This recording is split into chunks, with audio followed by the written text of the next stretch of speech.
This video is sponsored by the king of online military games, War Thunder. With the final arc of Jujutsu Kaisen seemingly underway now, and the idea of Kenjaku's Culling game becoming more and more of a footnote in the history of the Jujutsu Kaisen series, I feel like it's the perfect time to take a walk back through the Culling game saga and revisit everything that has happened in each and every single colony that led us up to one of the most climactic points throughout the story. Before we dive straight back into the story though, a few necessary things that we kind of have to discuss here. Like the fact that the Culling game hasn't technically ended is probably the biggest one. In a narrative perspective, I feel safe enough to say that it has ended and we've moved forwards in the story into this final arc. But I won't explain why exactly here. For that, you're gonna have to sit through this entire video and find out the moment where it ends and why. I can't be spoiling you lot on literally the outcome of this video. Anyways, as someone who busted straight into Gege and the Jujutsu Kaisen manga after the first season ended, I started reading the Culling game as it was releasing on a weekly basis, and it became the first ever series that I experienced in that format. There were moments where I felt like things slowed down to a grinding halt, but it's all for the very specific purpose of developing the story and the world around. Through allowing the world to grow throughout the saga here, Gege added an entire new cast of extremely vital characters who might not seem important at first, but after spending over 2 years in our own time with them, it's obvious that they are. Everyone adds to the lineup of dope characters that Mr. Akutami, or should I say Mr. Charles Bernard, had already created, and I guess he did kinda need to up the character count after what just happened at Shibuya. Either way, if you are new around here and want to watch more massive arc explain videos just like this one, but for a variety of different series, then be sure to hit that subscribe button and push this video to 5k likes so that I know you want more. Either way, sit back and relax as we dive into the Culling game from Jujutsu Kaisen. So as we start back out, we find ourselves in the middle of a Japanese criminal trial. It's explained that in Japan, 99% of criminal trials end in a guilty verdict. A young man sitting opposite the newest Chi, Higuruma, who I introduced right at the end of the last video, explains that he had a cat who was lost, and while looking for it, he was confronted by the Popos. Being struck with a difficult choice, the young man decided to flee because his cat would have died, as where he lives, it's a rule that he can't own any pets. We find that in March of 2016, a mother and daughter were both slain in Morioka City. This caused the prosecutors of the case to instantly suspect the young man. They arrested him and charged him with suspicion of murder and robbery. After Kita fled the initial questioning by police officers, they followed him to his home and found a bloody blade. Which is bro, why have you got this knife, dude? It ain't exactly looking good for you here. Anyway, once the lab analysis was completed, it confirmed that the blood on the knife was matched to the DNA of the two victims. Despite the outstanding evidence and practically being caught red-handed by the cops, Kita insisted that he was innocent. While reviewing the case with his co-worker Shimizu, Higuruma explains that Kita told him he picked up the knife even though it wasn't his. Obviously Shimizu doesn't believe that could have possibly happened and instead thinks that he fled from the authorities because he was simply guilty. Yet for some reason, Higuruma argues that he only fled because in the past he'd been illegally harassed by police officers, causing him to always be wary of them. He claims he was going to give the knife to the police later because his hostel was sketchy as hell and didn't allow him to call the police there. The reason for this is because his job around the hostel was to care for the elderly who have nowhere to go. Employees in the hostel are given a place to stay and some food, but are only paid money under the table on the new year, while at the same time still being overcharged each month for rent. Obviously, as you could imagine, this affects how all of the residents would live. More than a few of the residents who do live there have criminal records, and ever since the 2011 earthquake, relief fund money started pouring into the region, causing more shady, non-profit businesses to begin appearing. Higuruma believes it's likely that the weapon was actually lying around and Kita indeed is telling the truth. So while obviously Big Hiruma is a freaking G, man is working on the higher cognitive frequency and is probably the only damn lawyer in Japan that is adamant and taking on the courts themselves. Plus freaking Giga again adding in that 2011 tsunami / earthquake reference there. I absolutely love how it makes us feel as though this could actually be going down in Japan right now, or he's retelling an event that actually affected the world over the past few years. Anyways, Higuruma believing in him. However, as per usual at the retrial, the broken Japanese judicial system unfortunately found Keita guilty and the young man was sentenced to life in prison. It's explained that independent defense lawyers like Higuruma rely on limited funding and no workforce. Public prosecutors have access to tax money and much greater manpower. Because of this, no new evidence was ever presented at the second trial and the court passed out his sentence on the shaky argument that there was no reason to suspect the random person who just happened to go missing straight after the murder. murder. Which is like, nah dude, that guy straight up captive because he committed the murder, and now you're completely locking up an innocent person here. Again, anyway, because of this, a third trial before the highest court is unlikely, as they refuse to hear most cases. Getting a fair hearing is improbable, and the system itself unfairly branded Keita as guilty from the very beginning. And sadly, this is just the reality of the situation in most countries, from the US to New Zealand. As soon as you're like being sat in front of the jury, you already have somewhat of a bad connotation put over your head. So like, moral of the story obviously is just don't get yourself in a situation where you're going to be charged with something in court. Obviously you can't always do that, but anyway. Desperate and angry, Keita looks at Higuruma with sorrow and disappointment in his eyes. Standing there shocked, Higuruma just asks himself why his clients always look at him this way. Losing touch with reality for a moment, he thinks back to a conversation he had about his mental state. There, he replied that it was his intention to save the weak. He's always been the type of person who couldn't just ignore things. Justice is supposed to be blind, and people close their eyes to spare themselves from the harsh truths of reality. But even if he's the only one, Higuruma says that he wants to keep his eyes. Back in court now, the judge announces that if there are any objections, that they must be filed within 15 days. Not freaking happy though, and wanting to make a damn change, Higuruma abruptly interrupts and slams his table with a mallet that turns out to be a judge's gavel of his own. This leaves absolutely everyone in the courtroom surprised, and as Shizumu begins to move away, a large, dark curse begins to form behind Higuruma. Refusing to allow the trial to end in this unjust manner, Higuruma snaps and tells everybody that nobody is allowed to leave, because now they are having a retrial. As per usual with Father Gege, we are skipping away from this straight away and going over elsewhere just before 6 AM back on the 1st of November, and we find ourselves with Kenjaku, who is legit like creeping on Sasaki. By the way, just gonna blow your minds if you guys haven't realized this as well, this is the freaking girl from the very first episode or chapter, Yuji's old friend, like the one that he saved right at the beginning. So what the actual hell does Kenjaku have in store here with her? Anyways, petrified as you would be with waking up and finding a man in your bed, Setsuko asks who this weirdo is. It's explained to her that he is a sorcerer who placed a barrier over Sendai, and that the region has been chosen to host a lethal contest where players will fight to the death. The remains of an execution site nearby serves as the center of the barrier, with a radius of around 5 to 6 kilometers, which is super interesting. I wonder if he had to set up a bunch of these execution sites throughout each barrier in his 1,000 years or so preceding this event. Those like Sasaki who are already inside of the barrier are given one chance to leave, so this explains the confusion on how they were going to be notified of the current situation with the barrier. He says that if she chooses to leave, she'll awaken outside of the barrier.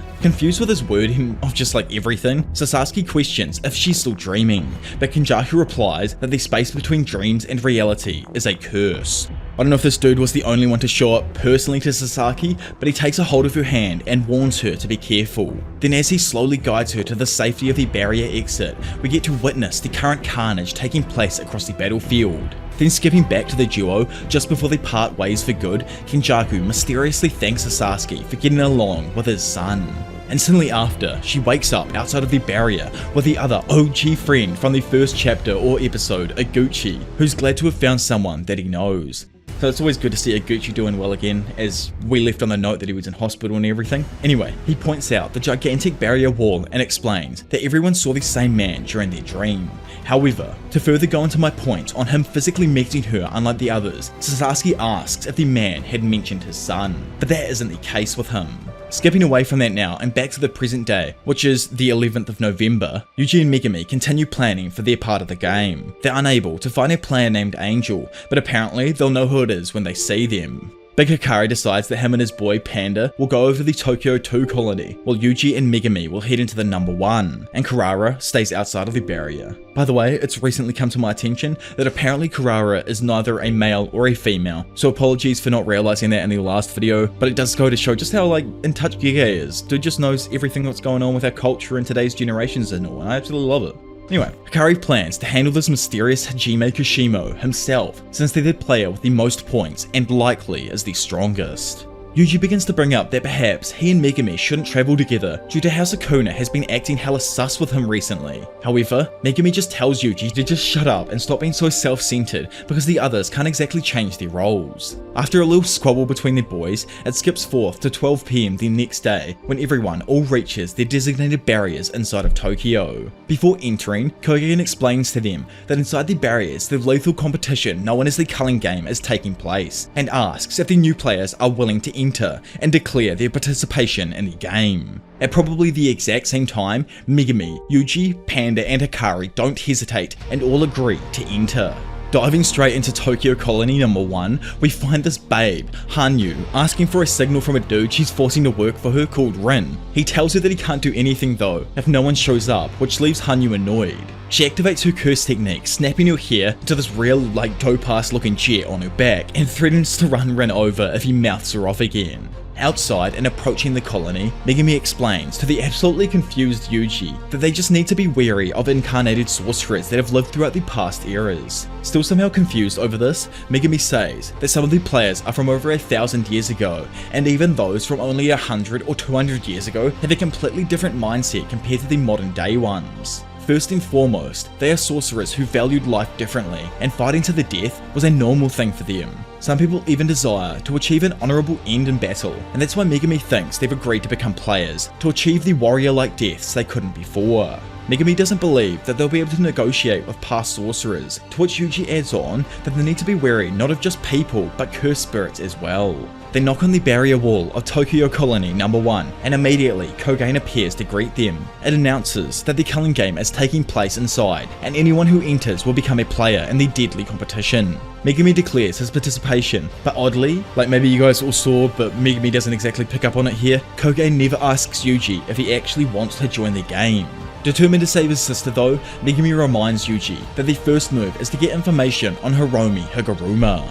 The duo steps inside the barrier, however, they're both suddenly separated, sent randomly to different locations inside of the colony.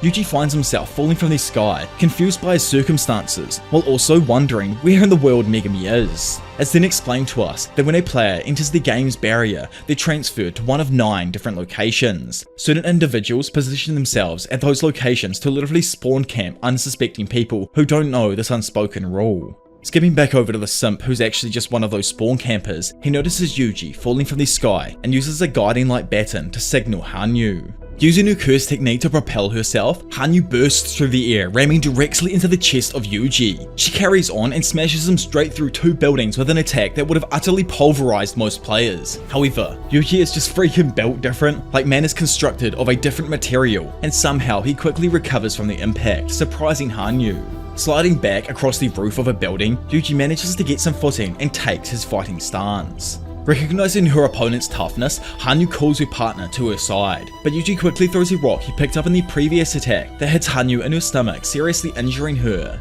Heavily injured, she slowly begins to lose altitude before falling into the building below her. Behind a surprised Yuji, Hanyu's partner, who's this bulky ass dude called Haba, appears using his helicopter-like curse technique to levitate. He angrily demands to know what Yuji has done to his woman. Over on a nearby building, Rin notices that Haba has appeared and that Hanyu was easily taken down. Thinking on this newcomer for a second, Rin thinks that he might know him, before remembering someone named Itadori. Meanwhile, Megumi, who I tell you ain't no simp, knocks down a female player and draws his curse tool. She asks him why he'd do that, but Megumi angrily replies that it's because she literally attacked him. He asks this hella cute girl, oh my lord, that hairstyle is too freaking fire, chill giga. Anyways, he asks her for info on Higuruma, but she instantly starts acting difficult. She says that she'll only give him the information if he acts as her knight and protects her. Reluctantly, our knight agrees, but not in the way she wants, which annoys her. He tells her to walk in front of her and only promises to protect her if she's telling the truth. If this isn't the case, he implies that he'll literally go demon time on her ass and get some points. Unlike Yuji, Megumi literally does not care about racking up 100 points on his own if need be. Unintimidated though, the girl responds with a devious smirk and tells Megumi to instead call her Remy. Back over at the battle with Yuji, he begins his fight with Haba by tossing a stone charged with cursed energy directly at him. This doesn't pose much of a threat though, as he easily destroys it with his fast rotating propeller. Seeing this, Yuji uses the opening to close the distance. He runs across the roof of the building and uses his cracked physical strength to leap into the air, grabbing his enemy's leg. He then flings his ass directly down and drags him through the side of the building, utterly destroying it. Haba manages to get loose and tries counter-attacking, but Yuji sees it in time and decides to retreat. He realizes that Haba isn't taking advantage of the high ground and only attacks with the weapon on his head. By the way, I just noticed, but both of the people Yuji has fought here so far have had some like weird ass obsession with turning their heads into some sort of like military vehicle. Like Hanyu's got her jet here, and obviously this dude's got some kind of fetish for helicopters. Anyways, Yuji ends up leading this dude indoors where it's much more confined. However, Haba instantly drops down after Yuji, confident that his propellers can literally shred through everything in sight. Finding him, Haba spins towards his opponent head first like a drill, attempting to obliterate everything in his path. Thinking, Yuji believes that Hanyu was easily defeated because of her hair-based technique that left the rest of her body unguarded by cursed energy. But no matter how tough it is, the head will always remain a vital spot. So as long as he can hit them without touching the propellers, Yuji is confident that he'll be able to destroy his opponent. As his adversary finally closes in, Yuji goes pure demon mode and punches Haba directly in the top of the head, instantly stopping him in his tracks and leaving the bulked up dude bleeding from the top of his head. Still, despite his brain getting absolutely pinged around inside of his own skull, Haba remains standing. He begins laughing and overconfidently assumes that Yuji had broken his hand. Then, just as he says that Yuji is finished, our boy just doesn't even care and casually finishes Haba off with a kick, sending him flying back through the corridor. Standing there, shaking off the damage that he just took, Yuji realizes that he still needs to ask this man about Higuruma. Yet, as the confused Yuji goes to ask him, Rin suddenly appears behind him, saying that he knows about Higuruma and asks if Yuji actually remembers him. Rin, by the way, is just another random dude from like a sister school to Yuji's that Kenjaku has probably done the dirty with. He wasn't friends with Yuji, and Yuji, funnily enough, doesn't even recall who he is here. Rin notices that Yuji is obviously suspicious of him, so he says he really only knows him as the Tiger of West Junior High, which embarrasses Yuji. Back with Megumi, as he walks through the streets of Remi, he asks her if she's not a sorcerer from the past. She confirms she's from the modern day, prompting Megumi to question her reason for fighting. To which she explains that players who began inside the colony have been experiencing the culling game for 12 days already. She's not participating in the game to win. Most people like her are just trying to survive. Remy claims that she's seen players go mad with power and tells Megumi to stop thinking in terms of time periods as it's pointless now. Hearing this, Megumi realizes that he accidentally misled Yuji with their plans earlier. Due to this, Megumi tells Remy to wait up and reveal where she's leading him. Instantly raging at him though, Remy refuses because Megumi could simply eliminate her after he gets this information, but he argues that he could lose Higuruma's location if Remy ends up dying. At the same time, Yuji asks Rin why he's helping, since he was just with the previous sorcerers, but Rin reveals he was being forced to work with them and would have been eliminated soon anyway. Hearing this, Yuji finally stops and asks where Higuruma is. Then in some pure cheekiness is revealed through Rin and Remy that Higuruma's location is in one of two different areas. So obviously one person is lying here. Rin claims Higuruma is in Ikebukuro, while Remy says that he's in Shinjuku. Having both gained this info separately, Yuji and Megumi hope that the other is headed to the same destination. Yet as we know, one of them is indeed being misled, and it's instead shown that someone is actually taking them to another mysterious but absolutely ripped man hoarding receipts. Skipping away for a second, we go into a flashback where we find Rin and another student who are approached by bullies. Big Brain Rin, using his like 1000 IQ, didn't stand up to the aggressors, but he knew how to act so that the bullies wouldn't get agitated and would instead stop bothering him. He knew the bullies were arrogant despite not being smart or athletic, so he focused on staying out of their way. He always smiled and went with the flow,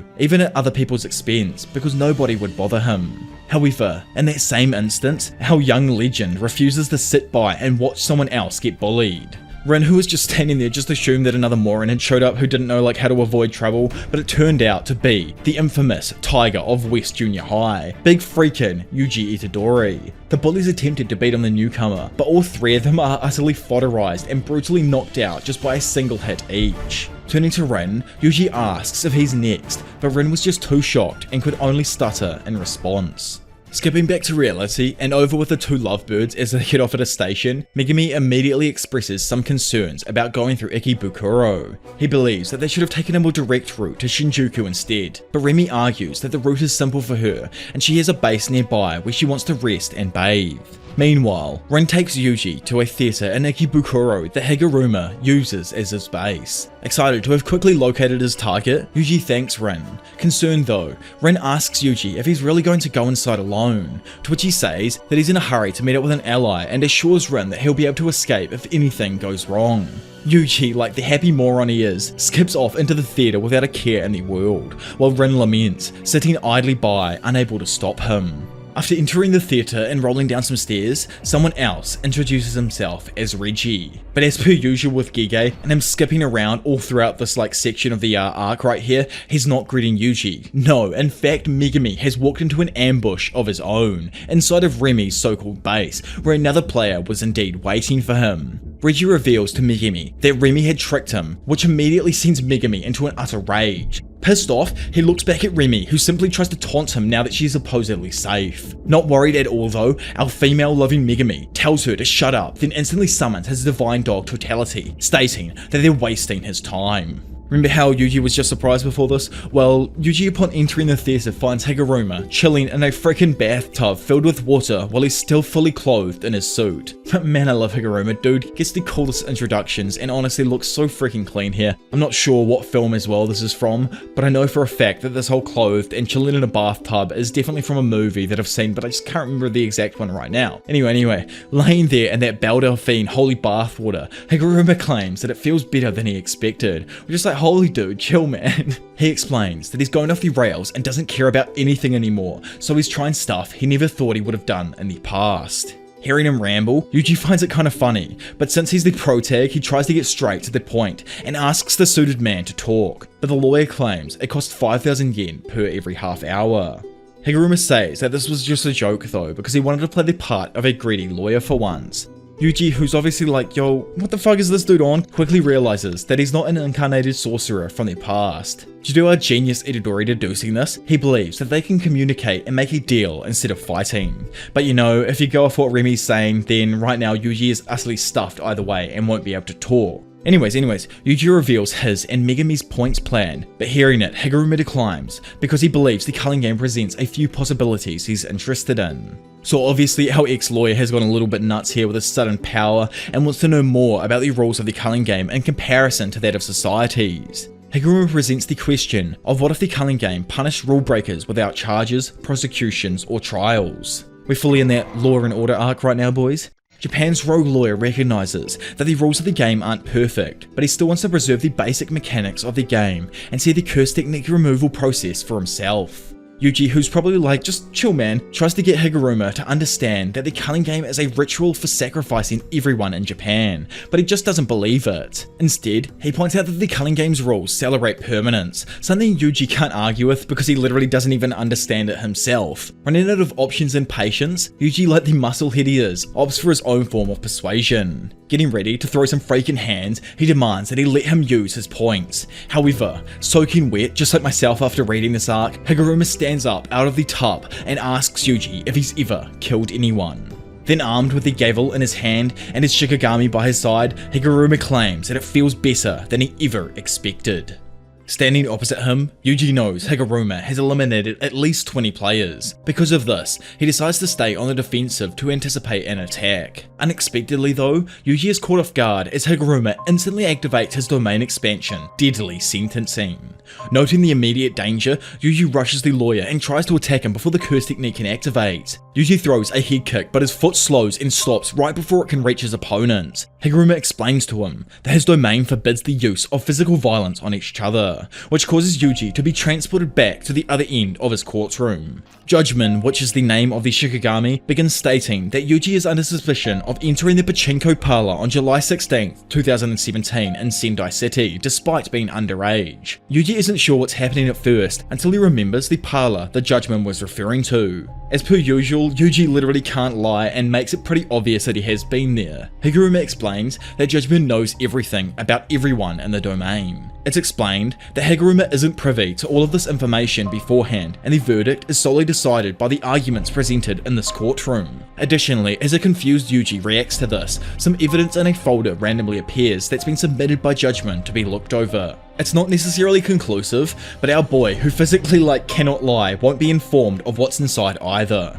Instead, his goal is to defend his case and dispel all doubts to win an innocent verdict from Judgment. So yes, while you all thought the perfect preparation arc was crazy with some of the techniques like Remy's and how they all worked, but I can tell you for a fact that Father Gege was just warming up his holy pencil right there. Like my brain writing these scripts sometimes and figuring out how these techniques exactly work is mental. Everything just feels so well thought out with him. Anyways, this trial-based curse technique makes Yuji realize that he's being prosecuted by an actual lawyer. The absence of a fatal attack in Higuruma's domain makes Yuji remember a past convo with the Thumb, where he explained that a domain expansion was a more common technique for sorcerers of the past because they didn't incorporate guaranteed hits, which is different to today's, as I think so far throughout the series everyone who's cast a domain has had a sure hit guarantee. Old school domains used to be used in such a way to force people to obey specific conditions of their curse technique. Constructing a domain with a can't miss attack, like Dagon's or Jogo's for example, requires a lot of skill, and the number of users with them heavily decreases over time due to them fighting obviously, which is why most people have to bet on surviving the sure hit domain to defeat the enemy, whereas Yuji surmises that Higuruma's domain is the old school type, meaning it isn't necessarily lethal and can't physically harm him if he sticks to the conditions that Higuruma explained beforehand. Continuing to explain, Higuruma says that both participants each have one chance to make a statement. Once both parties have made their case against each other, Judgment will deliver a verdict. Yuji asks what happens if he's found guilty, but Higuruma isn't sure how to answer that question. Instead, he tells Yuji he has one of three options as a response: silence, confession, or denial. Surprised, Yuji asks if it's fine if he lies in court, to which Higuruma points out that there would be no need for trials if everyone was just honest in the first place, then tells Yuji to hurry his slow ass up and make his statement because Judgment is impatient. Taking a moment, Yuji thinks about how to properly defend himself. He knows that he did go into the pachinko parlor that day, and even won on the machines. This means that lying is his way to get off clean, but he isn't sure what the evidence is. After going over all of the hypotheticals, Yuji decides to go with the second option, which was confession, and claims that he only went inside the building to use the bathroom. However, Higuruma is a part of the goddamn Yu-Gi-Oh universe and had set up his trap. He instantly reveals it, retorting with the evidence, which turns out to be a damn photo of Yuji inside of the parlor using their cash exchange. Absolutely dumbfounded with his own stupidity, Yuji face palms, while Seto Kaiba himself adds that after gaining all of this evidence, it puts his supposed restroom story into question. Because of this, he states that he's certain Yuji entered the pachinko parlor with the intent of playing on the machines. Yuji, trying to be cheeky, asks the lawyer what law he's breaking then, to which he's explained that the premises forbids the entry of minors. Currently in Japan, there aren't any laws for actually punishing those minors over this, but it's still considered illegal. Puzzled, he states that this is an unfair trial because there's nothing he could have said to win. However, Higuruma reveals that Japan only forbids minors to gamble, meaning cash exchanges are separate entities in themselves. Because of this, if Yuji wanted to win the verdict, all he actually needed to say was that he'd never seen the pachinko parlor before. Having come to a conclusion, Judgment finds Yuji guilty, sentencing him to confiscation. Finally, we can stop with all the yip yap and get to the proper beatdown material. And y'all don't realize this, but after this fight here, we don't see Yuji for an extremely long time, so savor this fight before we move on to some of the newest and coolest characters in manga. Anyways, so randomly, the domain is dispelled and Judgment disappears. As it does so, Higuruma immediately attacks by throwing his gavel, which connects with Yuji's arm, dealing way more damage than it should have. Smelling blood in the water, Higuruma closes the distance and summons his gavel back to his hand. He then charges it with cursed energy to increase its size and proceeds to smash through Yuji's defense, sending him crashing through several seats in the theater. Getting back up, Yuji realizes that he's in an even worse situation than originally thought. Now, he's completely lost the ability to manipulate cursed energy.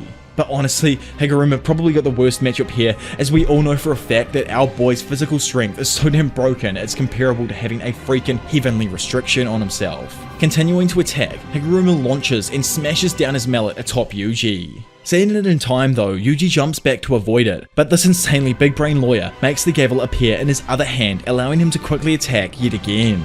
After the barrage ends, Yuji, who had narrowly managed to dodge, tries to counterattack with an elbow, but Higuruma, instead of switching hands like he just was, now morphs the shape of the gavel into a flexible hook, which manages to wrap around Yuji's elbow before tossing him away.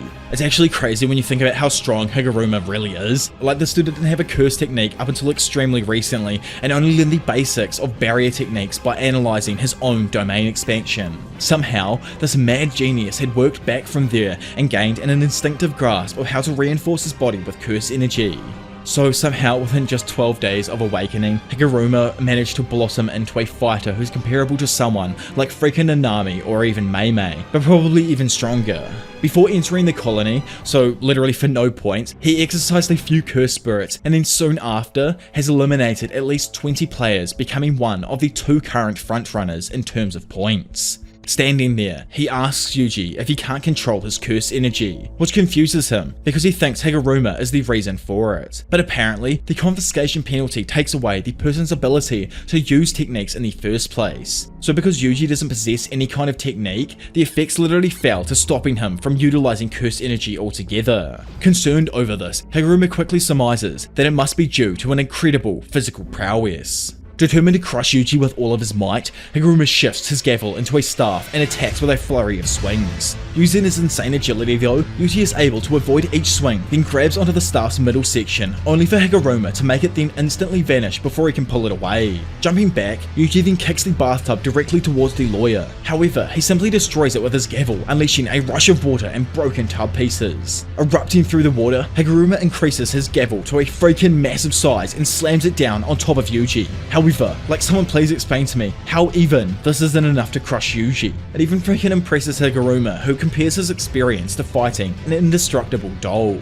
Yuji, who realizes that he's in deep water though, considers Higuruma's technique to be exceptionally strong, and thinks that this must also mean that there's some sort of relative weakness. He frantically recalls his interactions beforehand, and remembers the mental notes he made about the trial-based curse technique. Then, in a moment that blows even me away every time I read it, Yuji calls out and demands a retrial. Like, how does he even know what this is in the first place? Because of this, it instantly transports them both inside of the domain to some sort of momentary safety. Due to what happened in the previous trial, if Yuji doesn't confess his guilt outright, he can request a retrial that can't be refused. Yet this play of his utterly backfires, as in this new trial, judgment announces that our boy is being accused of mass murder in Shibuya on October the 31st, 2018. Then, like last time, Higuruma receives some evidence to go over, but before he even has the chance to speak, Yuji immediately confesses his guilt. As we all know by now, he won't, let alone can't lie, and will refuse to deny what happened, shocking the lawyer. Bleeding from his eyes with rage, the irate judgment declares Yuji is guilty.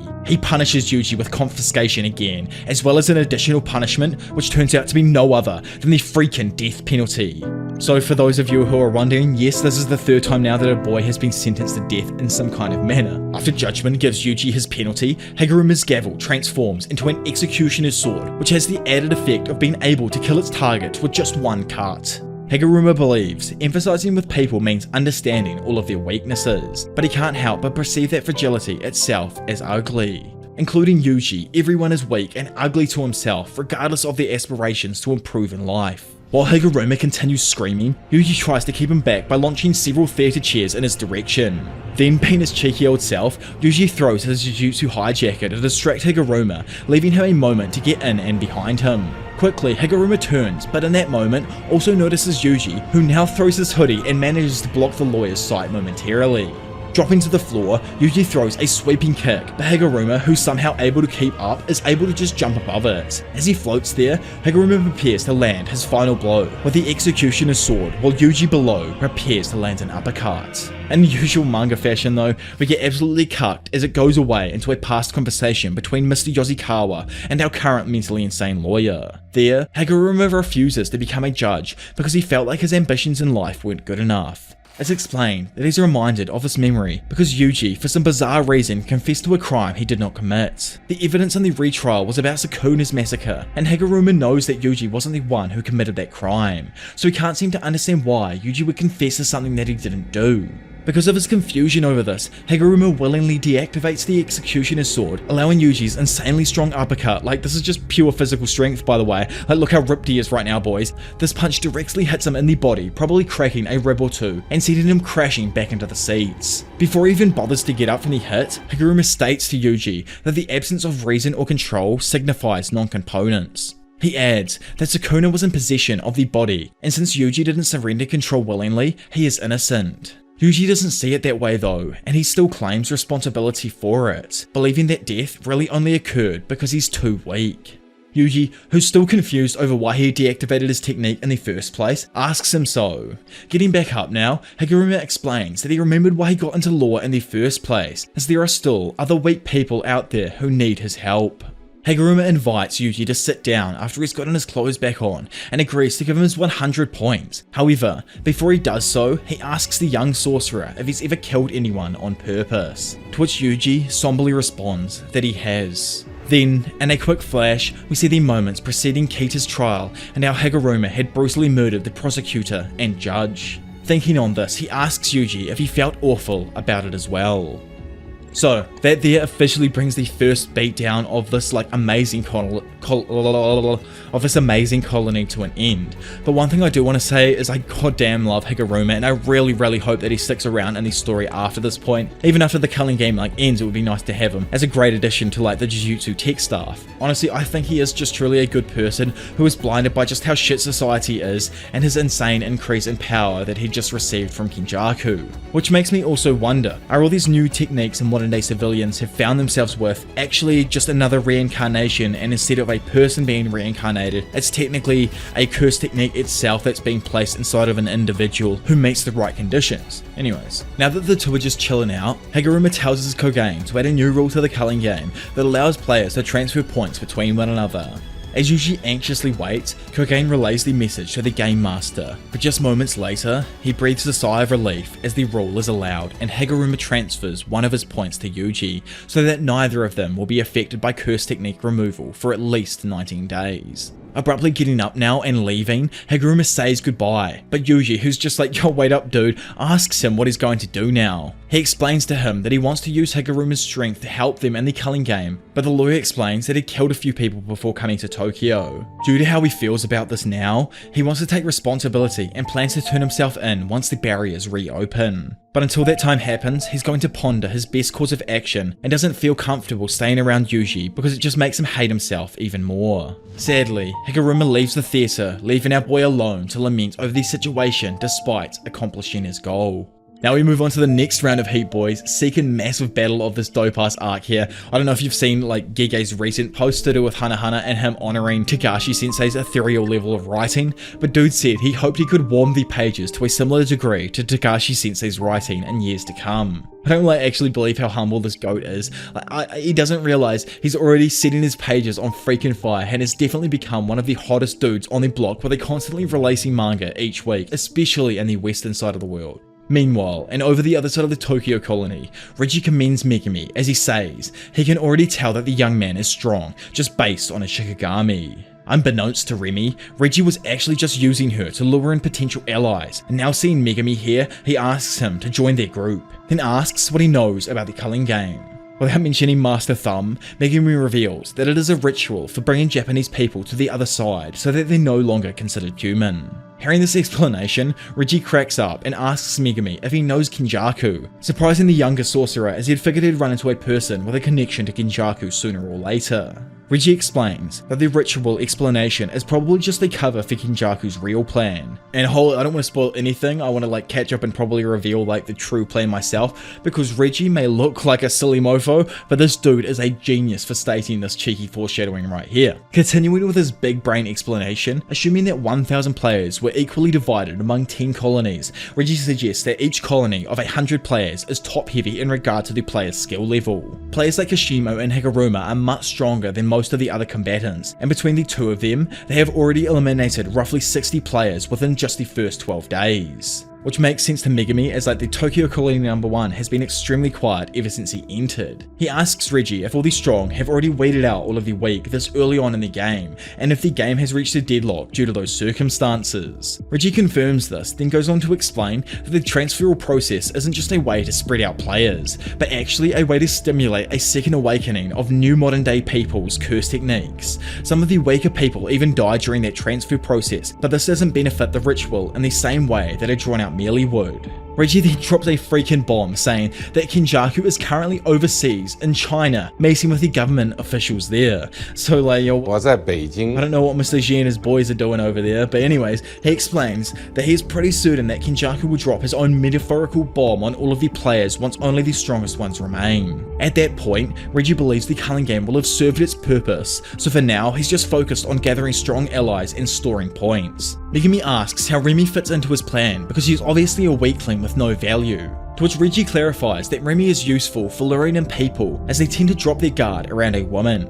Megumi asks Reggie if the total points of everyone in the group adds up to 100, to which Reggie confirms that they have over 100 points in total. Having been confirmed on his suspicions, Megumi reveals that a new rule will soon be added that allows players to give points to each other. He demands that Reggie and all of his allies hand over their points to him, and only then will he consider joining them. Immediately, Reggie is like, oh well, I guess this talk is broken down, causing a random fodder player to shoot out behind Megumi and try to attack him with a set of claw hands. So obviously this dude is another of the guys I like to call body modification curse users. With Yuji we had the cap dude and of course the rocket hair girl. Now we've got Clawman right here. Megumi manages to slip into this dude's shadow. Then as this divine dog attacks Reggie, he reappears from below the fodder Clawman, picking him up and simply throwing his ass off the side of the building. As per usual though, Megumi always double taps his opponent and commands Nue to dive bomb him, shocking the player and slamming him into the ground below, probably murking him. Back in the building, 2 kitchen knives are suddenly shoved into the divine dog's mouth, incapacitating the Shikigami. As Megumi turns back, Reggie says that he knows what he's up to, and warns his adversary he'll die if he doesn't fight for real. On cue, a random eye suddenly appears over the side of the building next to Megumi and abruptly detonates, causing an explosion which almost takes out even Reggie. Above them, we find a player named Iori Hazanoki, one of Reggie's allies and another of those body modification users. The now one-eyed sorcerer begins breaking off some more of his teeth while asking if their target is dead. However, Megumi is seen quickly darting out of the smoke and immediately avoiding a follow-up attack sent by Remy. He manages to grab her hair and slams her onto the ground. Aggressively, he asks her if she's had enough, but before she can answer, Hazanoki jumps down from the floor above and tosses his teeth at Megumi. At the same time, Reggie also sends through a few receipts that transform into gas and splash all over Megumi, soaking him. Then, in some crazy ass combination with the gasoline, Hazanoki detonates his teeth, resulting in a massive blast that erupts through the top of the building, seemingly taking out both Remy and Megumi. Exiting a room, Reggie asks if they're finished, but Hazanoki says he saw Megumi duck into another room to avoid taking damage. Inside of that said room, Megumi moves a door that he used to protect himself and Remy and asks her if she understands now, as the explosions could have easily killed her as well, proving that she's completely and utterly disposable. Megumi tries to leave her behind, but Remy attempts to stab him again with her hair. Then instantly switching up, she desperately begs Megumi to say that he likes her and that he will protect her. Disgusted, Megumi realizes that Remy is the type of trash who only cares about words rather than someone's actions. Chizuru, so like remember that random dude Megumi disposed of right at the start of the scuffle? Well, it turns out he didn't actually die, and stupidly the man decides to rejoin the battle. He compliments Megumi for getting the better of him before, but notes that the student must be in rough shape now. He mentions it was a pain scaling the building, and hearing this, Megumi is like, yo, what are you dumb dude, why didn't you take the stairs? Suddenly, both of their Koganes appear and announce that a new rule has been added to the Culling game. So this is obviously the point in the arc that Yuji and Higuruma's battle ends, with him finally adding that new rule. Surprised and reinvigorated, Megumi smiles. Instantly, he restarts the fight, kicking the fodder full back and summoning his prolific Max Elephant, which materializes inside of the building, completely destroying the upper floors as it comes thundering down. Sticking with lightning itself, Megumi then uses Nue to catch himself, allowing him to mount Chizuru in midair. After getting on top and still falling, Megumi slashes his face over and over with the hilt of his sword before jumping off and kicking him into the ground below. Having crashed heavily into the ground, Chizuru curses Megumi. Yet, before he can even get up, Megumi, who ain't no damn Yuji, simply slashes his face open with his sword and eliminates him. For a moment, Megumi questions what he's doing because they'll need more points in the future, but quickly refocuses by reminding himself that Tsukumi won't have to participate in the killing now. As Kogain rewards him with 5 points, Megumi reaffirms to himself that he just needs to deal with the difficulties as they come. Descending down to ground level where their opponent is, Reggie is left surprised and even embarrassed by Chizuru's lack of skill. Back with our boy, he notices that he's still outnumbered 2-1 and is now feeling the effects of the first explosion. Thinking on what to do for a moment, he deduces that he can't flee or use his domain expansion because the environment still isn't compatible with his technique. Before he can think up of anything to do, Hazunoki abruptly spits out another one of his bomb teeth, but completely and utterly out of nowhere, someone literally no one saw coming showed up and took the blast face first like an actual champion to protect him. As all of them stand there utterly confused, the newcomer named Fumihiko Takaba, who was the failing comedian that I introduced right at the end of the previous Jujutsu Kaisen video, or it might have even been the one before that one now. Well, he, in one of them like superhero level voices, states that 2-on-1 fights are unfair, and calls Reggie and his minion complete cowards. He adds that their attacks have done 0 damage, however it's shown that the attack completely busted open his face and head, making it clear that he was in fact hurt, confusing Megumi. Looking at Megumi, Takaba decides to help him because the 35-year-old can tell whether someone is good or bad just by their face. Yet, after looking at him again, he realizes that Megumi actually has a bad face but writes it off as all revisionist, which is just obviously wrong, he meant to say relative. Megumi is just left stunned with this new person, but regardless of his personality, this random man just saved him, so the Jujutsu High student is willing to trust him for now. Reggie and Hazunoki don't even recognize Takaba, so they try asking what time period he's from. Takaba though, who isn't even listening to them, explains that his costume is based on a funny superhero, causing his intimidation factor to suddenly flare up, while preparing to tell another absolutely terrible joke. The enemy duo prepare for an attack, but Takaba darts into a JoJo-esque pose and tells a joke that gets a dead silent reaction. Takaba screams that damn, it's a tough crowd, but continues to hype himself up nonetheless. Even though his opponents are stiff, Takaba will continue to do what he does best because he's an entertainer of the highest degree. He screams, flying forward and delivering an insane double-footed flying dropkick that connects with Hazunoki's face, sending him crashing into a nearby building. Standing there, Reggie notes the shift in Takaba's output of curse energy and quickly realizes that the failing comedian is actually super strong. Takaba, stunting on all of them, does a handstand while explaining that he's an old school performer who's pro-violence. Using the confusion to his advantage, Megumi tries to launch a surprise attack on Reggie from his own shadow, but his foe manages to jump away from the ground in time to avoid it. Now back with his new teammate, Megumi tries to explain to him Hazunoki's exploding body parts, but only ends up getting annoyed, telling Takaba to stop getting so close to his face. Bringing out Kogain, they use him to confirm that Higuruma was indeed the one who added the new rule. He's surprised and is sure to see that Yuji had completed their mission. Because of this, he states that he's done with this colony and tells Reggie he'll let him go if he backs off. Reggie, just straight up annoyed now, refuses because he needs to make up for his teammates' lost points. Over in that absolutely ruined building, Hazunoki recovers from the dropkick that he just suffered and calls out to Takaba. The comedian though still just absolutely ignores him and instead introduces himself properly to Megumi.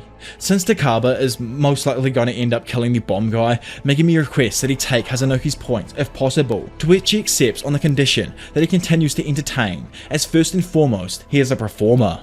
Satisfied, Takaba begins sparking, almost exposing himself to the young man, while Hazunoki in return sends an explosive eye directly at him. Not fazed, Takaba simply knocks it away with a random paper fan, then manages to close the distance on his opponent, sliding in behind him and utterly destroying his rectum with Pervy Sage's infamous 1000 years of pain, sending his enemy into a severe bout of pain. Enraged and getting utterly fodderized, Hazunoki swings at him, but Takaba immediately follows up with a powerful kick to his dome that sends his opponent through another building. Standing there, Megumi is left flabbergasted with Takaba's show of strength and expresses that he's glad he isn't his enemy, to which Takaba tells him to stay alive while he goes off and pounds his opponent some more. Over with Reggie, he stands there thinking that Takaba is toast either way, because Hazunoki will go all out after being mocked so much. With his objective complete, Megumi tells his adversary to worry about himself so that he can fight him for real. Instantly, he summons his Max Elephant, leaving Reggie blown away that Megumi has such a large Shikigami in his arsenal. Max Elephant attempts to spray Reggie with a torrent of water, but he somehow manages to dart away from the burst. Attempting to take him by surprise, Megumi leaps from the building above, but Reggie notices in time and throws a receipt which transforms into a net and ensnares the recently created rabbits. Megumi himself, though, narrowly avoids the net and jumps onto a chain-linked fence to break his fall. As Megumi jumps back into the road, Reggie activates his innate curse technique, contractual recreation, and transforms several receipts into kitchen knives. Those said knives fly forward towards Megumi as projectiles, but he's able to deflect them with a blade of his own. Some rabbits are pierced by these knives, allowing Reggie to surmise that unlike the other Shikigami, they can reappear regardless of how many are destroyed. Reggie figures that Megumi has likely figured out how his curse technique works. Due to this, he uses a receipt to recreate the contract and endows himself with a relaxing 2-night stay at a 5-star Japanese inn. In contrast, Megumi is worn down from the constant fighting, on top of having used several Shikigami, lowering his overall capacity. Reggie surmises that Megumi can't reconjure his Shikigami after they're injured, and without the flexibility the Divine Dog provides him, he's limited in his options. The old schooler adds that both of them lack big finishing moves and will need to pick away at each other over time to achieve victory. To which Megumi is like, yeah nah bro, in that case I'm absolutely fucked, so I'ma run for now. Out of nowhere, Noe then swoops down, grabbing Megumi. However, Reggie quickly summons the Trash Taste Boys drones, equipped with the lost luggage cameras to follow his opponents through the sky while he watches on a phone. Then summoning a moped, Reggie begins to pursue his adversary through the streets and tracks Megumi's position to a gymnasium. Reggie questions whether he really tried escaping, or if he's in fact trying to lure the fight inside. Inside of the gym, Megumi is glad to see that the area is spacious. Looking up though, he suddenly sees Reggie appear on the balcony, who asks what his opponent is plotting. Megumi replies that Big Reggie is likely planning something as well, and the latter claims that it's hard to tell because sorcerers are nothing but con artists. Which is completely and utterly true, and I love the whole idea of Reggie's thoughts on sorcerers here. It's all about like conning your enemy into believing you've played your final move, but actually you've just laid a trap and conned him into a false sense of security. Anyways, let the main part of this absolutely insane battle begin. Suddenly, 2 trucks appear out of nowhere and come crashing through the walls of the building. Acting quickly, Megumi is just able to slip under the vehicles, yet as he watches them crash into the other wall, 2 potted plants are recreated above Megumi that drop down onto his head, cracking his skull open. Reggie follows up by repeatedly slicing Megumi's back and left arm with a small knife. Megumi tries to retreat, but gets distracted by the unorthodox projectile Reggie had just created. He's taken off guard when the silly old carrot begins to break apart and reveals a hidden kitchen knife inside. Shooting forth, the knife stabs directly into Megumi's elbow, while Reggie then follows up with a brutal front kick to his face. Having been knocked down, Megumi slides across the gym floor, thoroughly overpowered. It's explained that the things Reggie recreates behave like Shikigami. Obviously knives and other things like that can't normally fly through the air, but Reggie is able to get them to do so with a single command. Big freaking Megumi though, a man made of a much darker material, responds by stating that barrier techniques are difficult for him, and he's simply unable to make an artificial environment over a real one. However, Megumi doesn't need to physically create a barrier. No. Instead, he can use the entire gymnasium as a perfect space for his domain. As planned, Megumi casts his goddamn domain expansion, the insane Chimera Shadow Garden, and forcibly encloses the barrier around the gym to trap Reggie inside, sealing his fate. Reggie, who really didn't think Megumi was a sorcerer capable of using domain expansion, is utterly taken by surprise. Immediately though, he activates his special anti-domain technique called Hollow Wicker Basket, which if you see my video going over like all of the JJK barrier types, you know that this is the original form of the current simple domain. Reggie believes he successfully protected himself from the domain until 4 toads appear from the liquid below his feet and wrap up both his legs with their tongues. Confused, Reggie doesn't understand how he's been hit after using Hollow Wicker Basket. It's explained that technically Reggie's technique does nullify the said guaranteed hit from a domain, but because big old Megumi's domain isn't complete and doesn't actually have a can't miss attack, it only serves as an extension to his cursed energy and 10 shadows technique. That sole imperfection has taken Reggie off guard, and Megumi notices his expression change. Before Reggie can finish berating Megumi for getting cocky, he's ambushed by 2 shadow clones. Reggie is unable to avoid the barrage of hits due to the toad's tongues preventing his movements. After getting pummeled over and over, Reggie falls back to the ground and summons combat knives to sever the toad's tongues. Free to move again, he summons a machete and prepares the counter-attack. However, Megumi's clone prevents Reggie from gaining any momentum by coming up from below to grab his leg. Then the clone throws Reggie towards Megumi's main body, who's also armed with his sword and already bringing it down on Reggie. Somehow though, Reggie is able to block this attack, like his reflexes are literally insane here, but now the only reverse card's been played by our boy, and it's a 3-on-1 with the other shadow clone appearing and elbowing him directly in the dome. Heavily damaged now, Reggie just narrowly defends a slash from Megami and commends the sorcerer for his increased function of the curse technique, considering it worse than a lethal domain. Reggie is aware that if Megami uses Max Elephant and showers him with water, he'll lose this fight. Refusing to allow that to happen, he activates his curse technique and releases a multitude of receipts into the air above his head. Megami tries to destroy the receipts using Nue, but it's just not quick enough to stop Reggie's contractual recreation from activating. 3 cards are suddenly generated from the receipts, which drop straight into the shadowy floor. Reggie understands that the entire domain is Megami's shadow, but noticed that Megami has only kept 1 curse tool on him for the length of this entire fight. He theorizes that this is because Megami has to bear the weight of anything kept within his shadow, and now Reggie is using the cards to turn the domain's conditions back on Megami.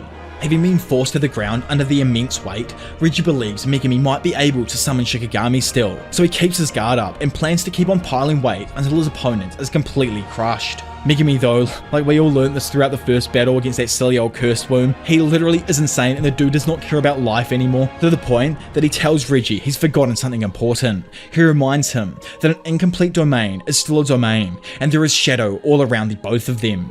Megami, who doesn't care, suddenly conjures Max Elephant from the shadows above Reggie, causing the massive Shikigami to drop down directly on top of him. Having turned their fight into a 10 weightlifting competition, Megami remains confident as he asks Reggie which of the 2 of them will be crushed first. It's explained that the average human being can withstand about 5 to 6 units of G-force before losing consciousness. Megami weighs 60 kilograms and is currently carrying 2.4 tons of weight, which equates to 40 units of G-force. A fully matured elephant weighs 3 to 6 tons, and Megami's domain increases the precision of his curse technique, replicating Max Elephant's weight realistically. With that intense weight falling atop him, Reggie fractures his right fibula and heel bone due to the pressure alone. He then laments over not saving the trucks he used earlier for more weight at this moment. He's been soaked with water by Max Elephant, but there are still receipts he can release, including the special ace that he has up his sleeve. Reggie wonders if he can enter the shadow below him to release his ace and finish off Megami. He dismisses this idea though, because anything caught in the shadow after it's dispelled might be unable to escape. Furthermore, he's unsure of what it's actually like inside of this sticky shadowy substance. He decides this option is too risky and tries to withstand the elephant's weight while releasing his ace attack. Reggie attempts to hold up the elephant with one arm while taking out another receipt, but before he can fully activate his contractual recreation, Reggie succumbs to Max Elephant's immense weight and falls into the shadow below him. Without any buoyancy or resistance inside of the shadow, Reggie falls and begins to lose consciousness due to the lack of oxygen. Laying there above his likely defeated opponent, Megami waits until he's sure that Reggie is dead before dispelling the domain and emptying his shadow. Suddenly, and coming back like a damn king riding one of his cars, Reggie flies back, exploding through to the surface. Rescued from certain demise now, he commends Megami's strength and admits he's a strong sorcerer before immediately stating that he's even stronger though. He activates another contractual recreation and summons a small 2-story freaking wooden house that weighs at least 30 tons to crush Megami. In the next second, Megami makes an extremely drastic move. Despite using his ace, Reggie somehow abruptly finds himself underwater again and being strangled from behind. As explained now, Megami is using his extreme weight to drown Reggie, but because of just the immense force that's been placed on him, he has to deactivate the curse technique and unregister the weight of the objects before he does actually end up dying himself. Coming to, Reggie is able to swim back to the surface and realizes that he's inside of a pool on the basement level of the gymnasium. Megami fled back into his shadow and entered the domain, making it so that the house broke the floor and forced Reggie into the pool below. It's unclear how Megami was able to move despite the immense weight, but Reggie theorizes that he did so by ejecting himself from the shadow, kinda like a seesaw. Megami strolls up on his opponent and tells Reggie his receipts are too wet to use now. Normally, splashing the receipts with water isn't enough to make the print fade, so that alone isn't enough to stop Reggie from reducing things. However, soaking the receipts prevents Reggie from fulfilling the condition that requires burning of the receipts. Reggie also notes that Megami can't summon Shikigami anymore, to which the sorcerer agrees, stating that from now on, this is a straight up physical fight to the death. Reggie though doesn't actually believe this. He expects Megami to summon a Shikigami and plans on countering Megami as soon as he lets up. Darting in, Regi's initial bait attack gets palmed off, but as he planned, he uses that momentum to send Megami's sword arm bouncing back. Having no defense left, Regi lets loose with a multitude of kicks, smashing the young sorcerer over and over again. Megami admits that Regi is a tough opponent, made evident by his ability to withstand Max Elephant. He's also a talented martial artist with some really dope-ass techniques, but he just isn't fast enough. Just before Regi is able to land a direct hit on Megami, a portion of the far left side of Regi's face, his ear, and much of his left shoulder are completely sheared off by someone he thought that he'd dealt with already. Having suffered a lethal blow at blinding speed, Regi looks back to see no one other than the divine dog, Totality, which is just pissed at him. Like the dog even has 2 scars in its nose from the knives. It's explained that Megami was waiting until Regi had completely dismissed the dog, and hearing this, Regi repeats that a sorcerer is indeed nothing but a con artist as he collapses to the ground in a pool of his own blood. Regi lays bleeding out on the ground, looking up at Megami, and realizes that the domain and the pool concealed that Megami could still strike with his divine dog. Megami didn't flee into the gym using Niue, instead he'd lured Regi inside. Standing above him, Megami inquires as to what Regi's relationship to Master Tenkin is. It's shown that there really isn't much of a relationship, he only knows him as the hermit who is immortal and isn't surprised to find out he's still alive at this time. Defeated with dignity, Regi tells his Kogang to transfer all 41 of his points to Megami, which our boy is a little annoyed about, but Regi tells him to just consider it a good deed before death. He adds that he's just a spectator and isn't close to Kenjaku at all. With his final words said, Regi tells his executioner to let fate toy with him before he also dies like a fool. Moments later, Megami receives 5 points for the death of Regi Star. Damn, it's actually such a firefight. Like, I love how much foreshadowing for future events are peppered throughout the story here. Like, is that how Megami is gonna end up dying? Having Sukuna, who is fate in this context, I guess, toy with him before he kills him like a fool. And again, those who are like past chapter 200 now also know Big Regi was correct when it came to this just being the beginning of something even larger. Back to the fight over the other side of the city, a massive explosion is set off on the roof of a building.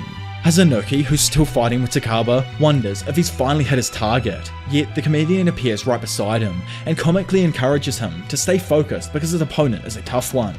Continuously irritated by Takaba's antics, Hazunoki tries to punch him, only for his fist to slide off this new dude's weird, saucy coating.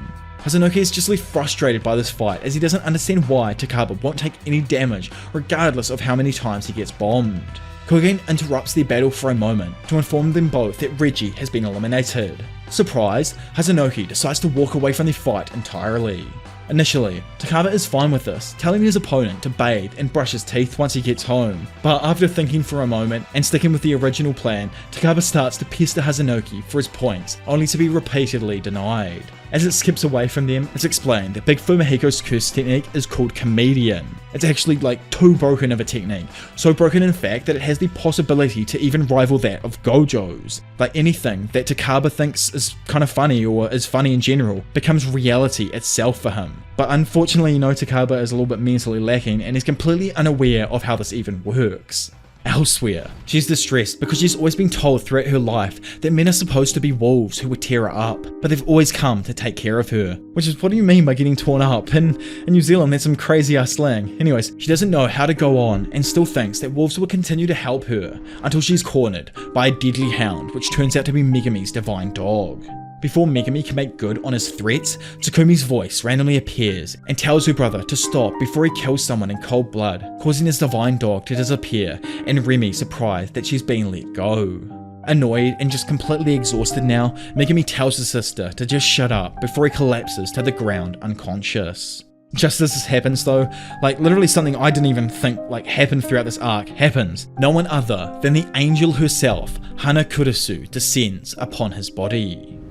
Hold on, just before we do jump into the next part of the Culling game though, did you know War Thunder is the most comprehensive vehicle combat game ever made? You can jam on more than 2,000 tanks, planes, helicopters and ships in dynamic combined arms PvP battles. The collection of vehicles in War Thunder spans over 100 years of development, from the early 1920s to the present day. Every vehicle is incredibly detailed and modeled down to their individual components, offering a highly immersive combat experience like no other. If this isn't enough for you weebs, you can also download the anime voice pack mods to alter the dialogue of your crew. What blew me away with this game though was its top of the line dynamic and detailed vehicle damage models. It ain't like the normal generalized hit points that you usually get. Instead, vehicles suffer proper damage to specific components and their crew. A damage x-ray shows exactly what happens to you or your enemy's vehicles as it is damaged or destroyed. My favourite vehicle in the game is actually the Japanese AH-1S helicopter, Kisarazu, which can be purchased in-game and features an anime design actually used by the Japanese Self-Defense Force. You can jam War Thunder for free now on PC, PlayStation 5, Xbox Series X and S, or the previous console generation. So do it by clicking my link down in the description below or the top comment. Plus, what's even better is that if you do use my link, you get a special 3D body pillow that you can place at any location on your tank, along with a bunch of boosters and 100,000 silver.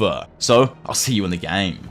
We have now left the Tokyo Colony number 1, where Yuji and Megami are, to fly over to Gege's other main character. They no longer depress Yuta Akotsu, who's currently in the Sendai Colony. There are currently 4 powerhouses at the center of the conflict, and just like the Tokyo Colony, Sendai here has also reached a deadlock due to only the powerhouses being left over. Juruvlak is a veteran of the Civil War of Wa, a war in which it was like literally him versus everyone else, so the dude must have been pure insanity. It's explained that he currently sits at 91 points and has the ability to use 2 kinds of independent Shikigami that can compose a domain with their like orbiting thingies. Somewhere else inside of the Sendai Colony, we find a damn JoJo character under the name of Ryu Ishigori. This man currently sits at 77 points and has the highest curse energy output of all of the players in the Culling game. So like, does he even surpass Yuta perhaps? Anyway, shooting over to another powerhouse called Takako Uro, it's explained that this babe of a character is the former captain of the Sun, Moon and Star Squads, who are a group of deadly assassins directly affiliated with the Fujiwara clan. Which in our own world, the Fujiwara clan prospered for around 1200 years from the 600s, dominating the imperial court until 1868. So Gege being Gege has probably taken her directly from a specific time period throughout those 1200 years. And assuming she's insanely strong, it was probably during the golden period or the Heian period of 794 through 1185 where they held most of their dominance in the court. Anyways, skipping over to this bug who's Kuroroshi, which is a special grade cockroach curse that Kenjaku had released from Gedo's curse spirit manipulation, and it was probably one of those like very few special grades Gedo was keeping hidden during the night parade. It's explained that it currently has 54 points and is lying dormant until the unfavorable conditions disappear. Due to their conflicting abilities and natures, the 4 powerhouses force a standoff rather than an alliance. However, the deadlock falls apart when one side eventually collapses. Juruvlak, yes, that old school fart, is cut down by Tokyo Jujutsu High's infamous second year student, Yuta Akotsu, who now has 35 points, so like man has literally been going demon mode throughout this part of the story. Remember how he had also lost his ranking after the end of JJK 0? Well, it's explained here that he reclaimed his rank 3 months after the night parade of 100 demons and still possesses unusual strength second only to Satoru Gojo. So the hype for this battle is absolutely insane right now. Takako and Ryu, who are nearby, observe the developing situation in the Sendai Colony. Due to Yuta being himself, Juruvlak has fallen and his patrolling Shikigami are disappearing. Ryu uses his cocaine to check who defeated Druv and discovers the player is Yuta Akotsu. Takako does the same, and while she's glad the ugly Shikigami are disappearing, she's concerned about a new threat that will surely emerge. Back with Ryu, he realizes that he was only able to get close to Druv without provoking him before because he was occupied in battle with Yuta. These 2 new sorcerers both know that following Druv's defeat, Kuroroshi will likely emerge next. Back over with our boy though, after cutting down Druv, he regroups with a crowd of civilians he's been protecting. He tells them that it's time to head north to the edge of the barrier, but notices a mother and daughter struggling to go on. Because of this, he changes his mind and tells all of the civilians they can rest inside of the stadium that was serving as Druv's base. Suddenly though, he's interrupted by a buzzing and clattering sound that indicates some sort of danger. Yuta immediately orders everyone to hurry inside of the stadium, and he draws his katana. He looks out and sees an overwhelming swarm of cockroaches chasing people. It's funny, like cutting myself off for a second. Yuta is like a Megami Yuji fusion, like the best of both worlds. Man will murk anyone when necessary and also save the helpless as much as possible. Anyways, our JJK Hannah Montana jumps forth thinking he can save the remaining man, but as Yuta grabs the man's arm, he's unable to pull him away in time, and sadly the cockroaches devour the civilian's lower body. Then as the cockroaches jump for the man's body to attack, Yuta quickly blocks with his katana and notices that all of the bugs are indeed real insects reinforced with cursed energy. The swarm attempts to rush past Yuta to ravage the other civilians, but he summons Rika to stop them. The demonic powerhouse herself then uses that cursed devil IQ and smashes down on a bridge, collapsing the structure on top of the swarm, forcing it to go back towards Yuta. The special grade sorcerer then imbues his katana with cursed energy and swings it with enough force to create a large blast of cursed energy that disintegrates the whole swarm in one shot. Watching the action from afar, Ryu comments that while Yuta's cursed energy output isn't anything special, his overall cursed energy manipulation is extremely impressive. Also observing, Sakako outright states that Yuta's overall cursed energy is bottomless and that the cockroach curses are disgusting. So this El Buggo, it's explained that he was a poor matchup for Druve, so to play things safe, it went into like a dormant state until Druve was eliminated. The curse has an endless appetite, and eating stimulates its ability to perform parthenogenesis, which, in our monkey brain terms, and that took me 5 times to say, just means this creepy old bug can self-reproduce not needing a male or female partner. Now awakened, the cockroach curse is starving, and its instincts immediately lead it to devour Yuta. While preparing to face off against Kuroshi, Yuta ponders his objective in this colony. He knows his resources are finite, and it's only a matter of time before a rule allowing passage in and out of colonies is added. However, dangerous players like Druve can't be allowed to leave the barrier either. With the likelihood that there are other players just like him, Yuta knows that communication between colonies is necessary to prevent anyone dangerous from leaving them. In addition to the rules Megumi proposed in the meeting with Tengen, Yuta understands his allies need a means of communication and a way to move in and out of the colonies. So in total, that's 4 rules the group needs to create to get a handle on the culling game, which is actually insane because that's at least 400 points or a majority of the reincarnations Kenjaku has actually brought back. Anyways, Yuta feels that the Shibuya incident exhausted all of his allies and he doesn't want to make his sensei kill his best friend again. Poised and ready to engage the enemy player with his katana, Yuta resolves to kill Kenjaku and obtain 400 points all on his own. So let the absolute bloodbath begin. Noticing Yuta's battle stance, Kuroshi bulks up and reveals a curse tool called the Festering Life Sword, an enchanted blade that mixes life and death itself. Armed with the Festering Life Sword, Kuroshi ferociously attacks, only to have his arm immediately cut off by Yuta. The sorcerer then uses his katana to pin the curse's arm to a rock, literally disarming it by turning the arm into a freaking barbecue sword skewer. Yuta then quickly follows up with a dad level backhand strike that sends Kuroshi skidding back across the water. The cockroach curse tries to fly up above the bridge, but Yuta, who's just too damn quick, jumps on top of the bridge first, then grabs and flings a piece of railing that hits Kuroshi in the chest. Taking this moment, Yuta capitalizes on the opening he created by sending Kuroshi down into the water below with a sick diving slash. As the water clears though, it's revealed that the curse managed to stop Yuta's blade by using a swarm of cockroaches. Yuta swipes the swarm away with a sword while Kuroshi manipulates his bugs into a twister of cockroaches to malevolently stand on. Below, Yuta is aware that he's been watched by the 2 other players with high scores. He knows he can easily exercise Kuroshi by driving reverse curse energy into his body in a similar fashion to how he revived Yuji in their fight. However, Yuta doesn't want the observing players to see that he can use a reverse curse technique. Additionally, he can't call on Rika because she's protecting everyone else at the stadium. Kuroshi is indeed a dangerous opponent, but Yuta wants to exercise it without relying on either of his 2 backup techniques. Out of nowhere though, this bug somehow manages to speak, which, actually makes sense as over time special grades can easily develop a language. Anyways, it asks Yuta why he's interfering with his feeding, referring to not letting him munch down on those civilians back there, to which Yuta responds by asking the curse why it kills people, and Kuroshi simply replies that it likes the taste of iron. Then going on to chant binding over and over again, Kuroshi uses its earthen insect trance technique to summon small insect-like curses that carry these unproportionate looking nutsacks with them. Instantly, a swarm of cockroaches shoot down and around Yuta, forcing him to stab the shallow water below him to create a shockwave allowing him to hide. Once the swarm dissipates, the curses from Kuroshi's previous technique attack Yuta from behind. Yuta slashes them apart, but sadly the toxins from their big ass sacks blind him for a moment, giving Kuroshi an opening. The cockroach curse retrieves the Festering Life Sword and slashes at his target. Yuta manages to block with his katana, but the Festering Life Sword shoots something into his shoulder. As her boy darts back, he figured that the curse tool might be able to shoot projectiles, but he instantly realizes something's wrong, and more insect-like curses suddenly grow out of his shoulder wound. Taken by surprise, Yuta tries to cut them off with his katana, but this gives Kuroshi another opening to attack. Closing in, the cockroach curse slashes Yuta across his abdomen, opening up another wound and causing more curses to spawn from it. Ryu and Takako watch in shock as Kuroshi then grabs Yuta's body, fully expecting it to devour him. Yuta though plays the infamous Uno reversal and grabs the curse's face before sinking his teeth into Kuroshi's exoskeleton. Then, as he's munching down, he drives a reverse curse energy blast through his teeth into the cockroach, compromising the integrity of its body and exercising the special grade curse. Kuroshi falls to pieces while Yuta spits its remains onto the ground, earning himself another 5 points from Kogain.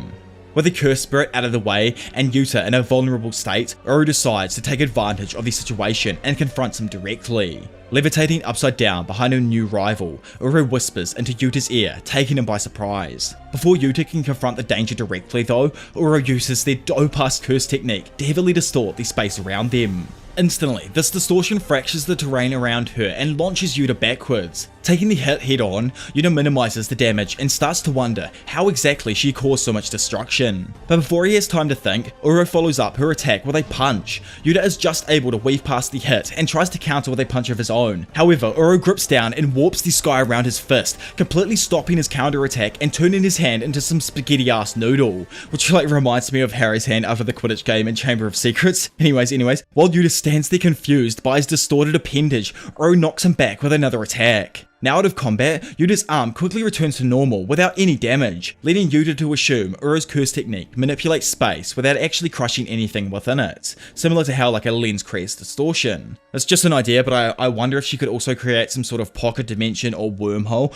Hear me out, it does sound kind of crazy, but if she could grab two specific points in space and distort those points to make them touch, technically that's how we think a wormhole might work over a 3D plane, and from that it opens up the series to like the idea of time travel or a high domain like the fourth dimension or something. Anyways, that sounds a bit bizarre. The reason I say this is because Uru discloses her ability right now and reveals her curse technique treats the sky as a surface. For example, Uru can physically grab an open space, making it a tangible object, which in turn allows her to manipulate it as if it was some sort of curtain. Both of her previous attacks on Yuta bypassed his defenses and sent him flying, so he figures that there must be some sort of trick to her ability if warped surfaces are able to accomplish that. Impatiently, Uru waits for her opponent to attack so she can counter with her technique, but instead, Yuta asks her a question. He asks if Uru wouldn't complain if she were to be killed, and why exactly she's seeking out conflict. He understands that powerless people get desperate, but this doesn't apply to Uru because her curse technique makes her such a formidable opponent compared to the majority of other sorcerers in the Culling game. Uru explains to him that she doesn't take receiving a new body lightly, as essentially, incarnated sorcerers have returned from the Shadow Realm. She feels like someone without regret wouldn't have joined the Culling game in the first place, so as the first step in her new life, she is prioritizing points, and that's why she's attacking. Still confused, probably even like more than us reading right now because that made no sense to me what she said there, Yuta asks if Uru has a lover or a companion she's fighting for. The reason he asks this is because he simply can't understand why someone would spend time killing people thousands of years later, even if they have regrets. Listening to Yuta blabber on though, Uru gets more and more pissed off, all culminating in the point where Yuta asks her how she could possibly be so desperate that she'd only return for her own selfish gain. Irate and literally blowing blood vessels on her dome, Uru asks if Yuta is a descendant of the Fujiwara clan, claiming that someone of his blood wouldn't ever understand her, which I don't think he is. He's a Michizani's descendant, so I don't think that's Fujiwara. Someone let me know down in the comment section below. Ryu though, remember that random, apparently OP JoJo's character from before? Well, his ass interrupts the conversation by using his insane Granite Blast to fire a massive wave of curse energy from his head at both players, leaving the previously beautiful city now just a pile of rubble. Having attacked from a nearby rooftop, Ryu claims Yuta and Uro's flirting is making him hungry for battle. Uru decides that there's no reason to let Ryu go now that the colony's deadlock is broken. Yuta and Uru simultaneously decide it's time to take Ryu out. They both dash in straight towards Ryu, exciting the long-range fighter, who responds with a volley of cursed energy beams that weave after the approaching fighters. Yuta is narrowly able to avoid the initial barrage using his agility, but a second wave of attacks appears to take him off guard, decimating him and the bridge he's standing on. However, once the smoke clears, Ryu, who thought he landed a direct hit, notices that Yuta is gone. Suddenly, Yuta leaps up from behind onto the roof to confront Ryu directly, forcing him to realize that Yuta used the hole Rika made in the bridge to avoid the beams and get out of sight. Having successfully closed the distance between them, Yuta attacks the ancient sorcerer directly, before darting back into his fighting pose and declaring that it's time to bring the fight into a closer range. Amused by Yuta's display of skill, Ryu asks if fighting up close will satisfy his hunger. Elaborating on his comment, Ryu asks if someone should tell a child in front of a feast to calm down and eat slowly. Yuta suggests that someone should do that, and Ryu actually agrees, admitting that it was probably a bad example. Lighting up a ciggy, Ryu says he didn't have any major regrets in his first life where he fought worthy opponents and had met a good woman. Even so, he still suffers from a thirst that no one understands, and because of that, he's still unsatisfied. He says that cigarettes have a sweet aftertaste, but his life has never had that kind of dessert. Instantly, Ryu unleashes a flurry of attacks, causing Yuta to quickly respond with punches of his own, giving them both a chance to feel for each other's combat prowess. Yuta notes that Ryu has an explosive cursed energy output combined with very precise and quick movements. Even with Yuta's advanced toughness, a direct hit from Ryu would cause significant damage. After exchanging several blows and parrying one another, both fighters turn to land a spinning attack. However, Ryu clashes his back against Yuta and expels a blast of cursed energy that sends the latter flying back off the roof. Yuta crashes through the top of another building, losing his footing for a moment, but quickly manages to regain his balance. Immediately, Ryu, having noticed his stumble, follows up with another granite blast attack, sending a beam of energy directly at Yuta. But somehow, Yuta is able to deflect it with his bare freaking hands like some Harry Potter spell without a wand level of holy shit. Then Yuta, in a damn flash, quickly closes the distance and tries to crush his opponent with a fierce right hook to the dome, crushing Ryu into the roof and cracking the concrete floor below him. However, it actually seems that Ryu had conned him into a false sense of security, as he counters with another beam of cursed energy that Yuta is unable to fully overpower. As he blasts Yuta back, Ryu tells him that you are my dessert.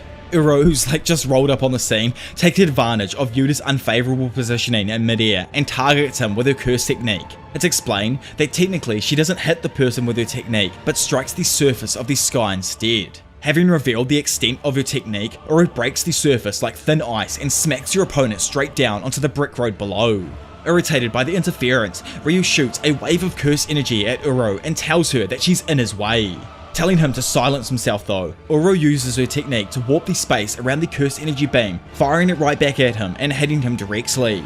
Injured, Yuta then manages to return to the battlefield, which amuses Uro, who claims it's great that he's tough as she's going to toy with him. Our JoJo wannabe, who's still recovering from his own attack, notices that Yuta is constantly using his reverse curse technique to heal himself and using up all of his near bottomless curse energy.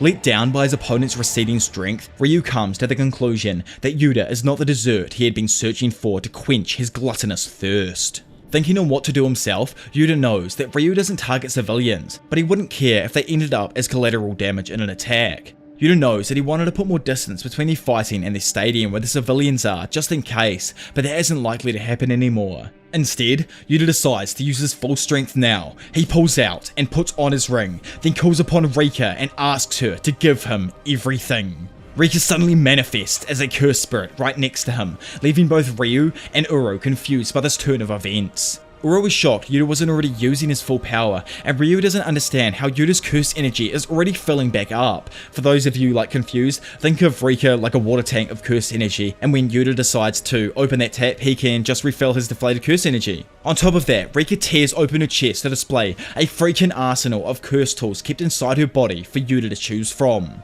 So Rika the Curse is technically different to Rika Orimoto, and once the young child's spirit peacefully passed away at the end of JJK 0, the cursed spirit itself stayed directly connected to Yuta's ring, and while the connection is active, Rika is capable of storing curse energy for Yuta, completing her full manifestation to aid him in battle, and can even supply curse tools for him, though he can only maintain the sustained connection for up to 5 minutes. Having chosen the metal arm, Rika attaches the casing around Yuta's right arm to improve his overall striking power.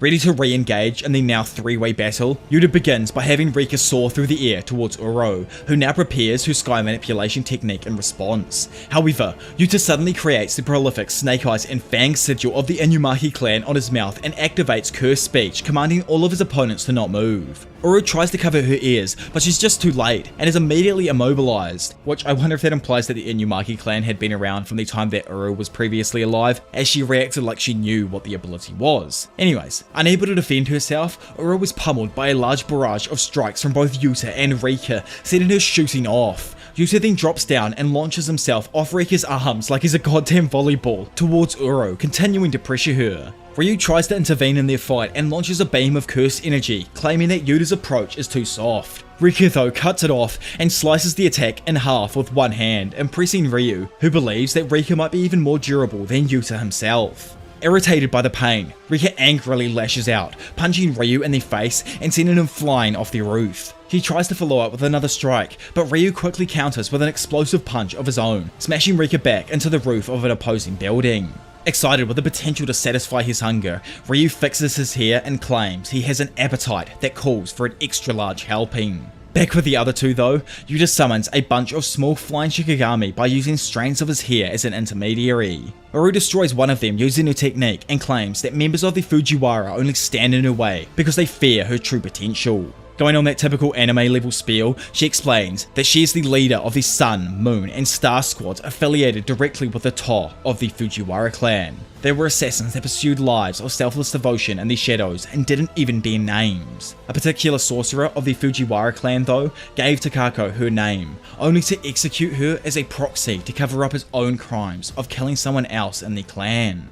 Suddenly though, Uro was cut off mid-sentence and cut across her chest and hips by the Shikigami. The trajectories of the Shikigami constitute a domain, which Uro immediately recognizes as Drew's technique. Remember like that old man from the very beginning of the fight? She realizes that Yuta isn't a cursed speech user with the ability to summon Shikigami. Instead, he's a sorcerer with the ability to copy others' cursed techniques. Yuta proceeds to follow up and knocks Uro down to where Ryu and Rika are fighting. He tries to capitalize with a straight punch, but Uro manages to stop his attack and break his armored shell with the icebreaker effect of her technique. Uninjured by this exchange though, Yuta tells Uro that regardless of what his ancestors may have done, living for herself will only get her so far. Yet, those words just hit a complete block and only serve to further annoy Uro, who claims that saying things like live for others is something only those who have achieved something can do. Their conversation is interrupted though, when they both notice a massive surge in Ryu's curse energy. Ryu thinks his opponents need to shut up because words are utterly pointless at this stage of the fights. Are you guys all ready? As the three of them suddenly look at each other, prepared to bring their three-way battle to a climax, the trio of Sendai's strongest sorcerers all activate their domain expansion simultaneously. Instantly, and because of the three overlapping domains, they cancel each other's sure hit functions out. Without that advantage, Ryu and Uro know that they need to stop Yuta from taking the initiative by keeping Rika out of the barrier.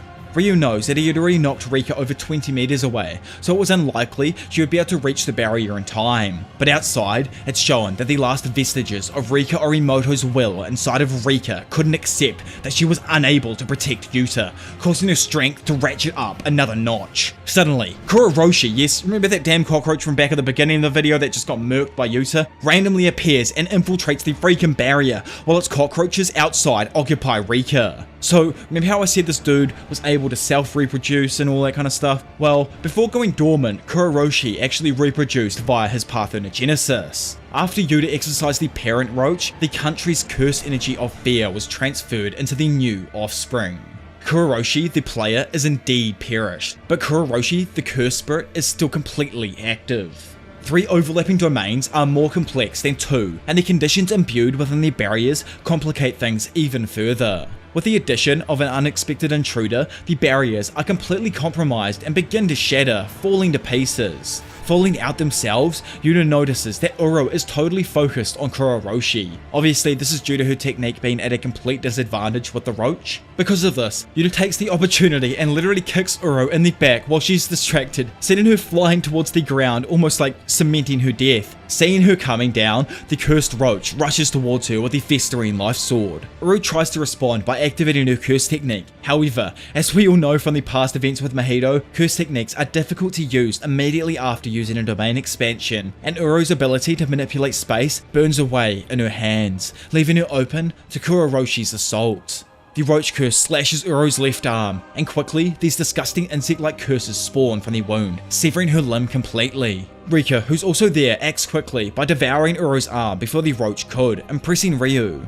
He notes that Yuta is thorough, and that it's unlikely that Uro can regenerate her entire arm, even if she uses a reverse curse technique. Irate over the loss of her arm, Uro angrily calls out to the Fujiwara descendant. Cutting her off though, Ryu tells her to stop because she and Kuroshi aren't invited to his table. Yes, if you have noticed, everything to do with Ryu Ishiguro has something to do with eating food, like the dessert thing from earlier, or now the whole like you ain't invited to this table, you can't eat from this table type thing. Anyway, it's explained that Ryu's curse technique is called Cursed Energy Discharge, and he's the only sorcerer capable of outputting the same amount of power regardless of if his technique is active or not. Instantly, he blasts Uro and Kuroshi with another jacked up granite blast, incapacitating Uro and partially destroying Kuroshi, making it simple for Yuta to exercise with his reverse curse energy. Excited for his dessert now, Ryu fixes his drip and welcomes Yuta to the table. He charges his cursed energy and takes aim, while opposite him, Yuta knows that his own curse technique has yet to replenish. But with Yuta and Rika working together to counter the ancient sorcerer's next move, the table is set for their final battle. It's then explained that Yuta can only unleash a direct beam of cursed energy while Rika is completely manifested. Even at full power, Yuta's blasts are slightly weaker than Ryu's. In order to win the exchange, Yuta intends on rapidly building up cursed energy and firing first, before Ryu reaches maximum power. However, Ryu's eyes express over 400 years of hunger waiting to be satiated, and his gaze pleads with Yuta to use his full power. Although Yuta would never find true meaning in conflict, Ryu's gaze melted his heart. Melted my damn heart as well. Look at those eyes, it's so damn beautiful. Anyways, Yuta agrees to go all out on this just once, and both sorcerers unleash their curse energy. Their blasts collide in a curse energy beam struggle that's extremely reminiscent of an old school DBZ blast off. Sadly though, Yuta is quickly overpowered by Ryu's blast. The duo are seemingly hit and sent back into a nearby building, which Ryu immediately expresses how sweet the first taste of his dessert was. The gleeful sorcerer is quickly surprised though, when he begins to feel his opponent's cursed energy swelling up. Wanting the meal he desires, he screams and asks for another beam struggle. In retaliation, Rika fires a blast of cursed energy while Yuta simultaneously rushes forward. It's shown that Yuta actually jumped forward at the exact same time the blast hit, launching him at high speed towards the enemy sorcerer. Rika is also able to shoot completely on her own, but Ryu believes he's jacked enough and somehow he blocks the beam with his bare hands as well, claiming that he can do whatever Yuta can. He takes aim at Yuta and expects to finish him off with his next attack, due to the cursed energy he extended on top of just using a domain expansion. However, as his granite blast shoots out, and unbeknownst to Ryu, Yuta's curse technique had already replenished. He takes this moment and uses Uro's ability to warp space, redirecting Ryu's blast up into the air. Shocked, Ryu realizes that Yuta can actually copy people's curse techniques and tries to surmise what condition he must fulfill to do so. He recalls Rika devouring Uro's arm and figures that must have been when he satiated the condition. Yuta notices Ryu's lack of focus, capitalizing on it, and scores a direct hit to Ryu's chest with Uro's thin icebreaker move. Quickly, he follows up with another combination downward punch using Rika that hits so hard it causes Ryu to begin bleeding profusely from his head. So remember how there was like a time limit on Rika's manifestation? Well, 5 minutes have now passed since Yuta donned his ring, causing the connection between him and Rika to actually end. Ryu takes advantage of this by hitting Rika with his full power, an attack that was too much for her to handle even while fully manifested. Because of this, Rika quickly reaches her limit and disappears from the battle, leaving Yuta to continue fighting on his own. The big man himself, Ryu, is excited that there's even more to their battle, even after clashing at full power. He happily declares that this final course is the dessert he has been longing for. Standing there, Yuta surprises the Ancient One by grabbing him with both hands and pushing their weight down so hard that it cracks the ground beneath their feet. After effectively immobilizing them both, Yuta claims that the fight is over, confusing Ryu. While Ishiguro is looking down at the cracked ground, his granite blast from earlier, yes, remember that one Yuta shot up into the sky using Uro's technique? Well, it rains down directly on Ryu and surprises the unsuspecting sorcerer, completely toasting him. Still standing there though, like an actual champion, but still defeated, Ryu quickly realizes that he was just hit by his own beam, as Yuta redirected it back down using Uro's technique at the same time Rika had hit him. Despite his defeat, Ryu is satisfied with the high level of battle he participated in, and thanks Yuta now that his stomach is finally full. Not gonna lie, Gege knows the terminology of these scenes so damn well, and we all just ate as well as Ryu Ishiguro did right here, boys. Anyways, following the end of the battle in the Sendai colony, Yuta first talks to the defeated Uro in order to retrieve her points. She tells Yuta this extremely ominous statement that probably will 100% play a role later on in the story. She says that his strength has a limit, and she's seen a power beyond the horizon of the strongest fighters and curses with her very own eyes. In that moment, she imagines Sukuna's original form and claims that such power takes the form of overwhelming aggression that disregards anything else like a calamity. Yuta then moves on to Ryu, who tells him that he's too soft and he won't receive praise for his actions. Yuta replies to him though that Takako also told him something similar, that there was no value in sparing an opponent's life. Having heard this, Ryu is surprised to learn that Uru survived and believes his blast must have been weakened after using domain expansion. Which, like I brought up earlier, makes sense as most of the time after using a domain, someone's technique will slightly falter in comparison to before the domain was used. Anyways, Ryu sits up and asks what Uru kept getting upset about during their fight, and asks if it was a lover's quarrel. Yuta tries blowing him off, but after persisting, explains that anything he could have said to her would have just led to violence because he's blessed. Ryu doesn't really understand what Yuta meant by this, but still respects his words. After a brief break, our man decides to get back on his mission and asks Ryu to hand over all of his points. The ancient sorcerer is initially confused by what he means about this, but Kogain explains that a new rule was added a while back that allows players to transfer points to one another. Ryu believes he understands that's why Yuta spared their lives now, but still asks if he would have killed them without that rule. Yuta suggests that it definitely was a possibility and smiles while telling Ryu to just be grateful to his new comrade, which could be interesting with that little comment there for what could happen in the future. Little Yuta-Ryu tag team duo. Anyway, thanks to the point transfers from Uro and Ryu, on top of the points he already gained from eliminating Druth and Kuroroshi, Yuta now has a total of 200 points, putting him at the halfway point in their plan to bring down the Culling game. So to start things off here, we're actually throwing away any idea of that silly old Culling game, and going back, skipping forward now to the fateful day of November 12th, we find that somehow this pure manga reading degenerate Charles is outside and on a Ferris wheel with Hikari Kinji inside of the Culling game. He asks Hikari if he knows what makes someone a manga creator, yet as we could probably imagine, an annoyed Hikari answers that he simply doesn't care. Just lacking there and chilling out, Charles is thankful that there is still electricity powering the area, but Hikari isn't and suggests that he normally wouldn't ride a Ferris wheel with another man. Charles points out that he could have refused the ride, but Hikari wants to scope out the area in case he brings a girl back one day. Cause, big brain thinking and all pre-planning for future events, as the man knows that the Culling game ain't gonna murk him for sure. But anyway, Charles is surprised Hikari believes Tokyo will recover from the Culling game, claiming that he is the exact opposite, as someone who's only come to gaze upon the end of it all. Ever since curses flooded Tokyo, there haven't been outlets for manga, and creators that Charles respected are giving up. Charles asks Hikari to give him a reason to fight, because the heroes in battle mangas are always fighting for positive reasons, while the Culling game only incites fights for negative ones. Charles asks Hikari to provoke him enough to instill hatred inside of him to the point where he could take him out without any remorse. Hearing this, Hikari decides to oblige and thoroughly insults Charles. He says that he would never read Charles's creepy manga because his gloomy disposition might affect him. Then, and probably one of the best entire damn lines so far of the manga, he also tells Charles to stop whining and start fighting creepy otaku. Insulted and with tears in his eyes, Charles asks why he would say such a mean thing. Ready to fight Hikari for his rude comments, Charles conjures the G-War Staff, a pen-shaped spear. Immediately he attacks, bursting through their pod and forcing Hikari onto the Ferris wheel where his assault continues. Charles thrusts his spear at Hikari's head several times while quoting a poem from a creator he admires. Hikari simply avoids these strikes and jumps off the Ferris wheel onto a building below, causing the Frenchman to chase after.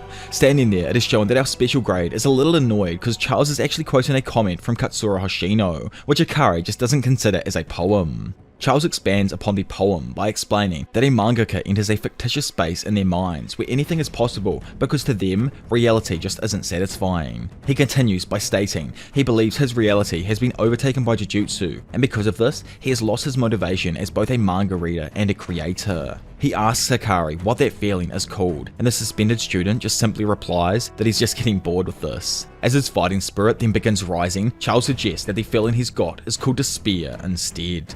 Fueled by his sorrow for his opponent, Charles strikes hard with his G-War Staff and scratches Hikari's cheek open, drawing a bit of blood at the pen's tip. Noticing that the spear is a pen, Hikari asks him if it's okay for a mangaka to use their drawing pen for violence, but Charles argues using a reference from Captain Tsubasa. Following this, he activates the condition for his curse technique and marks Hikari with a glowing square. Curiously confused, Hikari asks what's going on as he throws a flying kick, but Charles is able to avoid it and immediately counterattacks with an attack, surprising the former. Easily though, Hikari maintains his balance as he's knocked back several meters from the blow. Although he personally didn't take any damage, his sleeve was cut wide open. While examining the tear, Hikari also analysed the way the Frenchman moved and decides that it has to be more than just a simple reflex. Noticing the special grade sorcerer took his hands out of his pockets for the first time, Charles taunts him for it and then explains that the glowing square is actually a manga panel that lets the user see their opponent's next move. Currently, the Frenchman can only see 1 second in advance, but as the pen's tip fills with Hikari's blood, the former will be able to see further into the future. Having heard this, Hikari dashes straight at Charles to confirm this ability's effect and nearly lands a powerful right hook, with the latter admitting that it would have taken him out if not for the effect of the G War Staff. Quickly after, Charles counters with his attack and hits Hikari across the head with the blunt end of his spear, affirming to Hikari that the Frenchman can really see the future. However, Hikari is unimpressed by this dude's ability and just disappears from Charles' line of sight before he reappears and punches Charles in the back, stating that he needs to be able to see him in order to see the future through his technique. To counter, Hikari attacks Charles repeatedly from his blind spots without letting up. In an attempt to retaliate, Charles tries to stab Hikari in the back, but the latter has already anticipated that he would try that and intercepts before striking him again. Before Charles can turn around and recover, Hikari completely and utterly blitzes him while stating that he can't just go easy on him because he knows Charles would just selfishly attack someone else later. Continuing, Hikari believes that in order to stop this, he needs to utterly break Charles and hits him with an extremely powerful punch. He then quickly goes to get behind him, but Charles is able to recover from the previous punch in time and reactively strikes his blind spot, cutting Hikari's forehead. Irate over how the battle's going now, Charles claims that the vessel containing his heart is broken and is spilling out in a gush of emotion. He has it now. Due to gaining more ink in his pen, he can see 2 seconds into Hikari's future and will be waiting in his own blind spot. Confused as to why Hikari isn't intimidated though, Charles asks his opponent why he's just standing there, posing while in the situation. I don't actually think Charles has ever bumped into anyone who can use the domain expansion, and due to this, while Hikari stands there, he uses both his hands to form the proper hand sign to cast his domain expansion, the Idle Death Gamble. Due to his domain's guaranteed effect, its rules are instantly transmitted to Charles's brain. Instantly, the soon-to-be mangaka begins to understand the rules of Hikari's domain expansion. It's shown to us that the Idle Death Gamble is based on the Japanese pachinko machine inspired by the shoujo series C.O. Private Pure Love Train. During the domain's active phase, the user must hit the jackpot by getting 3 of the same symbol, which will allow them to get a bonus. There's a flow of 3 different levels that determines the percentage of increased probability, and also the probability of the jackpot through a visual effect, which Hikari can choose, though ultimately this depends on the so-called luck Hikari refers to. Also, certain Riichi scenarios can be activated at points throughout this process, and chance boosters allow for an increase in the chance of a jackpot. Having heard all of this, Charles yells out annoyed by the sudden info dump that was literally just implanted into his brain as the first stage of Hikari's domain begins. Quickly, Kinji releases a green and red visual effect attack, which Charles dodges out of the way, causing it to activate into a Reichi scenario, changing the scene around them. It's explained to the confused Charles that if the character Yuki passes through the gate, then Hikari immediately hits the jackpot. Charles attempts to swipe at it, but it's just a visualization, so nothing happens, meaning all he can do is wait to see the result. Which is, like kind of sus. It's almost just a guaranteed jackpot whenever a Reichi scenario pops up. I wonder if that's a house rule type thing, referring back to how his domain is based on pachinko machine. But anyway, I'll let Ronan take back over. Due to the indicator being weak, the Riichi scenario fails, causing them to reset back at the beginning of the domain's expansion. The sequence of events leading up to either the reset of the domain or a jackpot are considered one of Hikari's full rolls, giving Charles a very strict time limit to defeat the gambling sorcerer. Standing there, Charles thinks about how he can't use his manga curse technique to predict the outcome, meaning that the process will repeat continuously until he defeats him, or Kinji draws a winner, which he knows would result in a loss for him. However, to Kinji's surprise, what Charles is most infuriated at is the presentation, taking the beloved Private Pure Love Train manga and turning it into something bizarre for gambling. He continues to try and attack, questioning how long he will keep up with the jackpot rate being only 1 in 239. However, Hikari is still able to easily dodge each attack while confidently stating that he's never gone past 30 times. This time, Hikari activates a Reichi scenario with an 80% success rate, leaving the two anxiously watching as they continue to duke it out. He's unable to focus on Kinji's future attacks as he tries to pay attention to the Reichi scenario, calling on the Yume character to get on the train in hopes of preventing the jackpot. Sadly for him though, the train leaves and Yume disappears, allowing Charles to slice at Hikari's side. Charles explains while confidently standing there that if it was a game of skill rather than luck, Hikari might have won. But as he turns around, he is utterly shocked to find Yume is still standing there, saying that she missed the train, meaning that Hikari had actually indeed won the jackpot. Quickly, Hikari darts in and kicks Charles away, declaring that he uses skill to grab a hold of luck.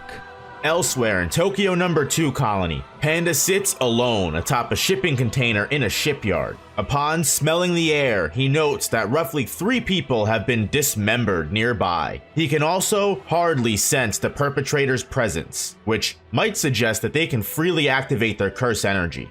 Panda reviews the plan that he and everyone had agreed on beforehand. They'd planned to leave the fighting just to Hikari, but the barrier, just like over in Tokyo Colony 1 with Yuji and Megami, split them up upon entry to one of those random spawn locations. After a bit more thinking, Panda decides to take off and rolls his cute behind off the shipping container to go in search of Hana. Once he landed, he looks both ways and sighs a breath of relief. However, at that exact moment, Hajime Kashimo walks right around the corner. In a split-second reaction, Panda plays a real-life panda, and initially this does work. However, Hajime has an Omega-sized brain and summons Hisogen to his side to ask if that panda was actually a player, with the latter pretty much instantly confirming it. Witnessing this happen in front of his teddy bear eyes, Panda was surprised to learn that they have that function. Yet, before Panda really had any time to react, the ancient, god-level sorcerer Hajime had quickly charged at him and delivered a powerful blow to his torso, completely erupting a large portion of the stuffing holding him together before following up this brutal attack and completely electrifying him. Then, not done, Hajime, while insulting his strength, hits him with his staff and knocks Panda back into a container. Having been brutally beaten, Panda notes that Hajime's cursed energy is similar to Megami's Nue, where both have electrified cursed energy surging through their bodies. With his panda form destroyed, the puppeteer begins transforming into his gorilla mode and strikes Hajime with the prolific, unblockable drumming beat. Noticing a change, Hajime takes a defensive stance and endures the multitude of blows. He says that the attack wasn't too bad, but it wasn't great either, and follows up by using his staff to tear off the panda's right arm. Then continuing with his old school brutality, he throws Panda's own arm straight back into his face, completely blinding the defenseless bear, allowing the sneaky sorcerer to approach him for the puppet's right. Darting in, he delivers a flurry of absolutely brutal hits directly aimed at the panda's face, sending him shooting back into another container. As the broken sorcerer strolls up on the beaten panda, he calls him pathetic and weak before asking if he knows the current whereabouts of Sukuna. Taken by surprise, Panda doesn't know why he's interested in him, but quickly comes to the realization that he wouldn't be a good matchup with Yuji. So, while trying to think up an excuse, he says he doesn't know. Noticing the massive amount of stalling before answering his question though, Hajime realizes that he's indeed lying, and demands that he spit it out, as he'll show mercy if he does. Having thought up an excuse now, Panda says that his uncle goes by the same name, so hearing it took him off guard initially.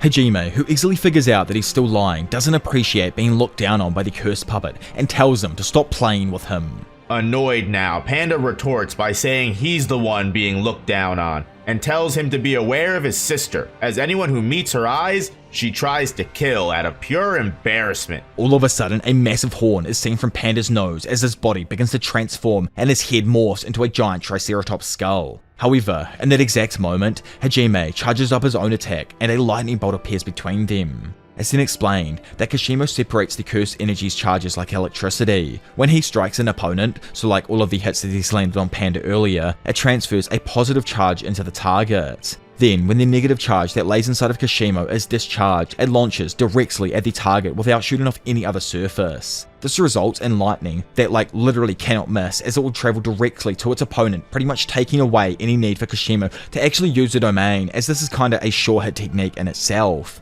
Sadly for Panda, as the transformation is still happening, that said lightning bolt strikes and absolutely decimates Panda, mortally wounding him. Standing above the now fallen puppet, Hajime once again asks Panda about Sukuna's whereabouts. Oh boys, here's the saddest part, here's the saddest Panda chapter so far. As we flow into a flashback, we see a young Panda being beaten up by his big brother Gorilla. The young Teddy screams for his sister's aid, and an angry Triceratops marches over, demanding that Gorilla cease the bullying. Yet, the young gorilla tries to say that they were just fighting like a dude from a game. Hearing that, Triceratops says that Panda should get the next turn to fight back, with Gorilla being completely fine with it. Listening to his older siblings, Panda, looking like hella cute man, rolls up to smack his bro a few times. However, he quickly gets punched in the face by the latter, making him cry even more. Completely blown away with what she just witnessed, Triceratops then runs off in pursuit while Panda continues crying out behind them. Later on, Panda is seen holding a Santa Claus ball while trying to follow his older brother and his puppet friends. Not wanting him to follow because they find the training wheels absolutely lame, the fox whispers something in the raccoon's ear, and he tells Panda that he can actually join under the conditions that he throws his ball into the river. Initially, Panda hesitates, claiming that it was a gift from Santa, but after the two pressured him and seeing his older brother's grumpy stare, Panda tosses the ball into the river.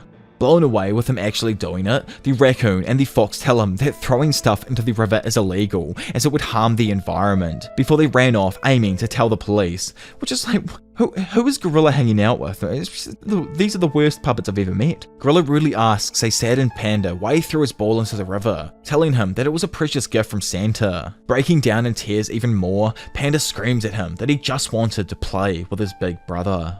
At night before bedtime, Triceratops berates Gorilla for bullying Panda, instead telling him that when other kids pick on him, he has to be the one to stand up for him. Gorilla counters this by stating that she plays with the other girls and wouldn't understand because of this. He says that he can never have fun with Panda around, as he holds him back and only ever seems to start crying when she shows up.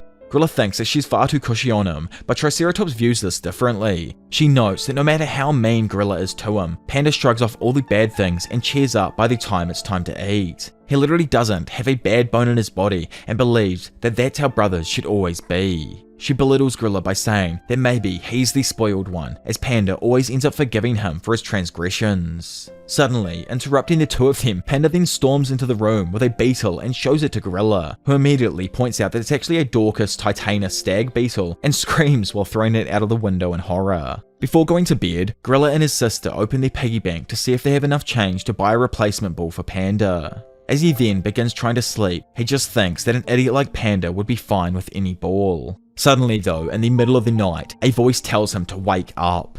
Coming out of a daze, he notices that both he and Triceratops are being led by a strange ghost man, who's obviously like some puppet version of Masamichi for real. But anyway, he quickly recognizes this figure as their father and asks where they're going and for how long, to which their father answers that there's no reason and that it's permanent. At that moment, a terrified Panda bursts out of the house, desperately searching for his big bro and big sis. Gorilla screams back for Panda and tells his father to stop. However, the ghostly man just tells him that that's enough. Gorilla cuts in by saying that Panda can't survive without him, since he's literally terrible at everything he does and will get left behind because he's completely helpless by himself. Not understanding what's actually going on though, the father tells him that they're the ones being left behind and not Panda, so be a good big brother and say goodbye.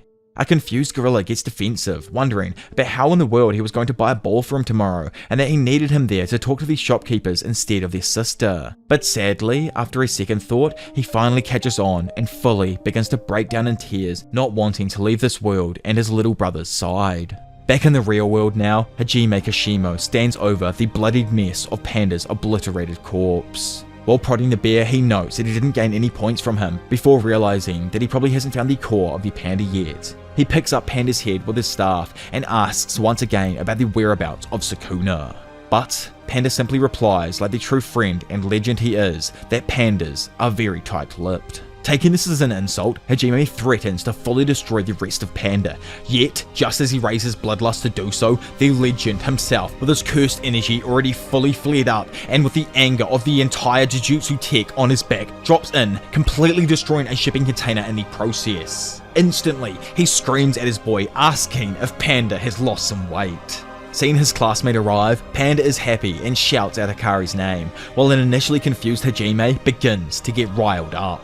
Supercharged with an incredible volume of cursed energy, Akari rushes in to rescue Panda from Kashimo. He delivers a right hook so powerful that it disarms Kashimo and sends the sorcerer crashing through several freight containers. Oh, like, this battle was going to be so insane, boys. And girls, of course. Anyways, instantly, Hikari follows up, not giving Kishimo any time to recover. Having closed the distance, the special grade does a sick 2-footed jump, throwing himself into the air and delivering a flying dropkick to his opponent's face that Hajime just narrowly avoids. While still in midair though, Hikari swings his leg straight back in an attempt to land a hit, with his opponent just barely having his nose grazed. As Hajime stands there in shock, Hikari's physical power is so overwhelming that his kick's excess cursed energy dents another shipping container and completely deforms it. Standing opposite Hajime, Hikari is electrified by the cursed energy protecting his opponent, but also barely feels the bad side effects from it. Kishimo is impressed that his opponent can ignore the electrification and asks his name. Hikari introduces himself while Kishimo is just completely fascinated by the insane cursed energy output and mysterious music surrounding his opponent. Moving into his fighting stance, Kishimo also introduces himself, and as Hikari hears his name, he realizes that he is the player with 100 points. Knowing that he needs them, he cheekily asks if he can use those points if he's victorious, with Kishimo agreeing and asking to know more about Sukuna if he's the victor. Feeling it coming in, Hikari is suddenly and orgasmically distracted as a large influx of cursed energy received as a bonus from hitting his domain's jackpot envelops him. Noticing that something's up, Kishimo uses the opportunity to barrage his opponent with several hits, but quickly becomes displeased as Hikari isn't resisting at all. As he begins to tell Hikari to not disappoint him, the special grade sorcerer switches things up a little and rattles the ancient sorcerer with an abrupt right hook to the jaw that sends Kishimo absolutely flying. After posing, literally playing the air guitar to go along with his own damn theme song, Hikari instantaneously disappears from the spot he was in to follow up with a flying knee to Hajime's gut, prompting him to admit that his opponent isn't bad at all.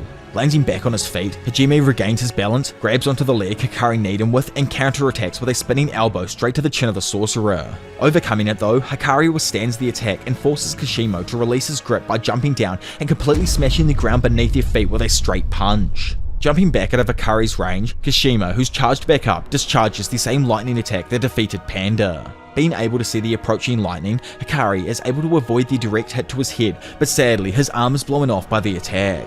Glad and confident that his opponent won't be able to recover in time after being hit, Kishimo rushes in to finish him off. However, Hikari is on his gone level of strength and literally does not care about his arm at all. Instead, he surprisingly counters with a kick straight to Hajime's face and follows up with a punch from the same arm that was supposedly just severed. Blown away by seeing Hikari's arm reappear, Kishimo just manages to block the attack and assumes Hikari used the reverse curse technique to quickly heal himself. It's then explained that when Hikari hit the jackpot with his domain expansion, it resulted in a bonus of unlimited curse energy throughout the round. Hikari himself never actually learned to use reverse curse technique, but the unlimited curse energy coursing throughout his body as a result of hitting the jackpot automatically heals his body with it. In other words, Hikari is pretty much damn immortal for 4 minutes and 11 seconds after hitting the jackpot. This time limit comes to an end as the ancient sorcerer notices the random music surrounding Hikari has stopped, causing his opponent's cursed energy to recede to normal. However, during the previous round, and due to how Hikari's curse technique works after he hits a jackpot, his curse energy and technique is replenished, allowing him to cast another domain immediately. So, for as long as Hikari continues to hit his jackpot, he can use his domain over and over and over again. So, this is the main reason why Hikari is absolutely broken, and Gojo reasons that he could surpass him someday. Man literally has figured out an infinite cursed energy hack like this is some game of magic or something. Like, oh my lord. But anyway, because of the fact that Big Rari's domain expansion is harmless, he can be as aggressive as he wants, and his activation is extremely quick. Probably one of the quickest in the entire universe. Like it states here that the dude's activation is faster than that of Mahito's during Shibuya. As the rules of the Idle Death game are sent to Hajime's mind, he notes that since he's aware the game is a probability loot type, it means he's likely to keep hitting the jackpot as he activates increased probability. Standing there, Hikari asks him how he is, but Hajime points out that during this period he's not actually unkillable, and Hikari simply responds that the life of gambling has always come with great risks.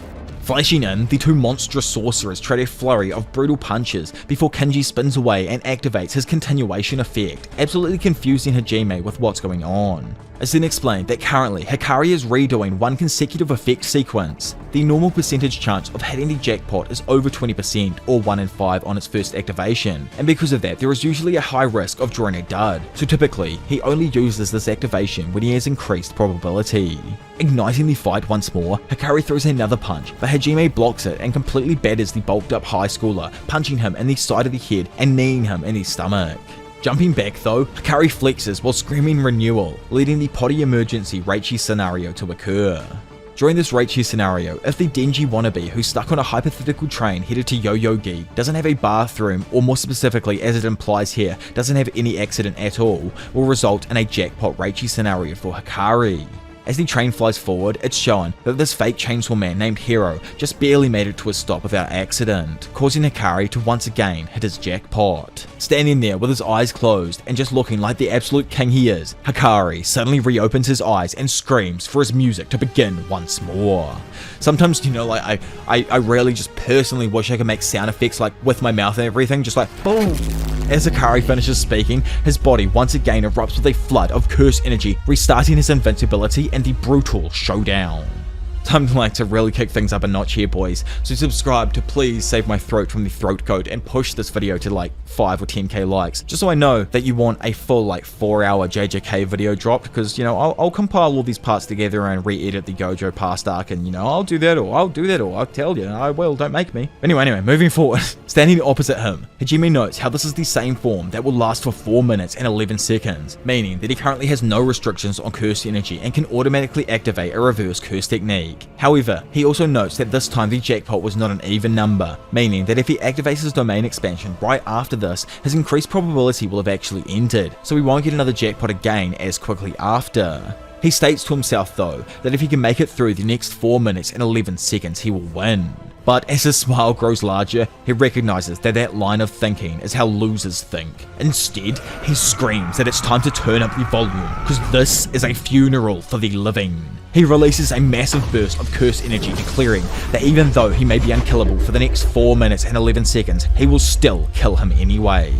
Oh, but before we go any further, we skip back in time to a moment 400 years ago where Hajime was approached by Kenjaku, asking if he had fun with his battle. Honestly, any thoughts on who's in the brain-swapping fiend's body right here? I wouldn't be surprised if it was Narutoshi Keimo, to be honest, but who knows, let me know what you think down below. Anyways, after replying that he didn't have fun at all, wanting to fight him instead, Kenjaku asks him to spare him and says that he is not fit for fighting currently, but reveals he heard something in Michinoku about the greatest cursed energy output ever.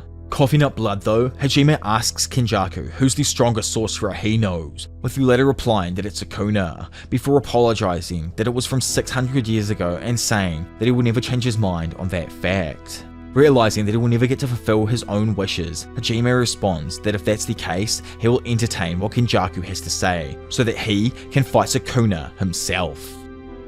Back in the battle, the fight between Kashimo and Hikari intensifies as they both chase each other at high speeds around the port. As Hajime starts to get away, Hikari launches another fat punch that connects with a shipping container, sending it straight towards the ancient sorcerer. Seeing it coming in time, Hajime responds with his own brutal punch, flinging the container straight back at the approaching student. With them both being on opposite sides of the container, they both exchange a multitude of blows on each side of the metal box, completely deforming and destroying it. However, as Hikari breaks through, ready to throw a massive punch, Kashimo dodges by jumping off the ground before he manages to blow half of Hikari's freaking face off with the shipping container door, exposing his face muscles and jaw. With the fight slowing for a moment, Hajime deduces that cursed energy comes from the guard, but he has to use his head to direct the flow of reverse curse technique. So no matter how powerful his reverse curse technique is, it certainly can't be strong enough to regenerate his head. Therefore, Kashimo plans to use his lightning to target his head and completely split it open.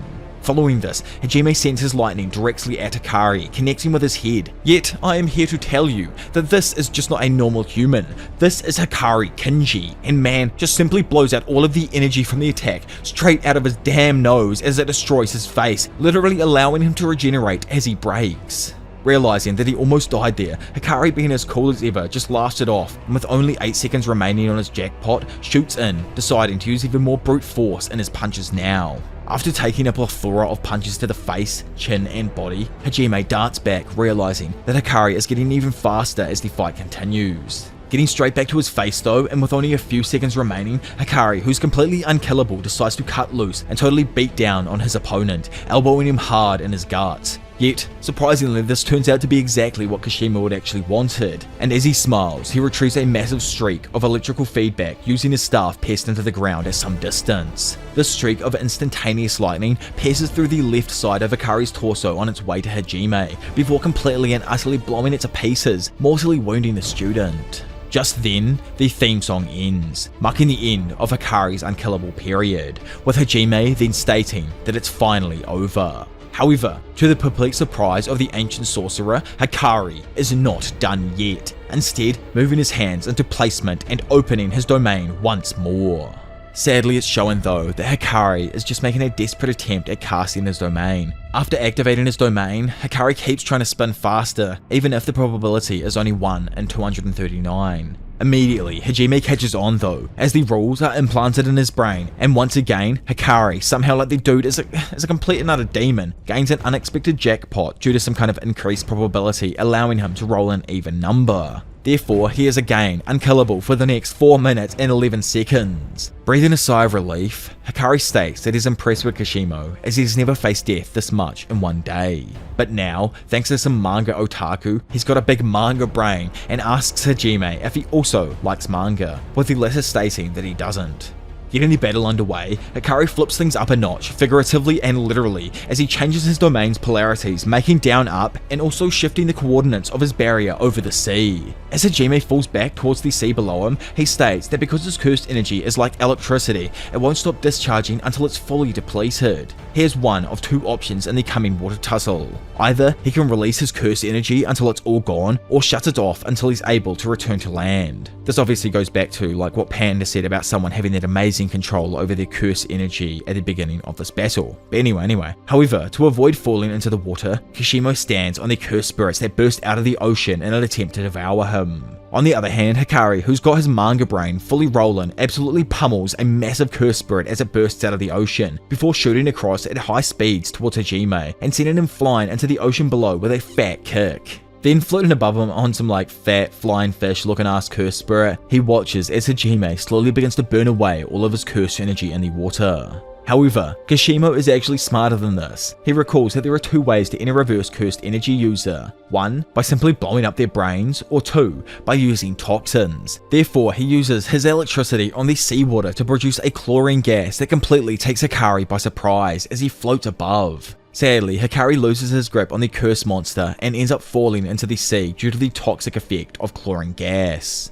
It's explained that unlike simple body regeneration, addressing a toxin in one's blood requires insane skill, as well as a higher level of reverse curse techniques. Sinking down through the ocean, Hajime notes that Hikari doesn't seem to be able to detoxify fast enough, causing the round to end and allowing Hikari's immortality shield to fade. As Hajime states that this has been fun preparing to finish him off, Hikari, just like before, dispels the excess cursed energy right out of his freaking nose and throws a vicious punch straight into the face of Hajime, taking him completely by surprise. With the two floating back from each other after the attack, it turns out that the legend of Jujutsu Tech targeted the toxins in his body and removed them unconsciously via his automatic reverse curse energy. With only 5 seconds left in his jackpot, Hikari realizes casting his domain again after this one ends will be dangerous due to the effects of electricity coursing through the water and the steadily increasing temperature of the ocean.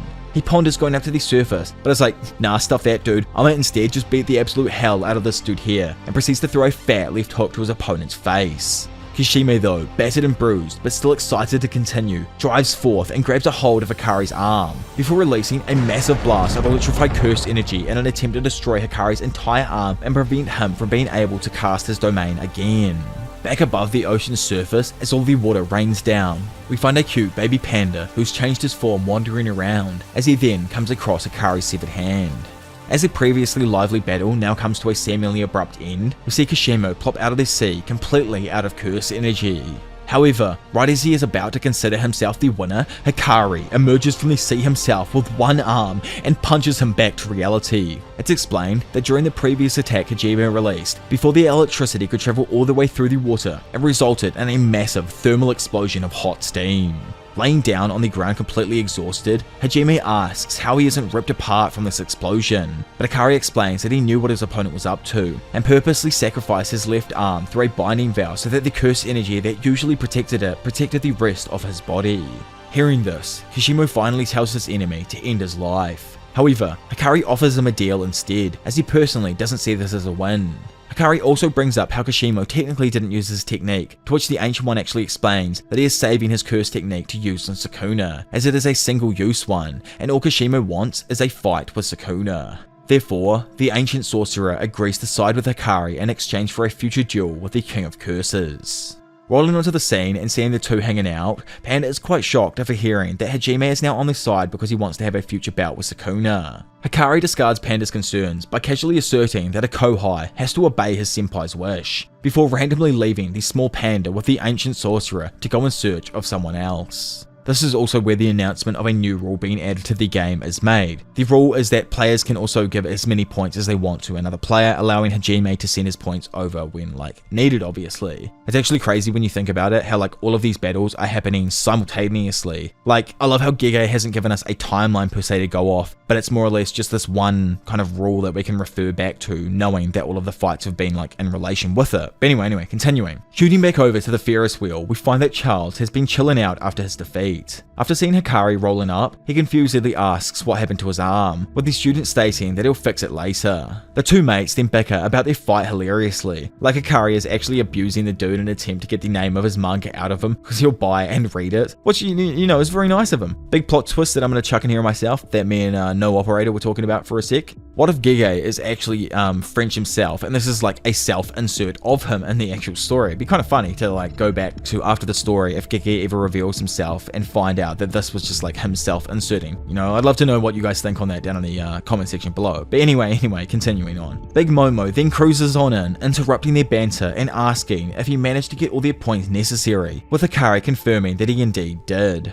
So quickly before the video ends, I guess I better go over their plan. So their plan is obviously to implement 4 new rules. The first was to make points transferable to new players, which was done. The second is to allow the use of 100 points to create a substitute player so individuals can actually leave the game. Third is to remove communication blocks on the zones. And then finally, the fourth is to allow people in and out of all of the barriers without consequence. Nishimaya states that she wants to forget Rule 3 for now in place of going to get 4 first. The reason they are doing this obviously is because Maki can actually pass through barriers, leaving Hikari shocked at this news that she can freely enter them. He asks how it's possible, with Momo stating that it's because she has turned into a complete monster.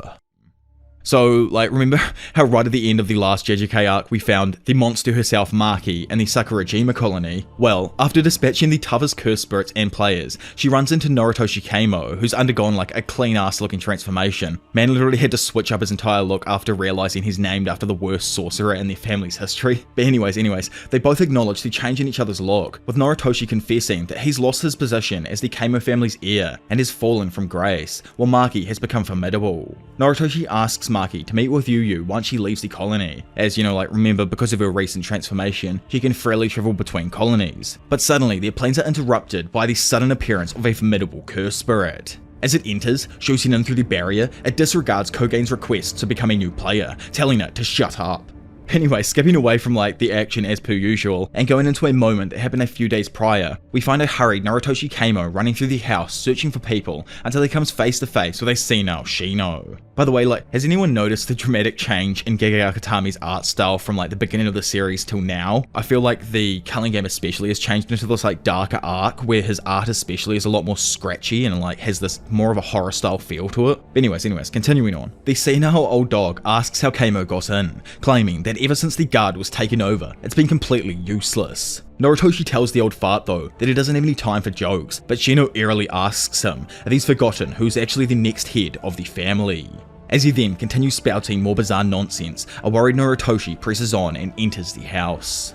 Inside, he is greeted by the body-swapping creep himself, Kinjaku, who's literally just chilling out and relaxing as he was waiting for Noritoshi to arrive. Kinjaku greets Noritoshi with a smile and offers to fill him in on his plans. He explains how he used Jujutsu terrorism, the sealing of Satoru Gojo, and the Culling game to eliminate all the uncorrupted members of the Jujutsu Society. He knew that because Gakuganji is considered trustworthy and had influence with the said higher-ups, Noritoshi would have wanted to plead with him in an attempt to retract those notices from the headquarters. Talking about the notices that was handed out earlier, the sealing of Satoru Gojo and the killing of Yuji Itadori. Anyway, so he took care of everyone who wasn't on his side, like Gojo, Gakuganji, Masamichi, and others that we probably never even met to start with. By the way, the actual text that goes over this is much more confusing, where they explain pretty much how Kinjaku managed to take over the conservative faction of the Jujutsu world. Anyways, sitting there, Kinjaku's left impressed as Noritoshi's only a mere student, but can already see the bigger picture and acts how he needs to.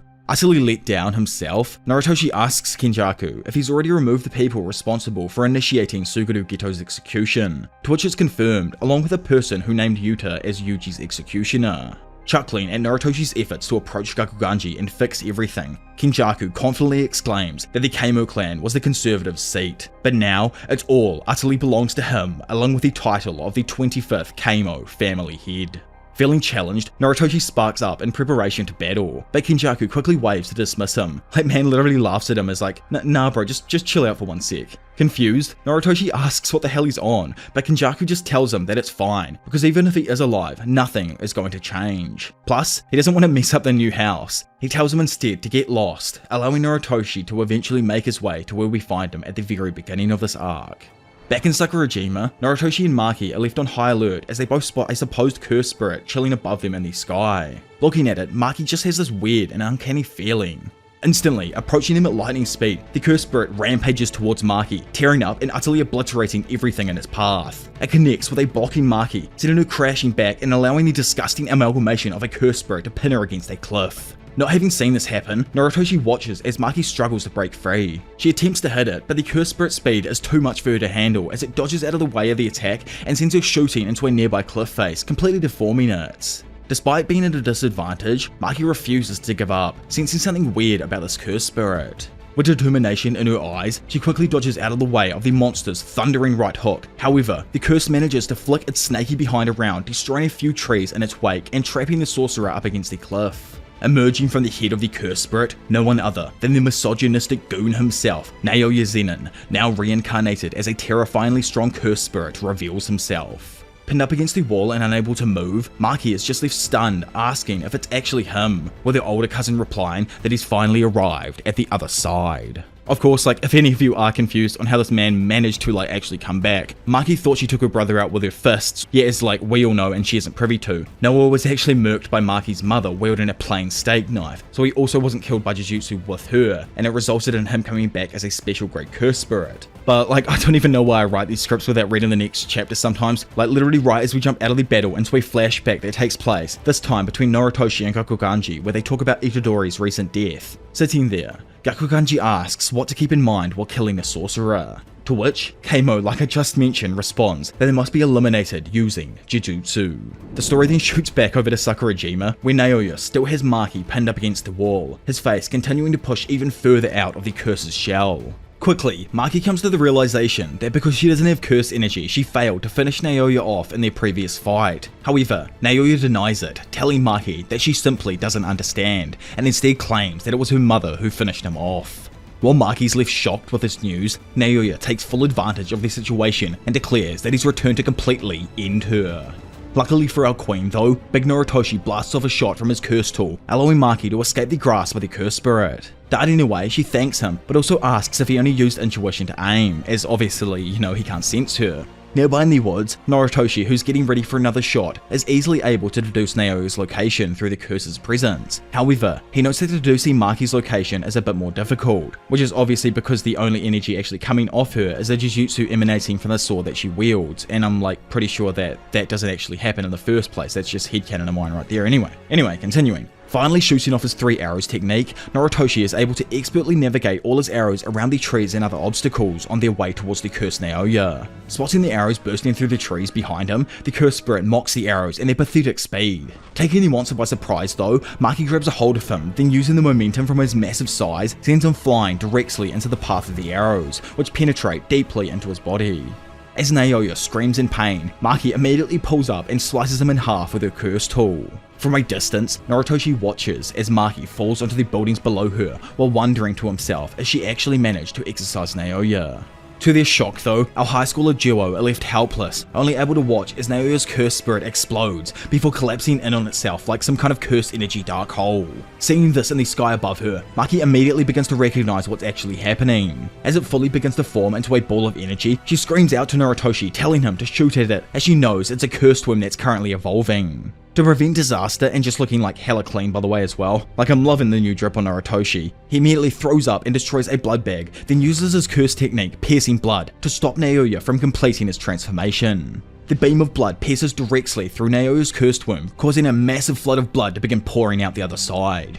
Thinking that he could have possibly exercised the cursed womb, Noritoshi watches as the burning ball begins falling to the ground below. Yet, as he begins to ponder how insanely fast it could have been if it survived, it's revealed that Naoya did indeed dodge the attack and has evolved into a much more terrifying form. Maki screams for him to dodge, but before Naoya even has time to react, he's hit with a devastating blow that sends him rocketing back through the forest around them. Turning around and calling Noritoshi utter trash, we see the grotesque and harrowing sight of Naoya's full transformation into a foul, repulsive cursed spirit. Noticing that he managed to defend himself from the attack, Naoya states that Noritoshi is indeed a clan head after all. As Keimo sits there recovering from the blow, it's explained that if he hadn't used his blood to block the previous blow, he would have died. Getting back to his feet, and with a revived look of determination on his face, he activates his flowing red scale ability to attack the quickly approaching curse. Seeing the curse heading Noritoshi's way, Maki rushes over and manages to jump in front before diving straight towards the curse and cutting him open with her blade. Watching this happen in front of him, the juiced up Noritoshi activates his Crimson Binding technique, restraining the cursed spirit and allowing Maki to strike at him once more. Yet, just as her swing is about to land, Naoya spun at a high velocity to deflect her strike, completely catching Maki by surprise. The combined efforts prove to be utterly ineffective against Naoya, who still retains his ego from his previous life. Getting ready to re-engage, Maki states that Naoya can still use his curse technique, which explains why he's been so monstrously fast. In retaliation, Naoya unleashes his prolific projection sorcery, sending out a bunch of frames in Maki's direction, which frees anything that he touches, which, also in this regard, is literally the air between the two. As he instantly touches the set of frames, it creates a devastating explosion that Maki and Noritoshi barely dodge. Undeterred by this, Naoya takes off at a speed faster than sound, confusing Noritoshi, who wonders if he's fleeing, but Maki corrects him, stating that he's actually just speeding up.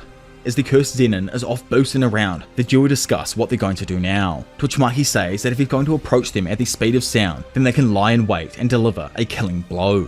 Sensing the curse's direction change towards them, Maki bravely steps forward to face Naoya head on, telling her companion to stay back as Noritoshi also activates his technique around her in an attempt to add some protection. With the cursed spirit destroying every shard of glass in the building as it builds up its speed, it's explained to us that this misogynistic demon of a curse brings air in through the inlets on its back and compresses it along with the curse energy to then inject it out its back for even more speed. With its max speed of freaking Mark 3 achieved, Naoya strikes with such a devastating force that it leaves Maki almost completely unconscious and badly injured. Standing above her now, Naoya mocks Maki, disgusted with himself to ever think that he could have possibly lost to her. Naoya states there are things that children can never do, that adults easily overcome. After you grow up, you don't even remember the times where you constantly failed. Laughing at the stupidity of this though, Maki mockingly asks him when he was ever actually an adult, to which Naoya evilly tells her that maybe she should ask her dead sister. Fuming with anger over how his sister was disrespected, Maki swiftly stands back up and in perfect coordination with her, Noritoshi unleashes 2 more arrows into the malevolent entity. Darting in behind, Noritoshi then employs his own blood-bending technique, slicing into the curse and landing a devastating blow, leaving Naoya stunned with the amount of blood being expended by the sorcerer. Coming to though, he makes the connection that Noritoshi could possibly be circulating the blood outside of his body and then bringing it back in continuously, that way he won't die of blood loss. Knowing that only Maki can defeat him though, Noritoshi tells his companion that he'll hold off Naoya while she makes a run for it, but Maki refuses, just asking for 5 minutes. Noritoshi argues though that she's probably suffered internal damage and just a brief break won't be enough, yet still Maki denies it and tells him that she isn't bluffing and really does just need 5 minutes to fully heal her injuries. I don't know how she's actually healing herself. I'm assuming that she's probably running over to one of the healers from Jujutsu High and getting healed there, but that's just a thought of mine. Either way, hearing this, he tells her that he won't make any promises, as honestly, it doesn't really matter whether he lives or dies. Reigniting the battle, Naoya blasts towards the duo, but Noritoshi uses another technique to form a blood fence before diving out of the way as Naoya effortlessly bursts through it. Noticing that Maki's vanished, and because of the fact that she's like Toji, he can't sense her, Naoya asks where she's gone. Noritoshi in this moment analyzes the situation and realizes that although Naoya's cursed body is incredibly fast, it's not durable. He also observes that Naoya has a binding valve that requires him to curl up at high speeds to avoid tearing, thus increasing his toughness, but due to that binding valve itself, when not moving at high speeds, he's extremely vulnerable. All of a sudden, striking faster than the speed of sound, Noritoshi is completely taken off guard and blown back through a bunch of defenseless trees by Naoya's blow. Immediately following up, the misogynistic demon speeds up and rams straight into the vulnerable sorcerer, causing him to start spewing up blood. With Noritoshi falling towards the ground below, Naoya gives chase and jokes that blowing blood into his inlet was a dirty move. However, Noritoshi refuses to give up and claps his hands together before delivering a powerful blood beam straight to Naoya's head. Despite his efforts though, Naoya remains completely unfazed and declares that the battle is over, causing Noritoshi to fall into a childhood flashback. So big man himself is having, his life flash before his eyes right now. He believes that honestly he's failed. He was never able to create a safe place for him and his broken family. Then coming back to reality, he now sees the malevolent figure that is Naoya leaning over him. Again, Noritoshi is hit by the shell of Naoya's curse, sending him shooting back a few feet, but this time the sorcerer quickly regains his footing. Thinking to himself and knowing that no one in his personal life needs him anymore, Noritoshi attempts to retaliate with a straight punch while proudly stating that now it's time to completely burn away his life, then one day in the future his comrades can do the same upon his fallen ashes. And honestly, Gege man, you gotta chill out, you turn into a bit of a pole at some of these lines right here. Just then, as Naoya is about to step forth and end Norotoshi's life, two brand new random ass players screaming sumo and katana arrive to join the fight.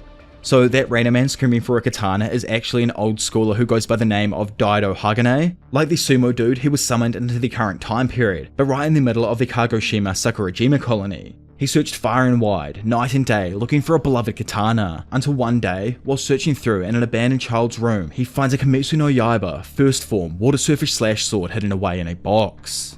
On the other hand, and also on the 2nd of November, the other random Culling game player, Mio, who was just summoned, walked around and challenged everyone that he came across for sumo. He challenged every man, woman, and even a damn dog, but no one accepted his challenges. In the end, as he walked around brokenhearted, he heard the phrase Nakota and immediately smashed a granny's door down to see a game of sumo taking place on her television. Finally happy with finding that good stuff, he asks for the location and was told that the fight is happening in Ryogoku, Tokyo. I actually love how smooth brain looking this dude is. Peak Gege meme character right here. But anyway. Man's like, Ryogoku Tokyo, the capital of the East. But, man is the biggest smooth brain dude about and went the wrong direction. He actually went right and eventually strolled into the Sakurajima colony, becoming a Culling game player.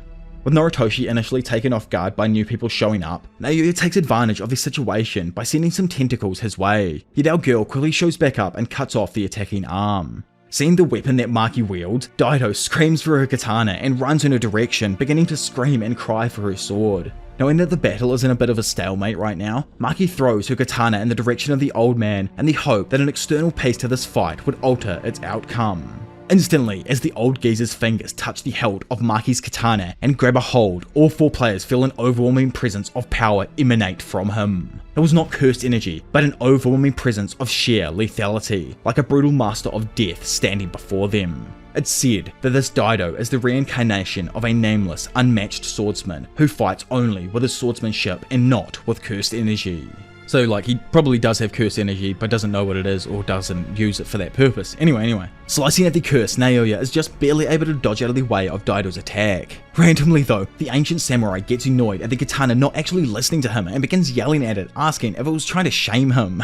Like Maki, Daido also has no curse energy and cannot see the curses, so because of that, he asks if there's some kind of Ayakashi in front of him. Confused, as Maki assumed that he could see it, she asks if he can't. He explains that if you can see everything else besides the cursed spirit, then it isn't technically the same as seeing it. Once finishing his sentence, he brings the blade down, connecting directly with Naoya and slicing him in half, taking him completely by surprise. Blown away with what she just witnessed, Maki tries to understand how she couldn't land any lethal attacks on Naoya, but Daido easily could under the same conditions. She ponders what it is that she isn't seeing, and what if there's still some kind of difference between her and Toji. In the end, Maki senses a simple domain appear behind her. Turning around, she sees Mio and is challenged with a sumo bout.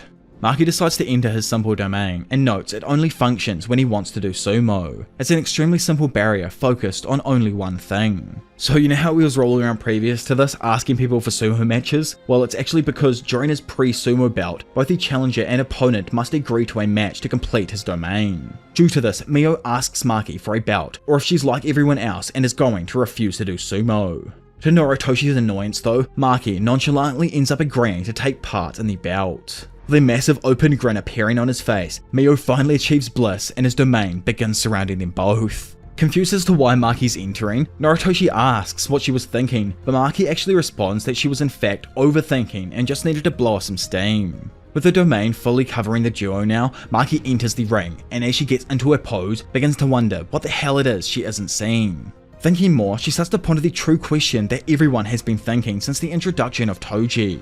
What is she? Sensing the approaching attack, Mio easily manages to dart behind Maki before she can grab him, and as she turns to counter, instantly ducks under her left grab.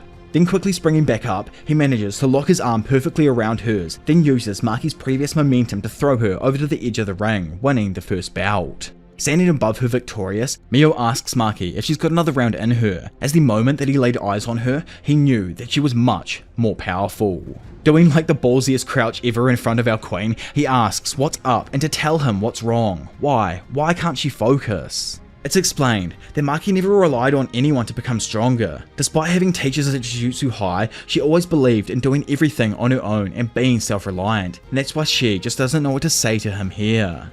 Our smooth-brained Mio though sensed that she was still thinking about what Daido had said earlier, given her silence all this time.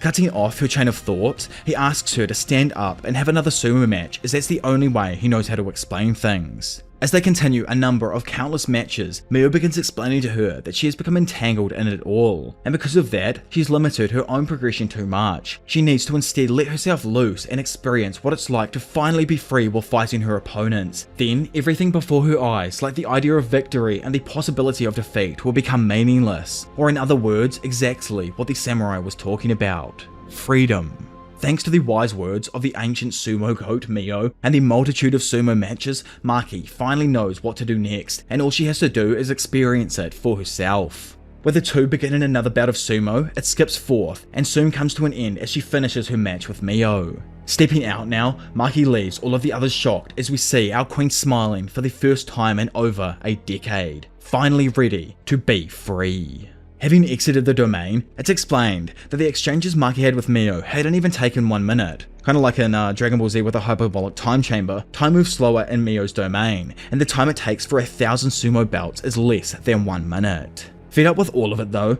Naoya boosts off into the sky like last time and begins raising his speed. Looking over to the randoms, Noritoshi notices them cooperating and asks who they are. But to his surprise, they explain that it doesn't matter who they are, others can think what they want. All they care about is the need to hold a katana and cut what needs to be cut, or they want to get back in the ring to wrestle with Maki some more. Back in the battle, as Naoya boosts around destroying the city, he becomes annoyed at the fact that he should be overwhelming her with speed, yet for some reason, he can't even touch her. Sprinting across a roof now, Maki sees Naoya shoot up and boost off in front of her, completely shattering all of the glass from all of the nearby buildings as he reaches near top speed. Somehow, I don't know how she's got this much gas now all of a sudden, making it over and in front of Naoya's trajectory, Maki drops down and begins to feel everything around her. In the past, she couldn't see without glasses, but once she gained this body, thanks to Mai, she became content as she was finally like everyone else. But Toji, he wouldn't just reach that height, he would have pushed forwards without hesitation and even been able to deflect Naoya's top speed attacks with ease. Seeing what no one else sees for the first time, Maki states that it's not enough to be like everyone else. There are things that only the chosen ones, like Toji and herself, can see. Boom! Instantly, as Naoya tears through the building directly in front of Maki, trying to hit her with his top speed once more, Maki quickly pulls herself into a ball and manages to dodge Naoya's top speed attack in midair without anything to actually move off. It's just freaking insane. A lot of the fights in the series play off like how you can catch a person off guard in the sky as they are unable to completely dodge because there's nothing to move off. The sky is like untangible. So this just goes to show how much of a beast Maki is right now. She's literally smoking on that Naoya pack for real. But anyway, moving on. Maki knows that the air around them may seem empty, but there are minute differences in the temperature and air density. All Maki needs to do is use them to her advantage. As Naoya then attempts to boost at her once again, Maki easily dodges and punches the curse down towards the ground below. Maki's also got that mega juiced up brain, as somehow she just knew that Mio was directly below her, allowing him to land a direct headbutt to the side of the curse's exoskeleton. Not done, Daido also reveals himself and slices at the curse, almost completely cutting through the entirety of Naoya and killing him.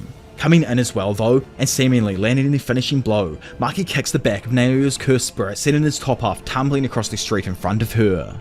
Screaming in denial over his possible defeat, Naoya tears his hands through the shell of his curse womb, fully revealing his human shell, while saying that the only one who deserves to stand with them is himself, before activating his domain expansion. With his domain expansion, Time Cell Moon Palace active, we see a massive, malevolent eye at the center staring directly at everyone within its sight. Instantly, Naoya activates his ability on both Mio and Daido, causing flames to erupt from their bodies, taking the Ancient Ones by surprise. However, even more to their surprise, it disappears, allowing them to begin their attack again. Though, as soon as they move, both of them drop to the ground, absolutely overpowered by Naoya's sure hit technique. For anyone as confused as these old boys are, it's actually because of the fact that anyone Naoya touches has to move like him, or they freeze for 1 second. What makes it all the more brutal is how his domain amplifies his innate technique, making it even more precise. Not only this, he can even manipulate every cell inside of his opponent's body, and when his opponent moves, every cell will become out of alignment. Which explains exactly why Mio and Daido were severely injured by just taking 1 step. With Mio collapsing to the ground, he states that it's indeed a good domain. However, Naoya only made this domain expansion for Maki, but as he tries to sense where she died, he can't find her. Slightly confused because this is like his space obviously, Naoya knows that she lacks curse energy like Toji, but thought his domain would be able to locate her. Suddenly, Daido purposefully moves his right arm in an attempt to slice Naoya, only to instantly have it decapitated by the annoyed curse spirit. You see though, in typical bottom G behaviour, Naoya thought it was pointless. However, Daido is constructed of the same material as our girl and was able to sense her location, chucking the katana in Maki's direction. From within his own shadows, Maki suddenly appears and grabs her blade, before plunging it straight through her traitorous cousin's back. As we all knew, but obviously this man right here he just couldn't accept the fact, Maki and Toji have no cursed energy, so they can easily enter and exit barriers unless their barrier uses a physical object as its shell, or unless there is a specific condition placed, and because Naoya didn't do that within his domain, he cannot trap her inside of it. Going into the twins' dream world for a moment, the sisters are able to reconcile together as they both recognize that Maki finally broke free from her curse. Correspondingly, it's explained that the sword Mai left behind is the replica of the curse tool Soul Liberation Blade. That said sword, and now Maki's obviously, ignores the hardness of everything and cuts the soul directly. But to use the full potential requires having a pair of eyes that can see the soul of inanimate objects. Maki has achieved this, and in the end, as Naoya screams at her, telling her that she is lost because she can no longer move inside of his domain, it's explained to us that this domain's guaranteed hit can't recognize Maki, due to her lack of curse energy, as I've been going over so much already. And because of that, an oblivious Naoya is completely sliced in two, subsequently causing his domain to explode. With the battle seemingly coming to an end, and both Daido and Mio shocked to somehow still be alive, it's said that 12 years after the death of Toji Zenin, a demonic fighter of equal strength was finally born. Honestly, it's just so nice to see Maki having a smile on her face in each panel. Such a lovely change from the angry Maki, even though she looked gangster and was just ready to mess up anyone's day. It's nice to see her with a smile on her face for the first time, as her mission technically has completely come to an end now. She's just here to be a goated warrior in the coming battles, pretty much. Anyway, gotta move forwards, otherwise all the bottom G's out there can't take it, and I hate it when I build up amazing female characters, which is really cringe of them for some reason, but anyway. So with the aftermath of Maki and Naoya's fight, it's shown that she was fully successful in exercising him, as Keimo confirmed the win. Maki claims that the win was thanks to the randoms that had shown up, and hearing this, Noritoshi asks about their condition. Just like Keimo, Daido and Mio's conditions are also severe, but what Maki's most concerned about is how Noritoshi just nonchalantly decided to throw his life away. Noritoshi tells her though that he should know his situation. Because he's from one of the big families like her, he feels worthless as he's failed to become the head. There's also how he was named by his mother after the most evil sorcerer in history. He asks if Maki asked hers, to which she says that she did, but then she murked her. But now, after hearing what the curse Naoya told her, she doesn't know if it was the right decision, and honestly just wished they'd talked more. Skipping away for a moment, we witness a glimpse of Keimo's past. We remembered his family and how his name actually originated. More or less, the reason as to why she named him Noritoshi was that it was the first thing that came to her mind, and she was peeved at the time. She didn't know exactly what was good for him, but just wished that he would abandon the Keimo family and safely return home to her. This little dude who, I initially thought was Keimo, is actually Keimo's half-brother. I just had no idea, and I thought this was a flashback with Keimo to start with. My brain. But anyway. He asks if Noritoshi's a nice guy, to which his mumsy says that of course he is. After all, he's my son. So, kicking things back off, we shoot over to Tokyo Colony number 1, where Hana Kurisu mysteriously greets an awakening Megami as my fated one. Still dozy, Megami asks how long he was out for, with Yuji, who's looking like the maddest king ever, dripped out in a robe sipping on some wine, remarks that he'd been unconscious for 2 entire days, and now it's almost the 15th of November. Having collected some food himself, Takaba enters the room, and as Hana settles on the couch with a tub of ice cream, the group begin discussing how it's quite odd that the power is still on in Tokyo. Megami presumes that Kenjaku may have colluded with the higher-ups to keep the power on, so it wouldn't interfere with the culling game itself. He then goes off to take a dump, and because he was out of the action for the last 2 days, asks to be filled in on what happened while he was out. It's explained that Yuji bumped into Takaba and chose to join forces in an attempt to locate Megami. Eventually, Takaba was able to locate Hana, carrying Megami through the sky, and that's how they ended up all here together. Bringing him fully up to date, Yuji shows Megami how many points both Hikari and Yuta have, telling him that including his own and Takaba's points, they've met their quota. Now, all that's left is to figure out how many points are needed to actually leave the goddamn culling game. Curiously, Megami turns and asks Hana if she's the player named Angel that they were looking for, and asks also why she saved him in the first place. As Hana confirms who she is, a mouth suddenly appears on the side of her face, telling them to cut asking a chick so many questions, leaving everyone stunned bar Yuji, who exclaims that there is someone else just like him.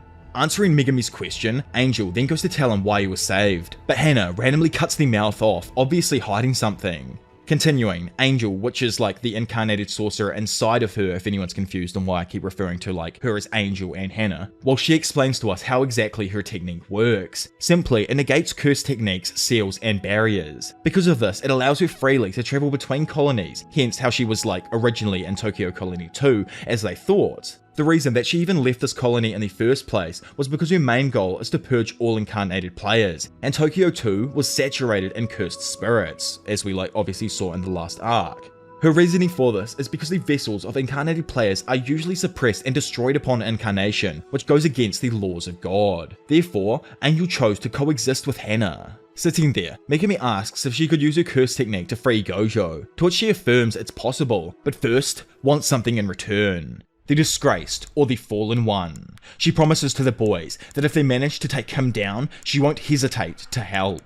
Well, let me all tell you, things certainly take an interesting turn as Yuji is summoned into his or Sukuna's inner world right here. Stepping forth, both loathe each other's sight, yet there isn't any messing around this time, as no, Sukuna, the King of Curse, reveals himself to be the disgraced one. Which absolutely flips the series on its head, and let me tell you right now, you ain't ready for what's about to happen, and I still can't literally fathom what's just gone down in 213. But anyways, moving forward, noticing that something's up with his boy, Megami calls out his name, asking if he's okay.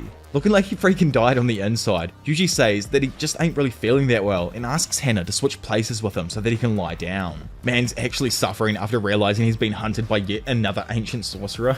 Having moved out of Hana's point of view, Yuji then begins trying to gesture that the disgraced one is Sukuna. Man, I actually love Megami's confused ass face right here. Eventually though, and after sitting down with Hana, he realizes what Yuji is trying to say. Megami ponders on how they need her help to save Gojo, but now they're completely back at square one as her target is technically Yuji. Similarly, Yuji muses about why Sukuna told him to keep quiet and concludes that Angel must have some sort of ability that can completely obliterate Sukuna without any chance of return. Yuji, obviously being Yuji, thinks that this is a cheap price to pay to end the cursed spirit and decides that as soon as the others implement the rules required to save Sukumi, he will die. With the two comparatively overthinking everything, Angel speaks again, breaking their thoughts and remarking that it's odd how a large number of people are currently entering the colony. Quickly, the group command the Kogan to show the current culling game player base, with it revealing 807 active players with more joining every minute. So, right now in this story with Yuji and stuff, we're in November of 2018. Well, taking things back quite a few months until February, we find that Kenjaku and Sukuna's chef, Arume, are explaining to the US officials the existence of curse energy and curse spirits. So apparently, curses are usually only observable by the Japanese population, with some exceptions. This includes the fact that they are mostly invisible to the naked eye obviously. Curses and curse energy themselves live within specific wavelengths of visible light that the normal human brain can't pick up on, and man-made cameras don't actually capture the correct light to view what's really happening through their lens. which, by the way, if you've watched Jelamoth's dope video going over Jujutsu Kaisen's iceberg, well, it goes into the theory that Jujutsu Kaisen's cursed realm is the same place as in Gego Akutami's first story called Number 9, in which the main character, who I think looks exactly like a mix of Sukuna, Gojo, and Megami, uses weapons and Shikigami-like creatures that he summons from 9 different boxes that interact with a shadowy realm. Plus, remember that one time Sukuna told the black box to open just before he used a flame arrow to send Jogo to the cursed realm? Honestly, I just need to move on right now, otherwise I'm gonna just start dropping series-changing theories that I've headcanon right on the spot. So anyway, after having handed out the cursed glasses, Uraume lets everyone know that they function as a screen and will allow them to see curses along with the manifestations made by cursed energy. Instantly after placing on the glasses, the US president along with his secretaries react in shock horror, asking what kind of disgusting trick this is. Cyrus, one of the US president's officials, speaks up, telling them that they all need to calm down as they'd already been able to confirm that this is all reality, and if they don't seize this opportunity, they'll fall behind as a global power. The 2 sorcerers then exorcise the cursed spirits, assuring the officials that they mean no harm. Elaborating some more on how curses don't appear on man-made cameras, Uraume states that they have video footage recorded using Jujutsu technology that works by capturing a puppet's vision. Specifically, they show footage to the officials that was taken through Kokichi's puppet's vision, giving them a taste of Sukuna, Gojo, Nanami, and Todo's abilities. The president, who's just watched all of this, makes a joke about it not being IMAX quality. However, Secretary Cyrus declares that they just don't get it. Curse energy has the potential to become the cleanest energy source in history, replacing every other form of known energy on the entire planet. Cyrus stresses that even the blonde dude they just watched throw hands possesses enough curse energy to power an entire country. Sitting before them, the body-swapping goon then informs them that in November, Tokyo will become a domain of pure viciousness, where all Jujutsu users will be forced to congregate for a ritual. Hearing this and becoming enraged, the president of the good old USA demands to know if he's been told to kidnap Japanese citizens and use them as research subjects. Standing there himself, Cyrus insists on the importance of tapping into curse energy as an alternative energy source. He emphasizes that sorcerers defied modern science and technology because their brains were wired differently. However, the whole idea of abducting people for human experimentation truly horrifies the president. In an attempt to fully convince the Big P, Cyrus goes on a mad rant, citing various nations like China, Russia, Saudi Arabia, and the Middle East who would surpass them as a world power if they did not do anything.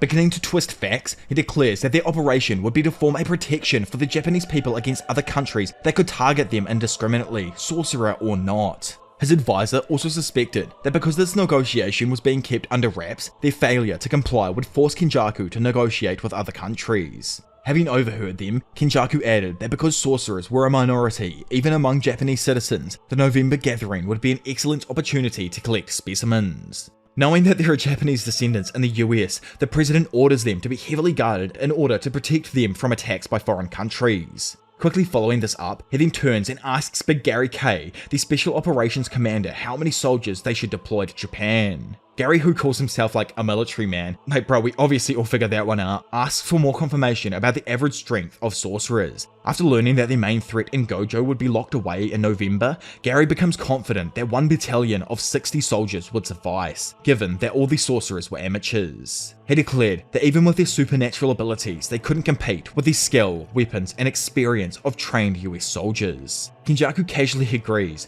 but states he'd still recommend a full battalion of at least 800 soldiers to deal with the sorcerers effectively.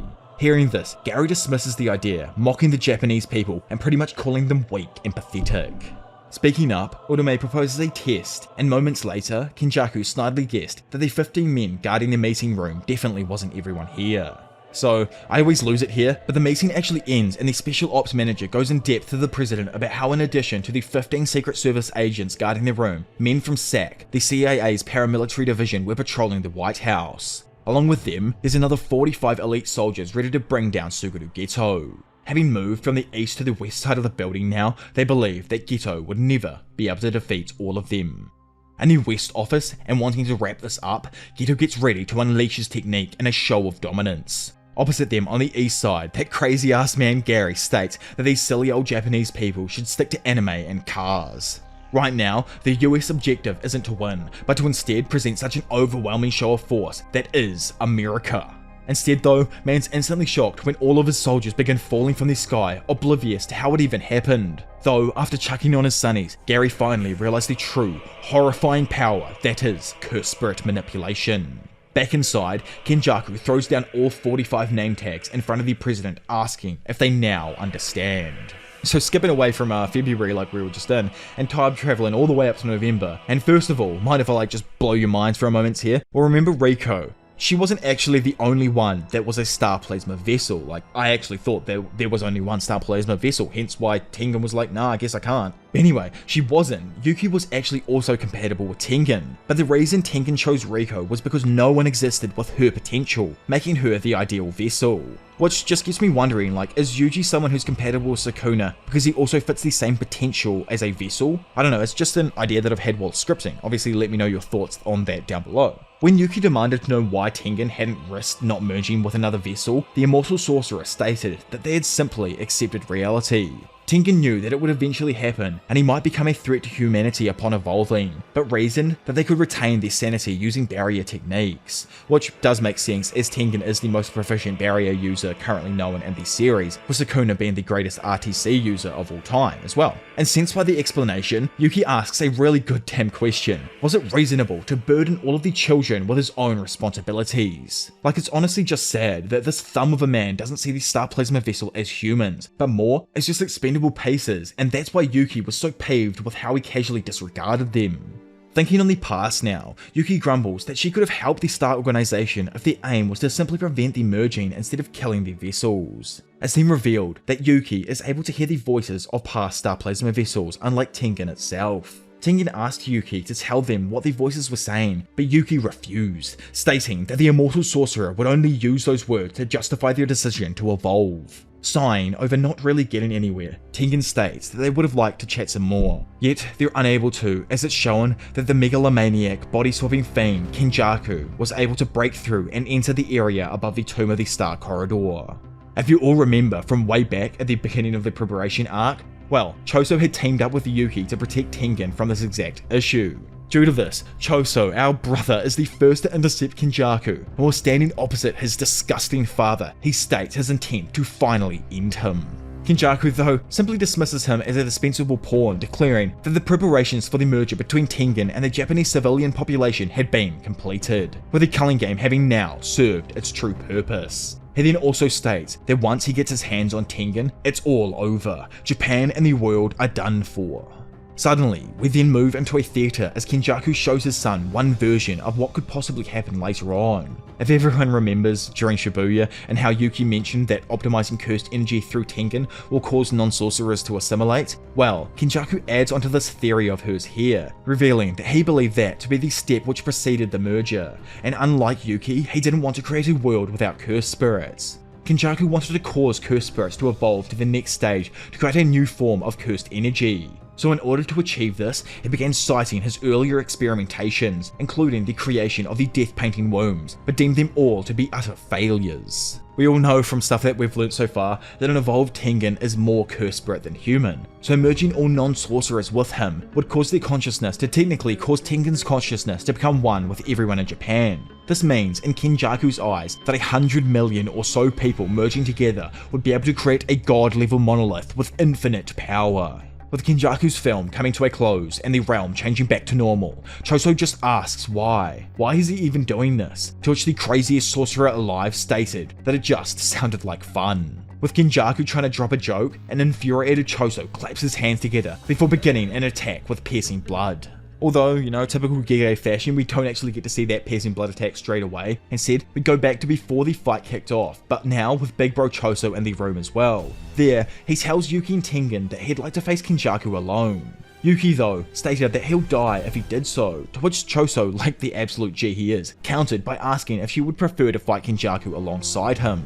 He admitted that in such a situation he would only be a hindrance, so their best bet was for him to engage Kenjaku in combat and force him to reveal more about his curse techniques, giving Yuki and Tengen an advantage. Yuki states that he'll still die, but Choso stated that it didn't matter if it allowed them to end his and his brother's manipulative father. Flashing back as Choso's piercing blood shoots off, Kenjaku, watching the approaching attack, manages to easily dodge out of the way of the attack while releasing a centipede-like curse to attack his opponent.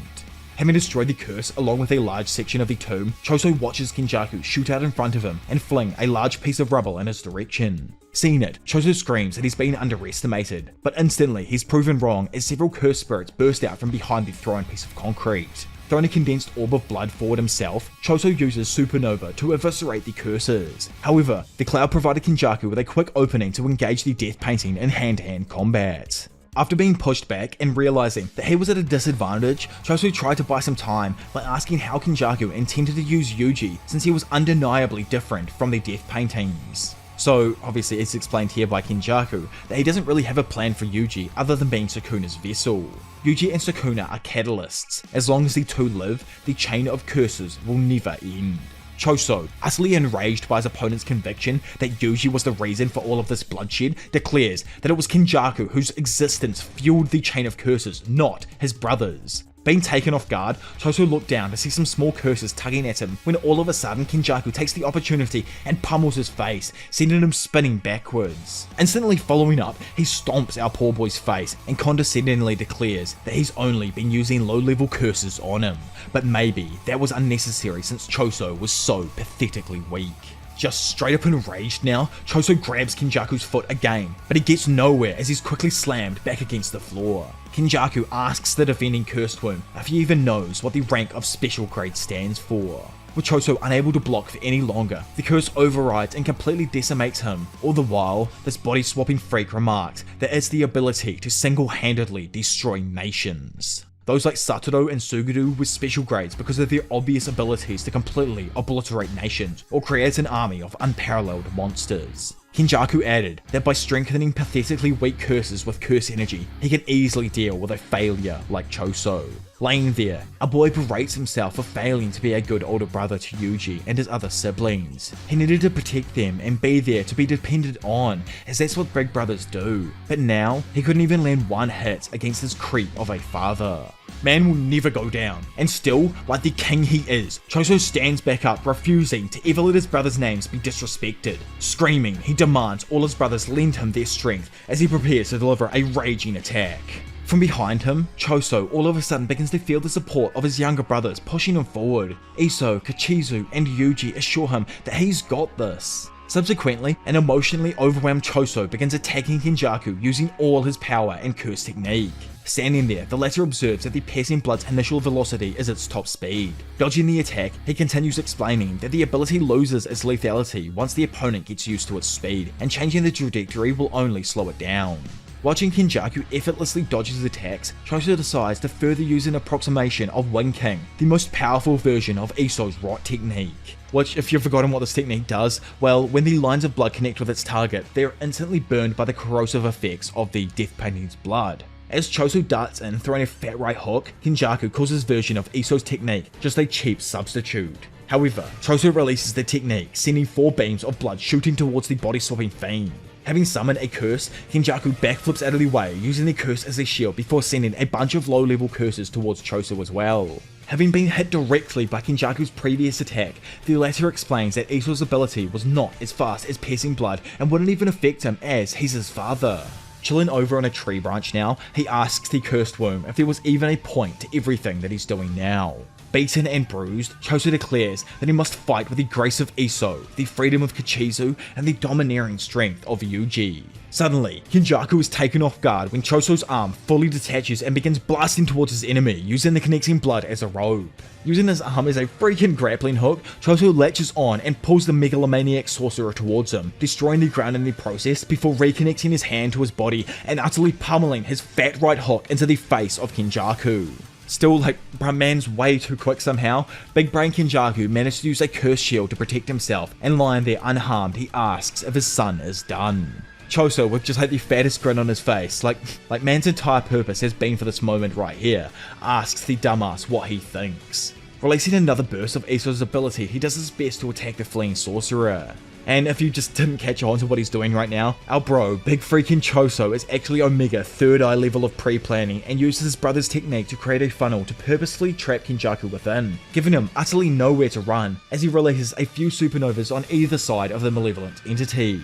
Instantly, as Supernova activates, something destroys the entire floor all around Kenjaku, only leaving a precise place where Kenjaku was standing intact. Kinda confused, Chozo ponders if he missed, but just knows that he didn't. He activated simultaneous attacks all around him, so how could have he? Due to this, he quickly deduces that he was finally able to get him to use something other than curse spirit manipulation. Finally revealing herself as well, the special grade sorcerer Yuki Sumoko states that she may have been an only child but thanks Chozo either way as her older brother for all of his efforts. Having heard what Yuki has to say, Chozo faints as relief hits him and falls through a gap that appears in the barrier. Looking at her opponent, Yuki states that she likes it rough, but will have to beat him into shape. So as I said just before, Yuki is a special grade sorcerer, yet even Kenjaku reveals that because of the security around her technique, he wasn't able to acquire any information on her. Unwilling to face a close range attack from an unknown technique, Kenjaku decides to maintain a safe distance and summons the curse spirit that he had used at the White House. This curse spirit here, like I think everyone presumed, isn't even originally from Japan. Still, it's actually a special grade divine being which uses a technique that removes obstacles by using concepts or logic against curse technique targets. More or less, it's freaking broken. Yuki, who's like obviously interested to see how strong this being is, begins darting forward while wrapping up her Shikigami called Garuda into a ball. Dropping her Shikigami down towards her feet, Yuki then boots it with all of her might, sending it blasting towards the divine curse. From below, Kenjaku, completely blown away, can only watch as his special grade is utterly annihilated with a single blow. Quickly following up, Yuki taunts him for being cautious against an unknown technique, before revealing her ability revolves around the idea of mass, which, like we all learnt in school, mass is the true weight of something, and to figure out something's mass, all we gotta do is divide mass by gravity, so 30 kgs times 9.8 meters a second squared equals 294 newtons, but I don't even know if that actually matters to the story here, I just thought I'd chuck that in, because why not? Ferociously, she punches Kenjaku in the face, sending him shooting back across the room. In fact, the blow is so damn strong and not only rips off both of his arms, but also sends him flying across the empty space within Tengen's barrier, utterly pulverizing any generated structure in his path. It's actually shown that Kenjaku was hit so far that he completely exited the confines of the barrier itself. Sitting there, Kenjaku realizes that Yuki uses a specific concept to target a curse technique, creating mass overwhelming enough to obliterate anything in its path. Yuki, standing there and just looking like a babe, explains that she can give herself any amount of virtual or imaginary mass, and that she calls that technique Star Rage. Having heard this information, Kenjaku also deduces that virtual mass imbued by Star Rage doesn't actually affect Yuki, as her speed hasn't decreased at all. Something super different about Yuki is the fact that she also defies concepts, meaning that Kenjaku is completely unable to use a high-grade curse spirit like he had in Shibuya. Looking at her, the body-swapping douche wonders if he really can take down this beast of a sorcerer. Recognizing that Kenjaku's previous ability involved gravity, it leaves Yuki convinced that Kenjaku has at least 3 other techniques beside Gedo's curse manipulation and body hopping technique. She doubts that he has many more as well, as without an external aid like Yuta Orakotsu's Rika, the user's brain would explode under such stress. She guessed that in the worst case scenario, Kenjaku has yet another 4th technique up his sleeve. Thinking as well, Kenjaku deduces that Yuki's special grade rank suggests that she probably has a high curse energy output extension technique, which she'll use as her trump card. Yuki's plan here though is that she's actually going to force Kenjaku to use his domain expansion, which, as we've learnt so far throughout the series, will make it more difficult for him to use multiple curse techniques afterwards. In the end, she decides to systematically weaken Kenjaku's domain before striking the final blow. But that isn't actually what's going to happen. If you think our guy's plans ever worked out in Jujutsu Kaisen, you are smoking on the wrong pack. This is Kenjaku's world. Man has the plan planned out, alright? Like, you guys need to get that in your mind. Nothing goes anyone's way in the series. He knows that they find each other tricky, but unlike Yuki, he doesn't lack the confidence to unleash pure dominance. Having moved his hands together, Kenjaku releases his domain expansion, the barrierless womb profusion. Instantly, Yuki screams out to Tengen, wondering if there's still enough time. So, good old Yiga again, taking things back a moment, Tengen explained that during the battle, they would confront Kenjaku in a labyrinthine barrier located directly below the cursed warehouse and just above the Tomb of the Star corridor. Each room inside of this labyrinthine barrier is empty. This allows a skilled sorcerer, for say like this example Kenjaku, to be able to alter its structure, or at least that's what they would want him to think, as if that's the case then he'll most likely feel comfortable and lower his guard. The reason they need him to feel comfortable is so that he'll nonchalantly use the domain expansion within Tengen's empty barrier. And if this is the case, Tengen, who's extremely proficient at barrier control, obviously from what we've seen, would under the condition that Yuki can hold off Kenjaku for 10 seconds, be able to manipulate and dispel the Fiend's domain. So obviously Yuki could have also used the domain expansion here, but using it during that time would also cause her domain to be dispelled, as that's literally their plan here with Tengen. Instead, to protect herself from Tengen, she had planned to use a simple domain. Yuki pondered if using her domain would be a more efficient way of forcing their opponent to open his domain. However, Tengen reasoned that her domain would be dispelled first, as it's technically the outer layer, and might also give Kenjaku the opportunity to counter with a simple domain or hollow wicker basket. Lastly, he warned her that Kenjaku is one of the very few people who can equal him in barrier usage, so don't assume that his domain is like everyone else's, which was the biggest foreshadowing to what we've just freaking seen. Yet, Kenjaku's true potential was even higher than Tengen ever suspected, as just like the GOAT during Shibuya, the body-swapping genius cast a barrierless domain leaving no outer boundary for Tengen to remove at all. Instantly, in retaliation to the domain, Yuki cast her new shadow-style simple domain. However, almost immediately, and due to Kenjaku not having a barrier on his domain, Tengen's technique actually begins stripping away Yuki's shell. With no other option, she sprints forth in an attempt to take Kenjaku down. Slowly, Tengen also begins stripping away the body swapper's structureless barrier. However, Kenjaku remained unfazed and screamed that, unlike Tengen, he has lived for over 1,000 years in a cursed world rife with conflicts and alliances. Then out of freaking nowhere, Yuki, who's left with no defenses, is utterly rocked by the pure force that is gravity pounding down on her, sending her shooting through the floor of Tengen's empty labyrinthine barrier. Now in the Tomb of the Star Corridor itself, and with Yuki completely and utterly crushed, Kenjaku states that had the special grade sorcerer used her domain instead of relying on an old fool, she may have fared better. Man, this old dude must have no friends, cause holy, he just loves talking to himself. He even further barks on that Tengaku had hidden a vital piece of information regarding the culling. Bro can't even finish his sentence as he notices Yuki Shikigami still hasn't disappeared. Instantly shooting at him, Garuda destroys the area around Kenjaku, forcing him back. Kenjaku guessed that the sorcerer was trying to buy herself enough time to heal using RTC. However, man is just completely wrong, and Yuki, looking like she just got out of a washing machine after 24 hours, still somehow continues to relentlessly attack, disregarding her injuries and giving the villain no chance to recover. Kenjaku, just blown away, asks why she isn't healing, but Yuki just utterly doesn't care. Continuing, like the pure demon she is, Yuki lashes out and kicks the ancient sorcerer until it seemed as if she may have finally reached her limit, dropping to the floor. Seeing this, Kenjaku asked her if that was it, leading Yuki to ask the villain if he had forgotten her declaration. She likes it, rough. Then right on freaking cue, the big man himself, Choso returns to the fight, entering the empty barrier from behind Kenjaku with his technique fully activated. Doing the Gege as per usual though, we skip back just before the battle broke out. The death-painting reasoned that domains neutralize curse techniques, so he wouldn't open his domain if he expected Choso to join the fight later, meaning that he should, as he mentioned before, fight first. He suggested that he face off against the madman first, fooling him into believing that his only opponent for the rest of the fight was Yuki, then finally reappear. Back in the battle now and completely stunned, Kenjaku is immediately restrained by Garuda, laying him down.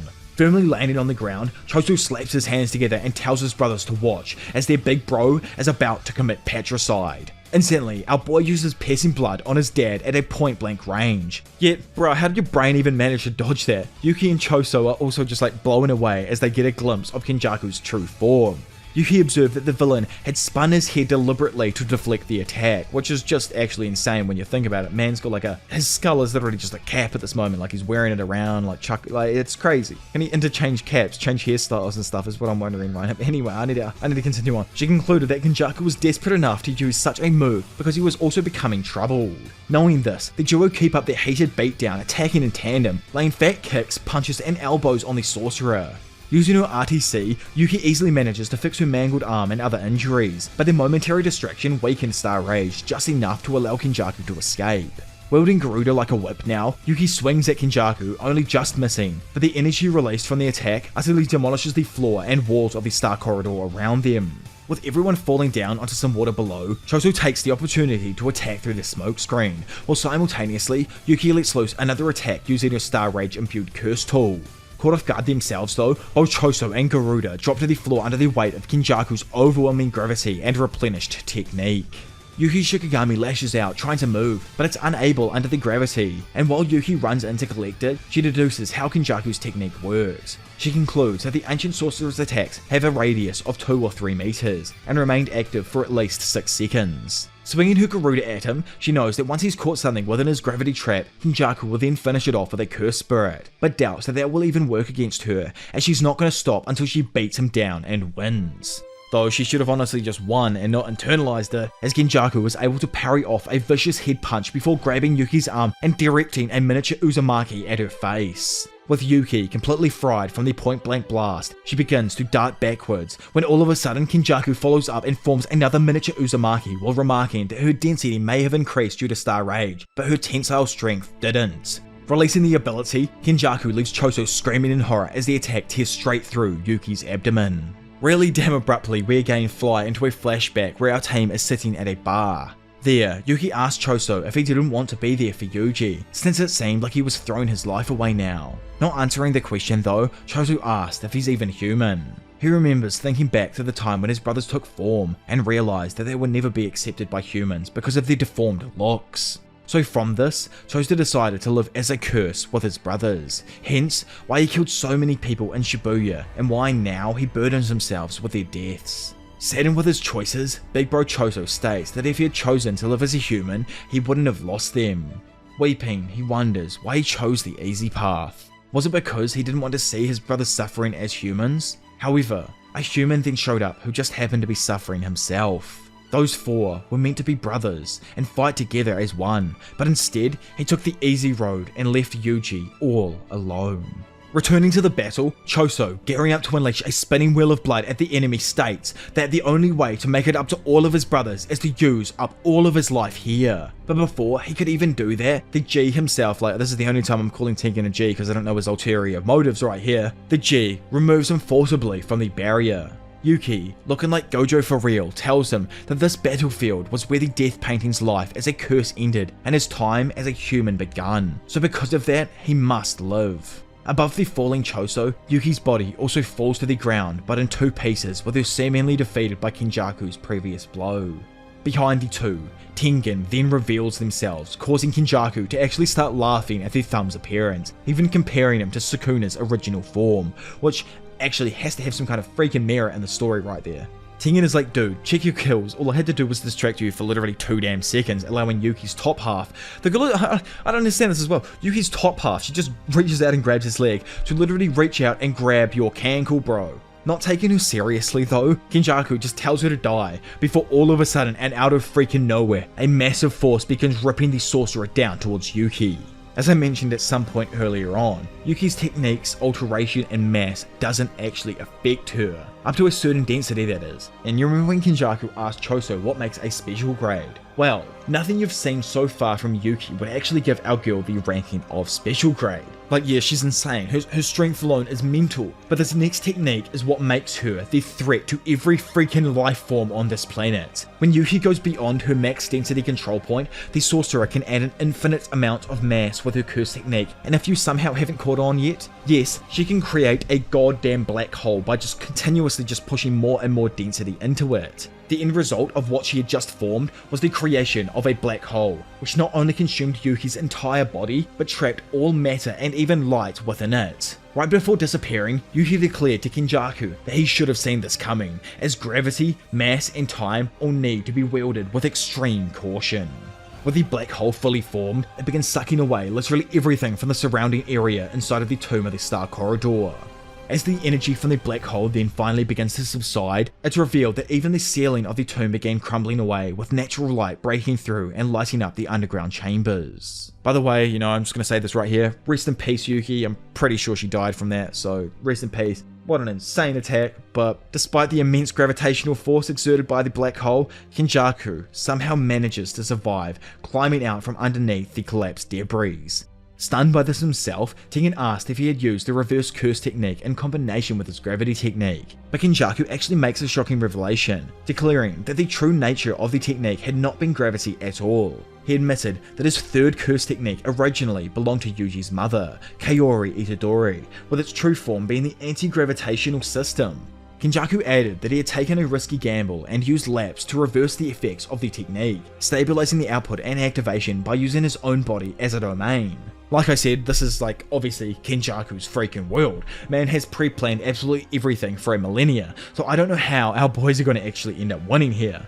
Like the famous JJK scholar Broken Ronin also once said, every word in the series has merit. So think on this. Kenjaku, as he watches Tengen's apparition disappearing, states that this was just a warm-up.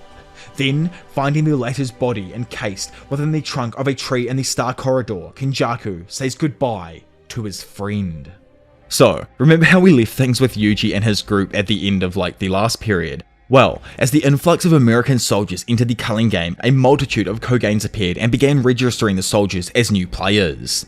Elsewhere, Kenjaku and Arume are seen at the Zenin clan's warehouse, where surprisingly it's explained that there is a secret way to transfer between colonies. Simply, someone cannot leave a colony unless they've answered the Kogane's call. Unimpressed by this, Urame instead suggested that this space would be more suitable as the bath for Sukuna's revival. Flying back over to the American troops as they invade Remi's room, which is just like the biggest L for her, not gonna lie. In military fashion, they throw a flashbang before rushing in and trying to immobilize her with a taser, allowing them to then easily inject her with a sedative. Outside, a group of soldiers are seen remarking that these sorcerers were nothing special, and simply wondered why their lieutenant was so worried in the first place. Rolling up, we see another group of soldiers who had taken out their target instead of capturing it as ordered. The soldier in charge rebuked her, but the latter flippantly said that it didn't matter since the brain was unharmed. She further complained that literally nothing worked against the sorcerer, and even a 50 cal bullet didn't pierce through the target's skin. So remember the helicopter dude usually absolutely pummeled?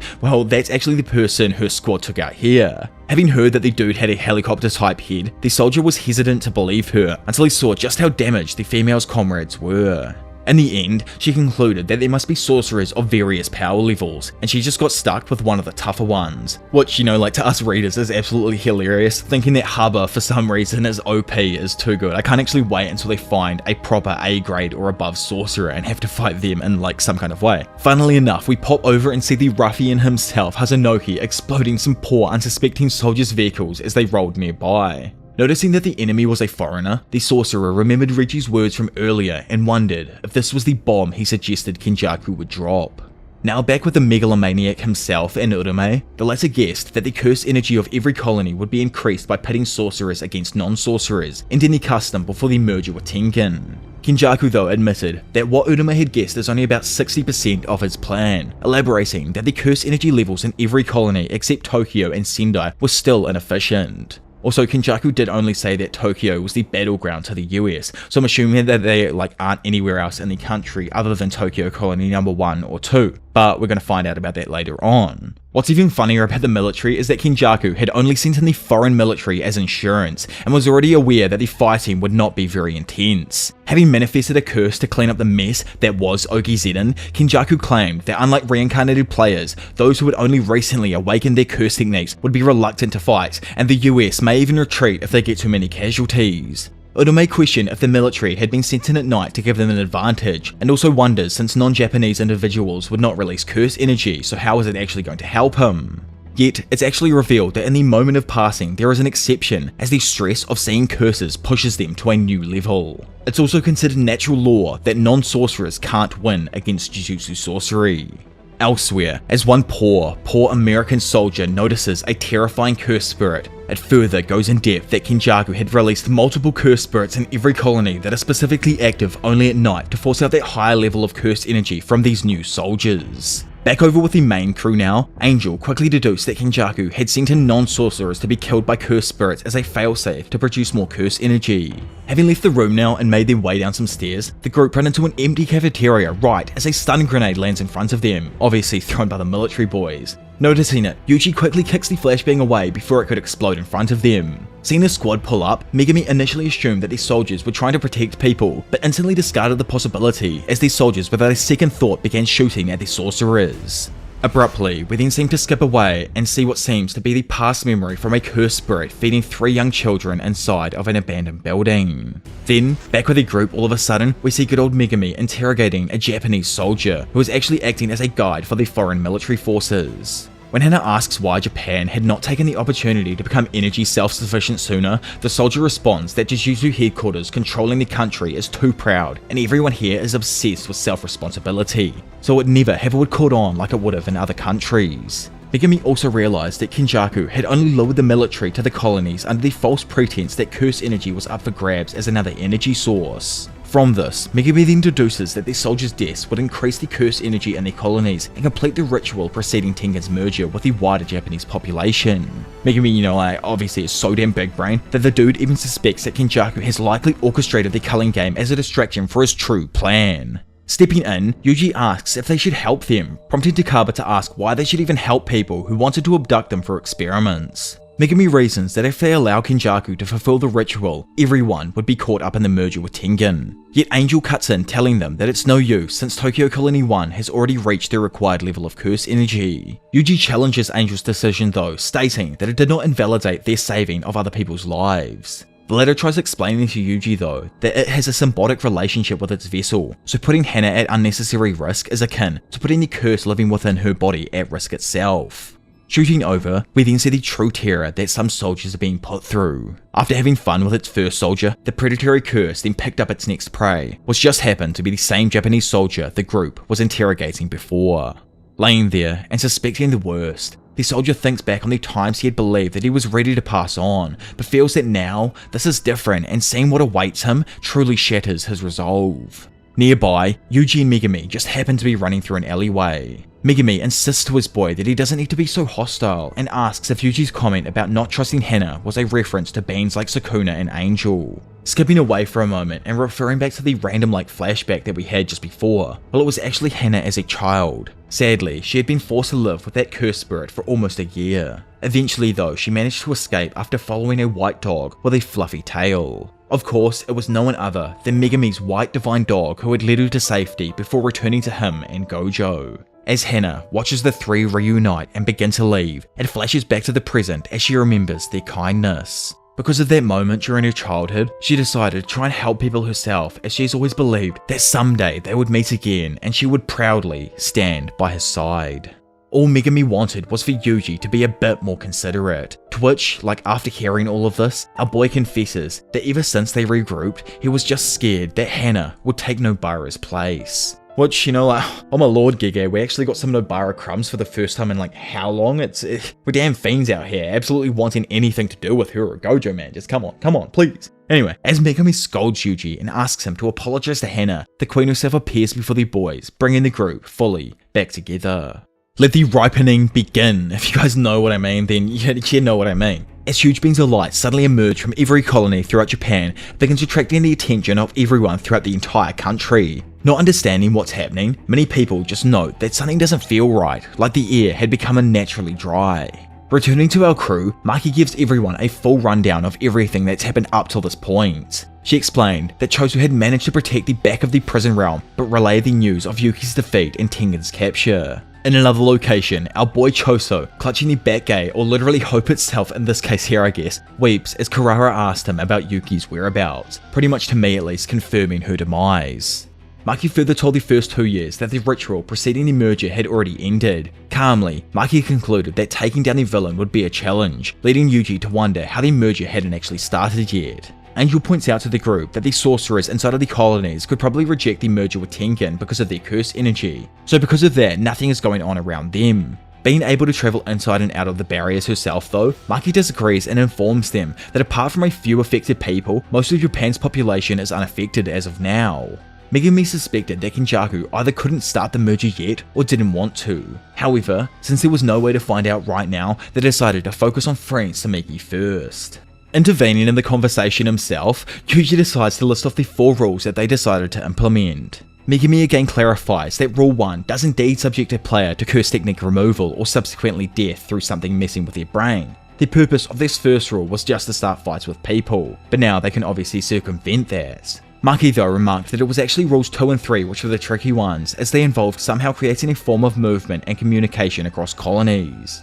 Stepping forth herself, Hannah declares that she could move across the colonies by virtue of Angel's curse technique. Maki asked if it's possible that she could use her curse technique on someone else to help them leave, but the voice of Angel replied that they could only extinguish a barrier technique by destroying the root of the barrier itself. If they can't locate the so-called root, they're only able to pass through the colonies without actually destroying them. With the group realizing that adding new rules might not actually allow them to move across colonies, they decide to add the 4th rule and focus on allowing players to withdraw from the game entirely. So earlier on, and I would say it was back while Megami was recovering, Yusa had transferred all of the accumulated points over to Megami, bringing his total number of points up to 359. By the way, there is actually a tiny mess up by Giga right here. Notice that it already says 1 rule. Well, Giga had messed up and spoiled everyone in some kind of way, letting them know that Megami did indeed implement at least 1 rule. Speaking up himself, Megami attempts to add a rule, allowing players to withdraw from the game, but Kogain rejects it, stating that it clashed against Rule 7. Megami tried again, asking if the Game Master would allow players to withdraw if they invited a substitute into the colony to take their place, but still, Kogain refused. However, out of nowhere, it actually states that the Culling game has a suggestion. It says that it would indeed let players leave the game on the condition that they provided 1 substitute and spent 100 points. Unable to negotiate any further and utterly peeved with the result, Megami agreed despite knowing that adding the new rule would require them to take out at least another 20 sorcerers to just leave. With all of the negotiations complete, Megami created a new rule, Rule 11. A player can leave the game by expending 100 points to invite a new player into the colony as a substitute. Looking over to the clan killer herself, which they don't actually realise that Maki's even taken out of clan yet, Megami asks if it's okay for her to transport Sakumi to Tokyo Colony number 1. Yuji asked though if it would be safer to transfer the points to her remotely since she was already outside the colonies. However, Megami pointed out that since the rules illicitly stated that a player must declare their participation in a colony within 19 days, trying to circumvent it might lead to her sister being subject to curse technique removal when she tries to leave the game. Flashing forth now to the fateful day of November the 16th, we see that after reconnecting with Sumiki, Maki led her and the assistant manager Ojichi to the outskirts of Tokyo Colony number 1. So, when it actually comes to who's going to be the substitute for Sumiki here, Ojichi had previously agreed to take the role due to Maki's lack of curse energy, as it prevents the barrier from even recognizing her or allowing her to become a substitute. Sumiki is visibly conflicted by the idea, but Ojichi reasoned that they didn't have enough time to find someone else, as it had literally been 16 days since everything begun, literally only giving her 3 days before her brain goes poof. Standing there, Ojichi reminisces on past memories and how they always wanted to be a sorcerer that helps people. Yet, Gojo demanded that he get his license and become a manager instead. Back then, Ojichi had thought the sorcerer to be harsh, but now he realised that he would have been dead by now if he continued down that path he had previously chosen. So he thanks Gojo for putting him on the right track. So remember the spawn glitch Yuji and Megami previously went through back a little bit? Well, somehow, I don't even know how she managed to do this, but Sumiki hacked the game and got insanely lucky, appearing directly before Megami and Yuji upon entering the barrier, completely stunning the both of them. With no time to lose, Megami, not even speaking to her, transferred 100 points to his sister, asking her to declare her withdrawal from the game. However, to their complete and utter shock, Sumiki used the points to instead add a new rule to the game. She immediately makes the 12th rule, granting players unrestricted entry and exit across colony borders. Mortified and literally just standing there unable to fathom what just happened, Megami asks his grinning sister who in the world she really was. I wonder, so, have you ever felt pain? In those few moments before what we now know as pain crawled its way out of the dark abyss itself, Yuji had just assumed everything was sweet. Now Sumiki was safe, Megami would be alright, Angel would follow up after and then kill Sukuna along with Yuji and release Gojo, who would in turn take care of Kenjaku. The plan literally had no faults, apart from the fact that they don't own the playing field that they're standing on. I'm honestly at the point right now that I think they just lose here. This story ends on a sad note and will be the first shonen to do so with all of the bad guys winning. Unless somehow Gojo gets out and goes utterly god mode. That's the only way they win right now. In my eyes, it's utterly crazy. However, Sumiki was then revealed to be an imposter. Watching this thing in front of him cackle, Megami asks the imposter who they are, to which she hysterically gloats that she's definitely his big sister. Stricken and at a loss for words, Megami remembers that the incarnated players are given access to the memories of their hosts. Thus, because of that, it's entirely possible for them to impersonate their hosts. Feeling like a complete idiot now, Megami berates himself for ever thinking that his sister had automatically awakened like Higuruma and Takaba. So, this person inside of Megami is actually called Yorozu, a sorcerer from at least 1000 years ago, just like a few of the other people here. Megami, who obviously just wants to know why, is told that she pretended to be his big sister to use the free points for her own gain. She hasn't had a good fight in at least 1000 years and wants to choose her battle along with its location. Claiming that she wants to take on Sukuna first, moth-like wings begin forming on her back before she jumps off the building and begins boosting away. Yuji and Hana instantly go to give chase, not wanting her to escape. However, like everyone please, just remember back to episode 7 right here and right now. Already in a moment of despair, Sukuna uses that opportunity to appear on the side of Yuji's face and utter the words, "In chain." As per the binding vow shown in chapter 11 or episode 7, Yuji is instantly forced to hand over his body to Sukuna. Without any hesitation, Sukuna immediately appears on the back of Hana, taking her out with complete ease. Looking over at Megami, whose brain must be going through it right now, Sukuna explains that he once made a vow with Yuji. Having explained that he can't harm anyone to Megami, he notes that from here on out, everything that he does is just a complete gamble. Sending some form of channeling curse energy to Yuji's finger, Sukuna then proceeds to freaking tear his entire finger off. Screaming at this moment in pure joy, he explains that it was a gamble because he wasn't even sure if Yuji included himself in the vow when stipulating the condition that Sukuna must not hurt anyone. Megami. Typical man instantly pulls out the arm movements to do Maharaga, but I honestly can't blame him, he doesn't really have any other choice at the moment. So as he tries to summon Maharaga, Sukuna darts in, grabbing his face and restricting the summoning seal before shoving his finger down her boy's unsuspecting throat. With the curse energy pulsating through Megami, an unconscious Yuji comes to, not even realizing what just happened as per the vow stipulations. However, standing opposite his boy, he hears Sukuna say that indeed sees something interesting in the future, didn't they? Raising his head, we see that no one other than the King of Curses himself has supposedly fully reincarnated inside of Megami for Shigeru's body. Well, that just happened boys, and at this moment we very possibly could have lost yet another of the original trio. Yet, in my eyes, we can't lose them. We can't lose them all unless the bad guys actually win in the series. So, if down the line it's confirmed and the bath is completed and everything is just turned to utter trash, remind me that hope itself was utterly sucked out of the series at this exact moment. Please, just come back and let me know down below. But anyway, going back, probably for a last time I would say, into the inner world of Sukuna's, we see a monologue about the intricacies of his plan for Megami. Back during the day when he confronted Megami as Yuji for the first time, he sensed unmatched potential from him, his curse techniques and his abilities. He knew that he could have forced Megami to eat his finger then and there that day, but had purposefully waited until he had built up enough strength inside of Yuji to initiate the vow.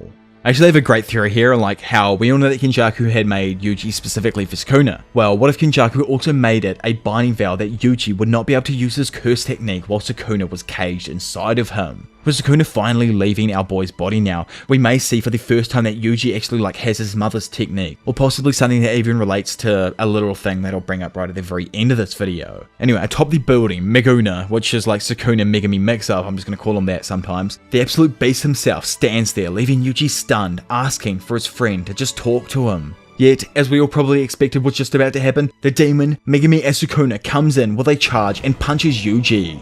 And this wasn't any ordinary level of punch as well. Man disapparated the fabric around the area that he hit on Yuji. It made Yuji freaking throw up while sending him hurling through a multitude of different skyscrapers. Eventually though, Yuji ends up finishing his destructive path on a rooftop of another building completely unconscious and covered in rubble. Noticing some people approaching the area, Sukuna states that in every damn age, insects always come crawling out of the woodwork. Placing his hands together, he then forms the sign of Megami's 10 Shadows technique, more specifically, the hand signs for Nue. Instantly, a monolithic-sized Nue is summoned atop a nearby skyscraper. With everyone reacting in pure shock and awe at the size of Nue, it releases its usually pretty ineffective attack that simply stuns people, yet this time it rains deadly lightning down on everyone from the sky above. Having recovered from her previous beating, Hana quickly makes her appearance by shooting over, showing up behind the revived demon. Seeing her, Sukuna realizes that Hana and the angel coexist, and thus she can recover very fast to say in comparison to him and Yuji in the past. Given that Hana is extremely in love with Megami, I would say, probably from what I've read so far, she screams in hesitation, not wanting to hurt Megami. However, Angel insists that there is no other choice. He is the disgraced one and must be eliminated right away. Thus, as Hana cries to get Megami back, Angel begins reciting the incarnation to dispel evil itself. Speaking to God now, she tells him to purify all, remove his anguish, transgressions, and guilt to guide him on the correct path. Instantly, Jacob's ladder initiates, filling the sky with some form of holy symbol, before a mass of pure light energy strikes down upon the disgraced one himself. In another note, boys, just quickly cutting in here, and after browsing the interwebs myself, I discovered that Jacob's ladder is actually referring to a line from Genesis 28:10-19. I don't know if that's actually, I think that's how you say Bible lines. I should know, I was raised in the church. This part of the Bible narrates the story of Jacob dreaming of the angels descending from the heavens and the ladder appearing to take the souls from earth to heaven. So in other words, the attack simply dispels evil while sending the person's soul on the correct path, or at least that's how I've interpreted her attack as. With a mass of light bearing down on Maguna, it begins tearing at Sukuna's soul in an attempt to bring Megami back. As Hana is crying, screaming that Megami belongs to her, it appears as if her technique has actually managed to work, dispelling Sukuna's spirit from Megami's body. But remember, honestly, just how I said before, that incarnated sorcerers and people like Sukuna can mimic how their body used to behave, while Angel realizes that Sukuna is still in control and manipulating Hana with Megami's voice. Not paying attention though, Hana falls into Megami's arms, saying that she's always. Sadly though, she's unable to continue her sentence as Sukuna fully reveals himself before going to strike on an unsuspecting Hana. Calling her a foolish human, Sukuna, like an absolutely rabid dog, bites and tears at Hana before throwing her across the entirety of the building, causing her to smash into the side of the protective railing. Yuji, down below, watching this in shock and not even able to comprehend what just happened, witnesses Hana thud onto the ground below, with no indication that she'll ever return. Looking down from the top of the building himself, Sukuna is astonished to see Yuji somehow alive after the previous blow.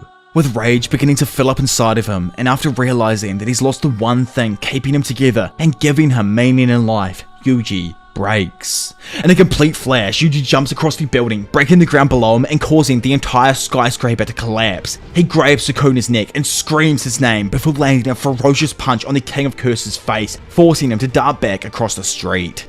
Regaining his footing, Sukuna wonders just how in the world Yuji's so strong all of a sudden. Then, in that freaking moment, Yuji takes him off guard, throwing a massive section of the previously collapsing building into the demon's face, sending him shooting back once again. Sprinting towards them himself, Yuji grabs a piece of rebar to beat down on Sukuna with. With him darting in behind the King of Curses, Sukuna remarks that he should have seen this coming. After all, Yuji is from back then. And what do you mean by that, Sukuna, right there, eh? Anyway, having blocked Yuji's strike with the bar, Sukuna counters by disarming and kicking him in the face while noting that Kenjaku's shore is twisted. I'll expand more on what this means in a moment, but honestly, in my opinion, this all relates back to Yuji and him having his curse technique suppressed, or it being suppressed while he was being used as a cage for Sukuna. So don't be surprised if our guy manages to manifest an inherited technique in the very near future. But yeah, as Yuji continues to approach Sukuna, trying to attack him, he screams, asking him why. Why is it that he just can't live normally like everyone else? Why can't he live a life without causing everyone to suffer? Yuji continues approaching when all of a sudden Sukuna uses his curse technique Slash to cut Yuji across the chest. Replying to his previous statements, Sukuna rebuttals him, asking him why he's so weak, continuously trying to cling to life. He continues by saying that their suffering is only natural and they are meant to live life with this misery. For a moment there, Yuji forgot that there is no reasoning with them, as they are and always will be curses. Yuji dares Sukuna to chew on his misery and suffering instead, while beginning to march towards the Demon Lord himself. Passing him off is just utterly pathetic. Sukuna uses his curse technique to continuously cut Yuji over and over and over and over again. Yet, our boy is just built different, and with a rage-filled heart, he puts the pain aside and stuns Sukuna by not slowing his approach at all. Standing there and actually confused now on what is going on, Sukuna wonders how in the world he's so tough. Then out of freaking nowhere, and just like during Shibuya, once again proving that the body and soul are one, making me hold Sukuna's movements, allowing his boy to follow up and pummel his face with a fat right hook. Elsewhere, and literally just boosting it over on the Blowfish Express, Uraume and Kenjaku are seen travelling towards what I assume to be the current beatdown. Back in the battle and having smacked Sukuna in the face, Maguna remarks that Fushiguro is indeed stopping his curse energy output, which is allowing him to only use 10% of his maximum output, hence how Yuji has managed to survive the blow so far. Sukuna notes that, well, it's probably expected when the job's only half done, but still considers it enough to easily take out Yuji. Interesting, so I wonder what the other half of this ritual to fully take over Megami's body will be. Probably something to do with the bath, and that'll happen at the Zenit's household, which is their fitting seeing that Megami is actually like from the Zenit's bloodline and all. Standing there, Maguna is completely taken by surprise as he couldn't sense Maki actually slowly moving towards the epicenter of the fight. Wanting to know what in the world caused Sukuna's body to switch into Megami's, Maki asks to be brought up to date, with Yuji just completely battered and bruised, telling her to just kill him as he's not going to die either way. Boosting in, Maki attempts to land a fat head kick in collaboration with Yuji. However, Megami's body is functioning extremely well, obviously from what we've seen so far, and he's comfortably able to counter his opponent. Still, Maki with her immense speed is able to break through his defenses and send him flying, smashing into some railing nearby. Taking the opportunity, Yuji then grabs the other side of the railing, bending it around Sukuna, before Maki follows up in combination and kicks him into a building nearby. Seeing the unharmed demon waltz out though, Maki wonders if it's impossible to actually inflict damage with her soul liberation sword because Sukuna will use his reverse curse techniques to heal himself. Knowing that no matter what happens here, they'll have to kill Sukuna, Maki charges in, saying he'll have to keep up with her speed. Probably running at speeds faster than sound right now, Sukuna is surprisingly able to keep up with the attacks of Maki and Yuji, but notes that whenever he tries to attack them with curse energy, the pull from Megami inside him is stronger, and thus, to get around Megami, Sukuna, like the absolute big brain man he is, uses his curse technique, Cleave, spider threads on the ground below to utterly destroy the ground and disbalance Yuji and Maki. With the ground around them now falling to bits, Sukuna is able to easily dart in and lands a fat right hook, yet Maki simply spits out a tooth or two, leaving him completely impressed with how she's hardly even worried with taking damage. As Sukuna falls back a little, a mysterious foe then randomly appears from the side, and uses a maximum output technique called Dead Calm. The resulting aftermath from the attack not only freezes the entirety of the area, but also Maki and Yuji. So, that mysterious person happened to be no one other than the coldest woman out, Sukuna's right-hand woman, Urame, who apologizes for her grand entrance while saying that she's still waking the ice around Yuji just in case they need him. Sukuna though literally doesn't care for him anymore and instead just compliments her, stating that focusing her energy on Maki was a good idea.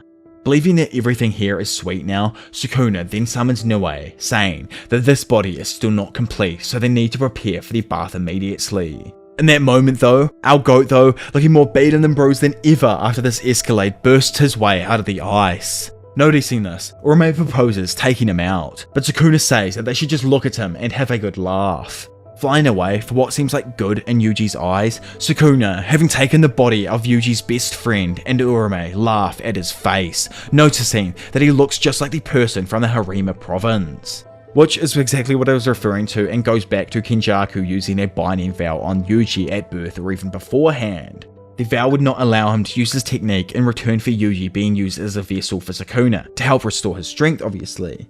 We know that Kenjaku had purposely found a bloodline that has some form of durability as we've seen in Yuji, possibly to just keep Sukuna safe during his time in Yuji, and now it's confirmed that Yuji actually has true heritage that originates from a family in the Harima province, and this Harima province was established in the 600s AD and ran up to the late 1800s, so definitely before the current time period. So, you all thought the arc ended here? Well no. Sukuna as Megami actually sped round this damn bath, and after having arrived at the Zenit's household, we see him falling deeper and deeper into evil itself. Outside the bath, Urame, dressed up in ritual robes, asks Kenjaku whether or not he plans to end the culling game. To which Kenjaku explains that his assimilation of the wider population can't actually happen until the game ends. The reason the culling game was even able to be constructed in the first place was because Kenjaku had shouldered the burden of an equally unreasonable binding vow. Yet, instead of getting on with ending it, currently, he's more interested in Sukuna's bath and how it works. Kenjaku himself knew that the bath was originally a ritual to transform vessels that had been treasured as family heirlooms into curse tools. To do this, the clan must make a solution of curse energy, which is created by straining organisms chosen in a Kodoku ritual. Once it is prepared, the vessels are soaked for 10 months and 10 days in the solution. So what's actually really cool about this ritual is that it's actually something from real Japanese folklore. It's a derivative of the Chinese goo magic, and it's a type of poisonous ability.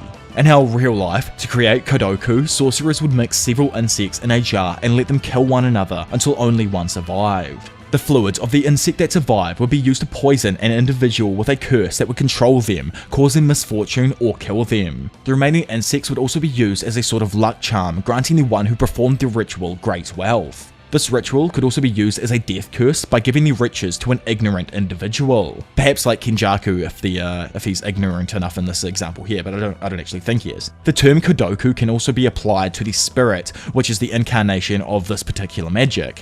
Funnily enough, this technique was even used in the Nara period in like real life, which we now know as the era just before the golden age of sorcery in Jujutsu Kaisen. So, Kenjaku was actually surprised that they specifically chose to use curses in this ritual, especially for the fact that they become dust upon their deaths. Uraume though, like the cold queen that she is, actually figured out a way to get around this. Simply, if she carefully pins down these spirits before freezing their cores, they don't turn into dust, and it allows them to strain away the toxins they need. Confused with the purpose of it all, Kenjaku asks why, and Uraume just tells him it's to get closer to evil. The entire purpose of this ritual is to suppress Megumi Fujiguro's soul deeper into the depths. As the further down he sinks, the easier it is for Sukuna to control the cage he's currently controlling. Having completed the bath, the demon lord himself rises from the depths of evil, symbolizing that Megumi Fujiguro has lost the small hold he had over Sukuna. Kenjaku questions why he didn't change his appearance, but Sukuna just reasons that if he's gonna be battling sorcerers, then it's better to maintain Megumi's appearance. Honestly, this is just probably for the fact that whenever he runs into a group of people from like Jujutsu High, it'll just completely and utterly shatter their resolve, as he never actually expected something like this would ever happen. So remember Samiki, which is now Yorizu? Well, it was actually a dude that reincarnated inside of her, and after leaving Yuji, they traveled back to their hometown, before later heading to the Sendai colony, which was the closest, barrier to it. Having got the rundown on this from Kenjaku, Sukuna says that he doesn't give a damn about Yorizu, but instead wants to destroy Samiki Fujiguro to completely sink Megumi's soul inside of him.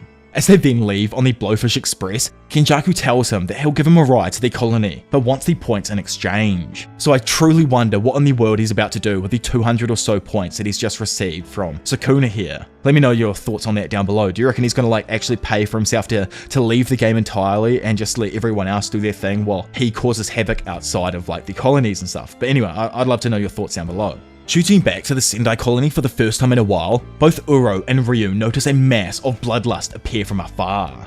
Uro utterly breaks down, muttering that here he comes, the king of curses. Instantly, Sukuna arrives in front of Ryu, and as he slowly begins walking up to him, he asks if he's gonna run or not. But before Ryu could even act, Sukuna activates his slash technique and slashes Ryu across the chest. Blown away though, because he obviously thought he was going to get cut into a multitude of pieces, Sukuna just laughs and apologizes, saying that he underestimated Ryu but won't hold back again. Feeling the bloodlust rising, Ryu jumps back and tries to use Granite Blast, but before he could even finish his attack sequence, Sukuna slices Ryu across the face, utterly destroying one of my favorite characters in typical Gege fashion. Having left the area that he was just at and now arriving at a football field in Sendai, Sukuna finally encounters Yorizu.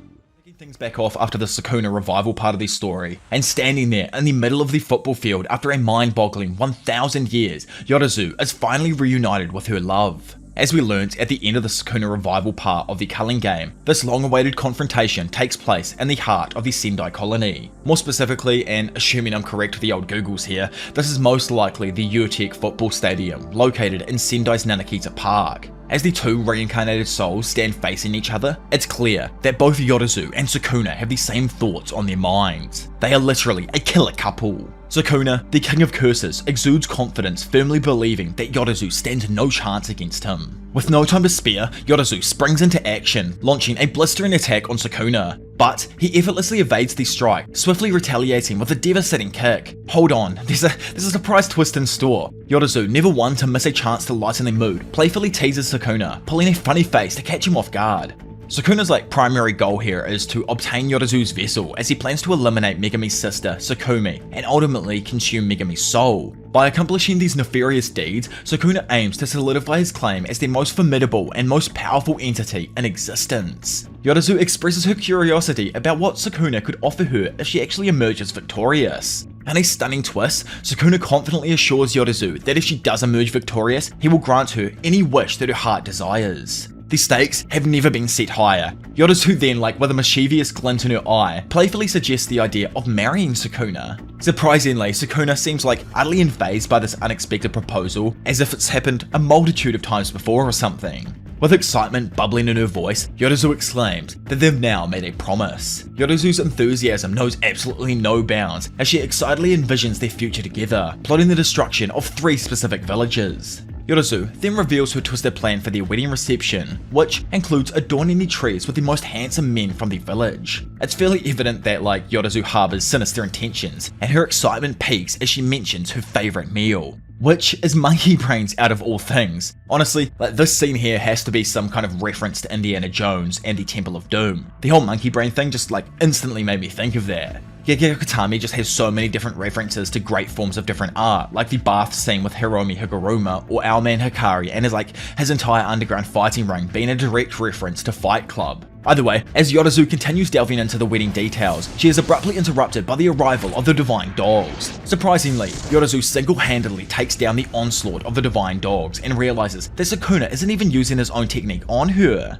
Sukuna advises Yorizu to utilize her very own techniques as well, but she declines. Sukuna, standing there, contemplates various possibilities within his mind. He understands that in order to sink Megami's soul deeper into despair, he must first destroy his vessel's sister. It turns out that aside from curse tools, Yorizu's construction can replicate any substance she is familiar with through diligent practice. This seasoned sorcerer has mastered the art of manipulating liquid metal, allowing her to change its shape and volume automatically through cursed energy control. The armor that Yorizu wears is inspired by a fusion of various evolutionary strands, making it an incredibly formidable weapon. Skipping away though for a moment and transporting ourselves back to the Heian era, we find Yorizu lost in deep contemplation. So in a similar aspect to Ryu, when it comes to pure curse energy output, Yorizu was quite powerful and one of the strongest sorcerers of her time. However, her curse energy consumption rate posed quite a challenge. But then, out of nowhere, a rumour then reached Yorizu's ears about a legendary butterfly capable of crossing vast seas. And guess what? Yorizu saw a glimmer of hope in the efficiency and energy of those tiny insects. But her newfound revelation didn't end there. Turns out that these insects possess superhuman strength, capable of lifting objects hundreds of times their own weight, a strength befitting a formidable sorcerer like Yorizu.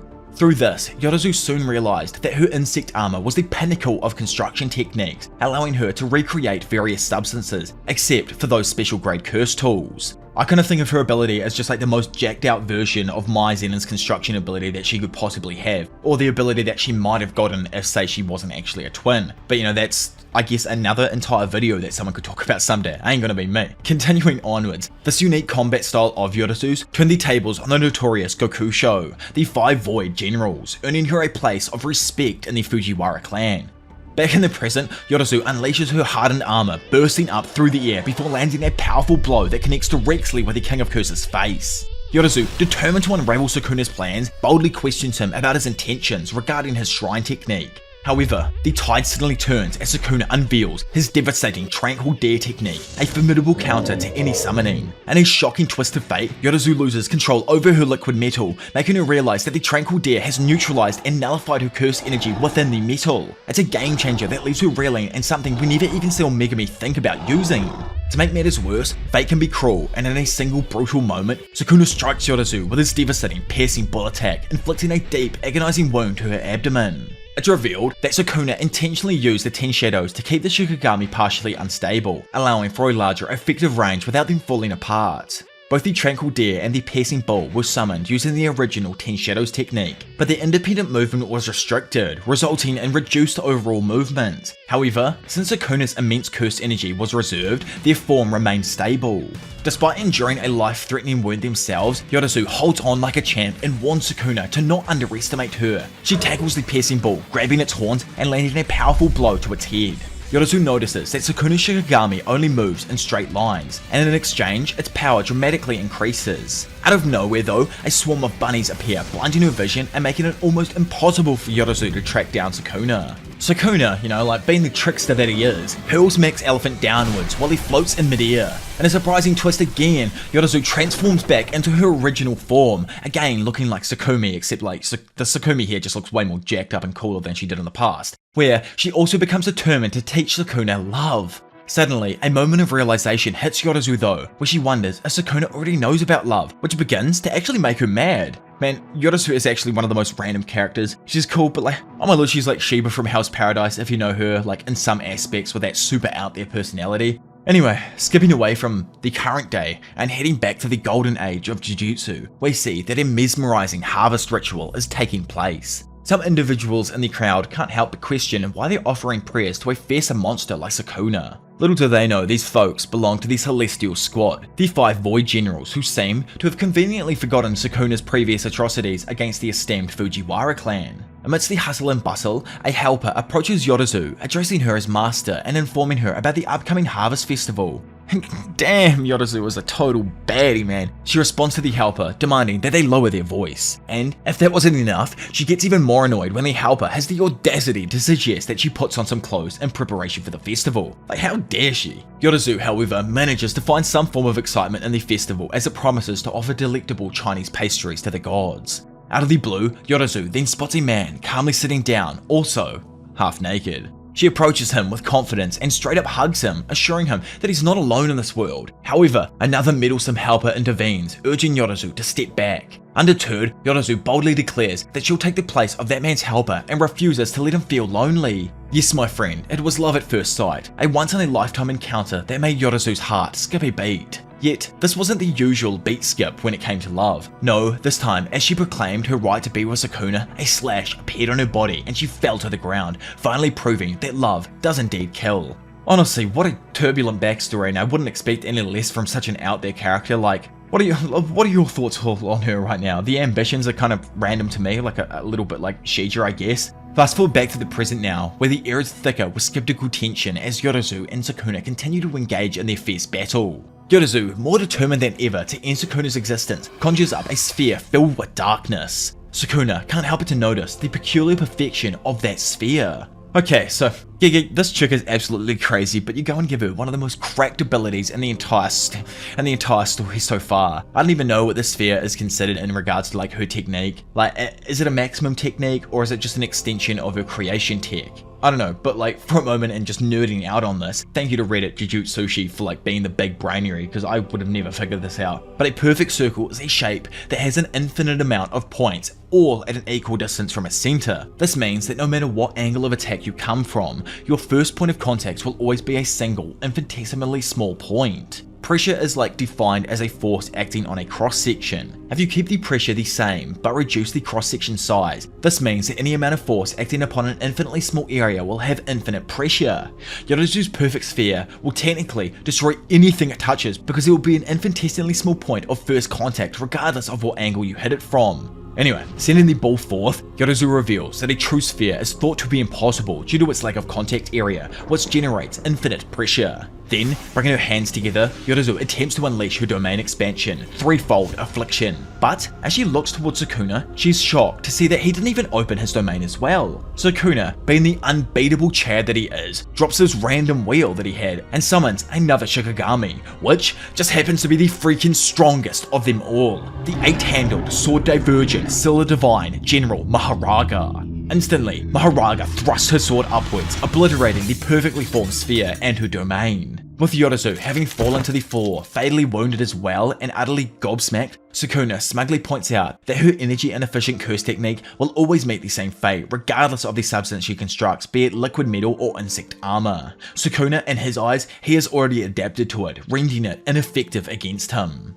Lying there, seemingly fading away, and with a smile on her face though, Yorozu utters some final words of happiness before gifting something to Daddy Sukuna. Flashing into the depths of Megami though, we see that as he lays there, curled up in a fetal position, some forms of light begin to break through. So what do you think? Do you think she gave something to Sukuna that helped with like subduing Megami and making him fall deeper into the darkness? Or was it something that like broke through and made that light appear perhaps? Or was that light already there and it was slowly starting to close and it was just my incorrect assumption on the scene?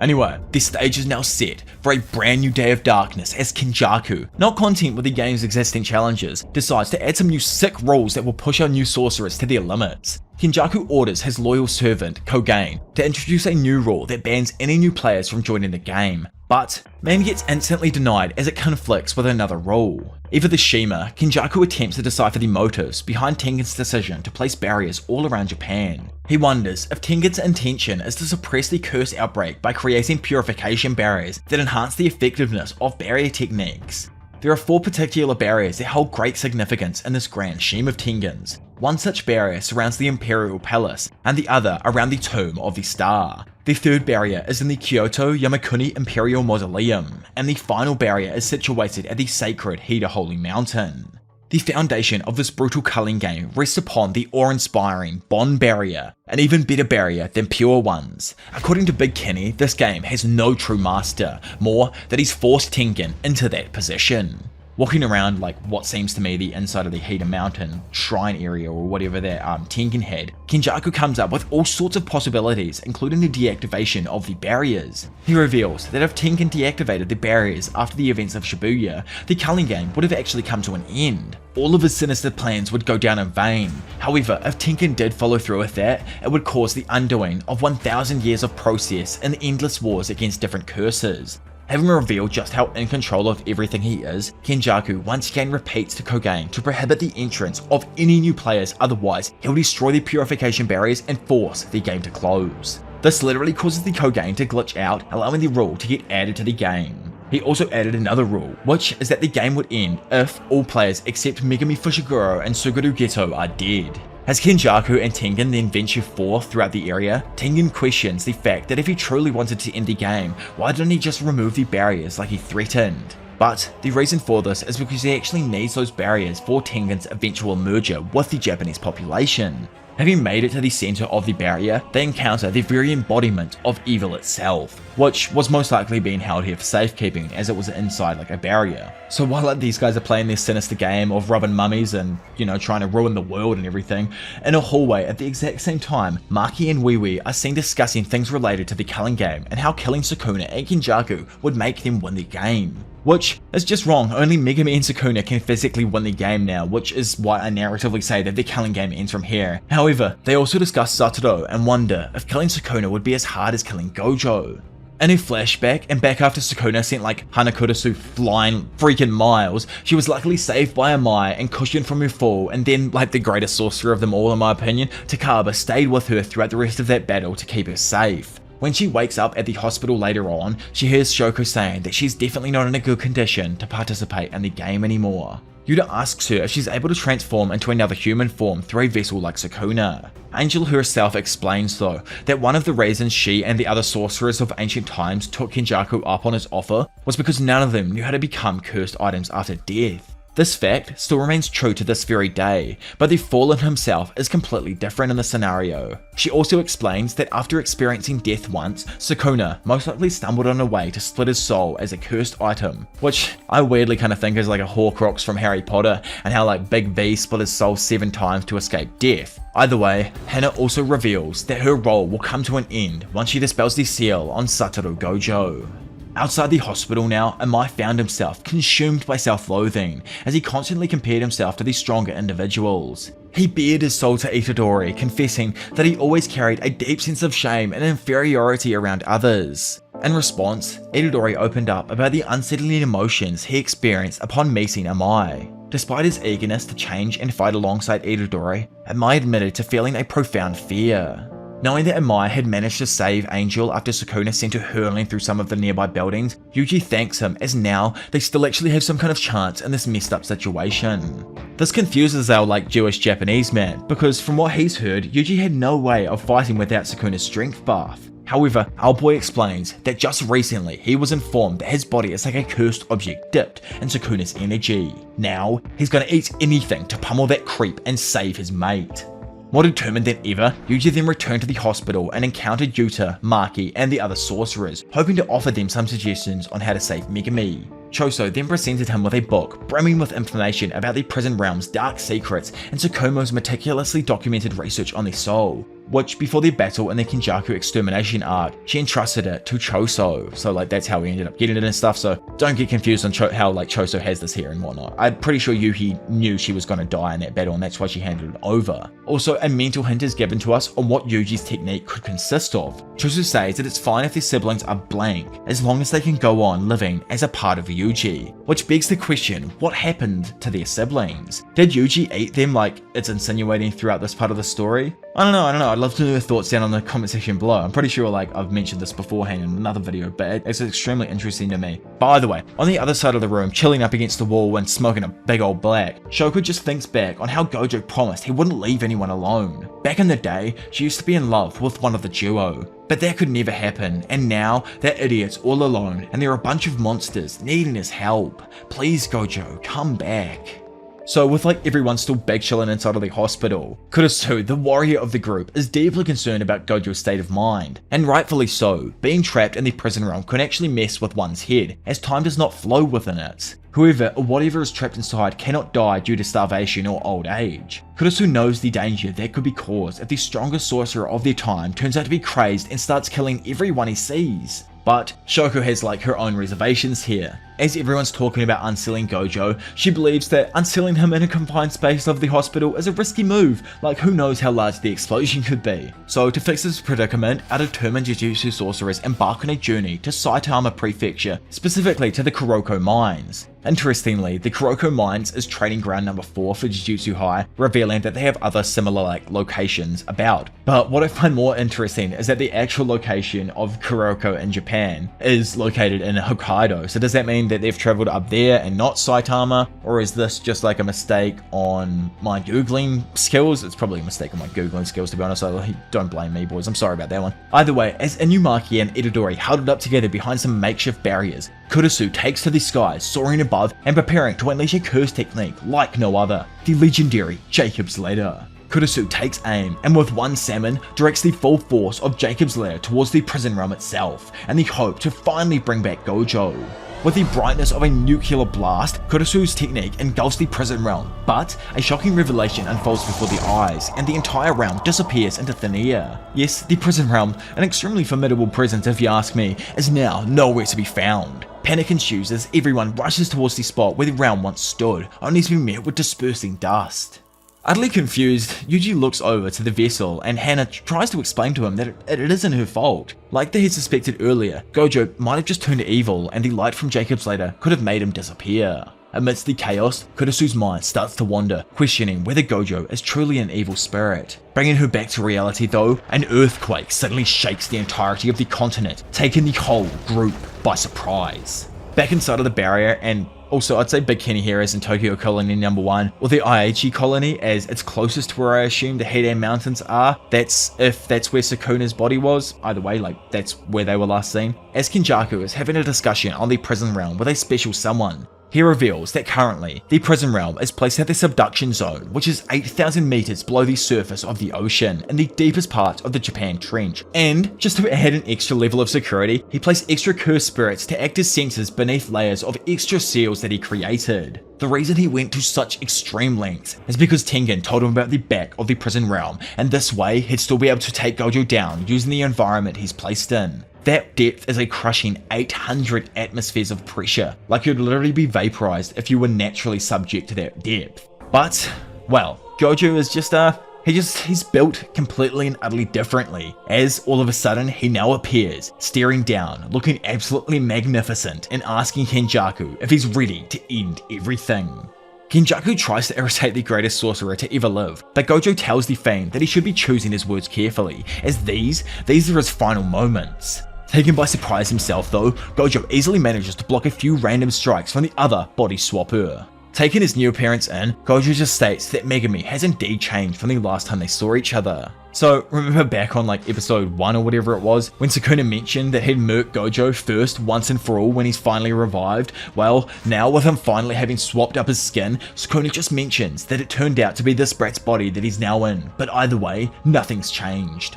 After Arume shows up as well, and her along with the King of Curses continue to verbally abuse Gojo, Sukuna reveals his intentions of defeating the legendary Six Eyes user, but Gojo just calls him pathetic. Arume, witnessing this whole situation, gets mad and tries to attack Gojo, but in a fraction of a second, gets slammed with one punch, knocking her into a wall and causing the poor chick to start fading from reality. Standing there and seeing that the two beasts are about to throw hand, Kenjaku rushes towards Sukuna, urging him to fulfill their promise. Hearing that Sukuna is following orders, Gojo disses him some more. But here's the catch, Gojo has got more than just defeating Sukuna on his mind at the moment. Amidst the chaos of battle strategies swirling in his head, he had initially entered the barrier to retrieve Gedo's body from Kenjaku. Little did he expect the shocking twist that awaited him, Sukuna joining forces with Kenjaku via a binding vow. Continuing with Light Kenny's chat though, Gojo asks for the current date, and after hearing that it's like nearing the end of November, proposes that the entire battle takes place on December the 24th.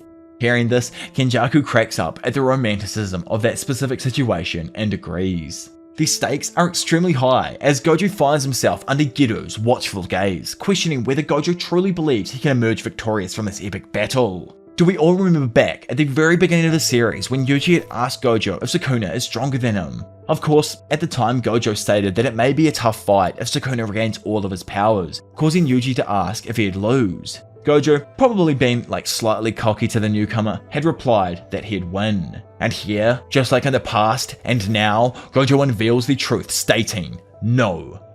Before the two strongest characters in the entire verse face off, we're taken to Arume delivering Sukuna some fingers and apologizing for not being able to locate the final one. So somehow Arume managed to survive that punch to the gut that made her fade from reality for a bit. Sukuna reveals that the last finger may already be in Gojo's possession, causing Arume to get annoyed that Gojo for a second time managed to outdo her. Sukuna gets up and begins eating the Shinbutsu mummy, a cursed mummy that in his eyes can compensate for one finger's worth of cursed energy. The scene then shifts to Kenjaku, who's having a discussion with Kogain. They're discussing the Culling game that still hasn't ended. Kogain reveals that there are a total of 61 players that died by curse technique removal because they never entered a colony. Wanting to know if they feared death or taking a life, Kogain reveals that those 61 players simply lacked intuition. After all, once Higuruma added his rule, they could have avoided both of those scenarios. He realizes that the people of Japan have convinced themselves they have no control over their reality, even when their lives are teetering on the brink.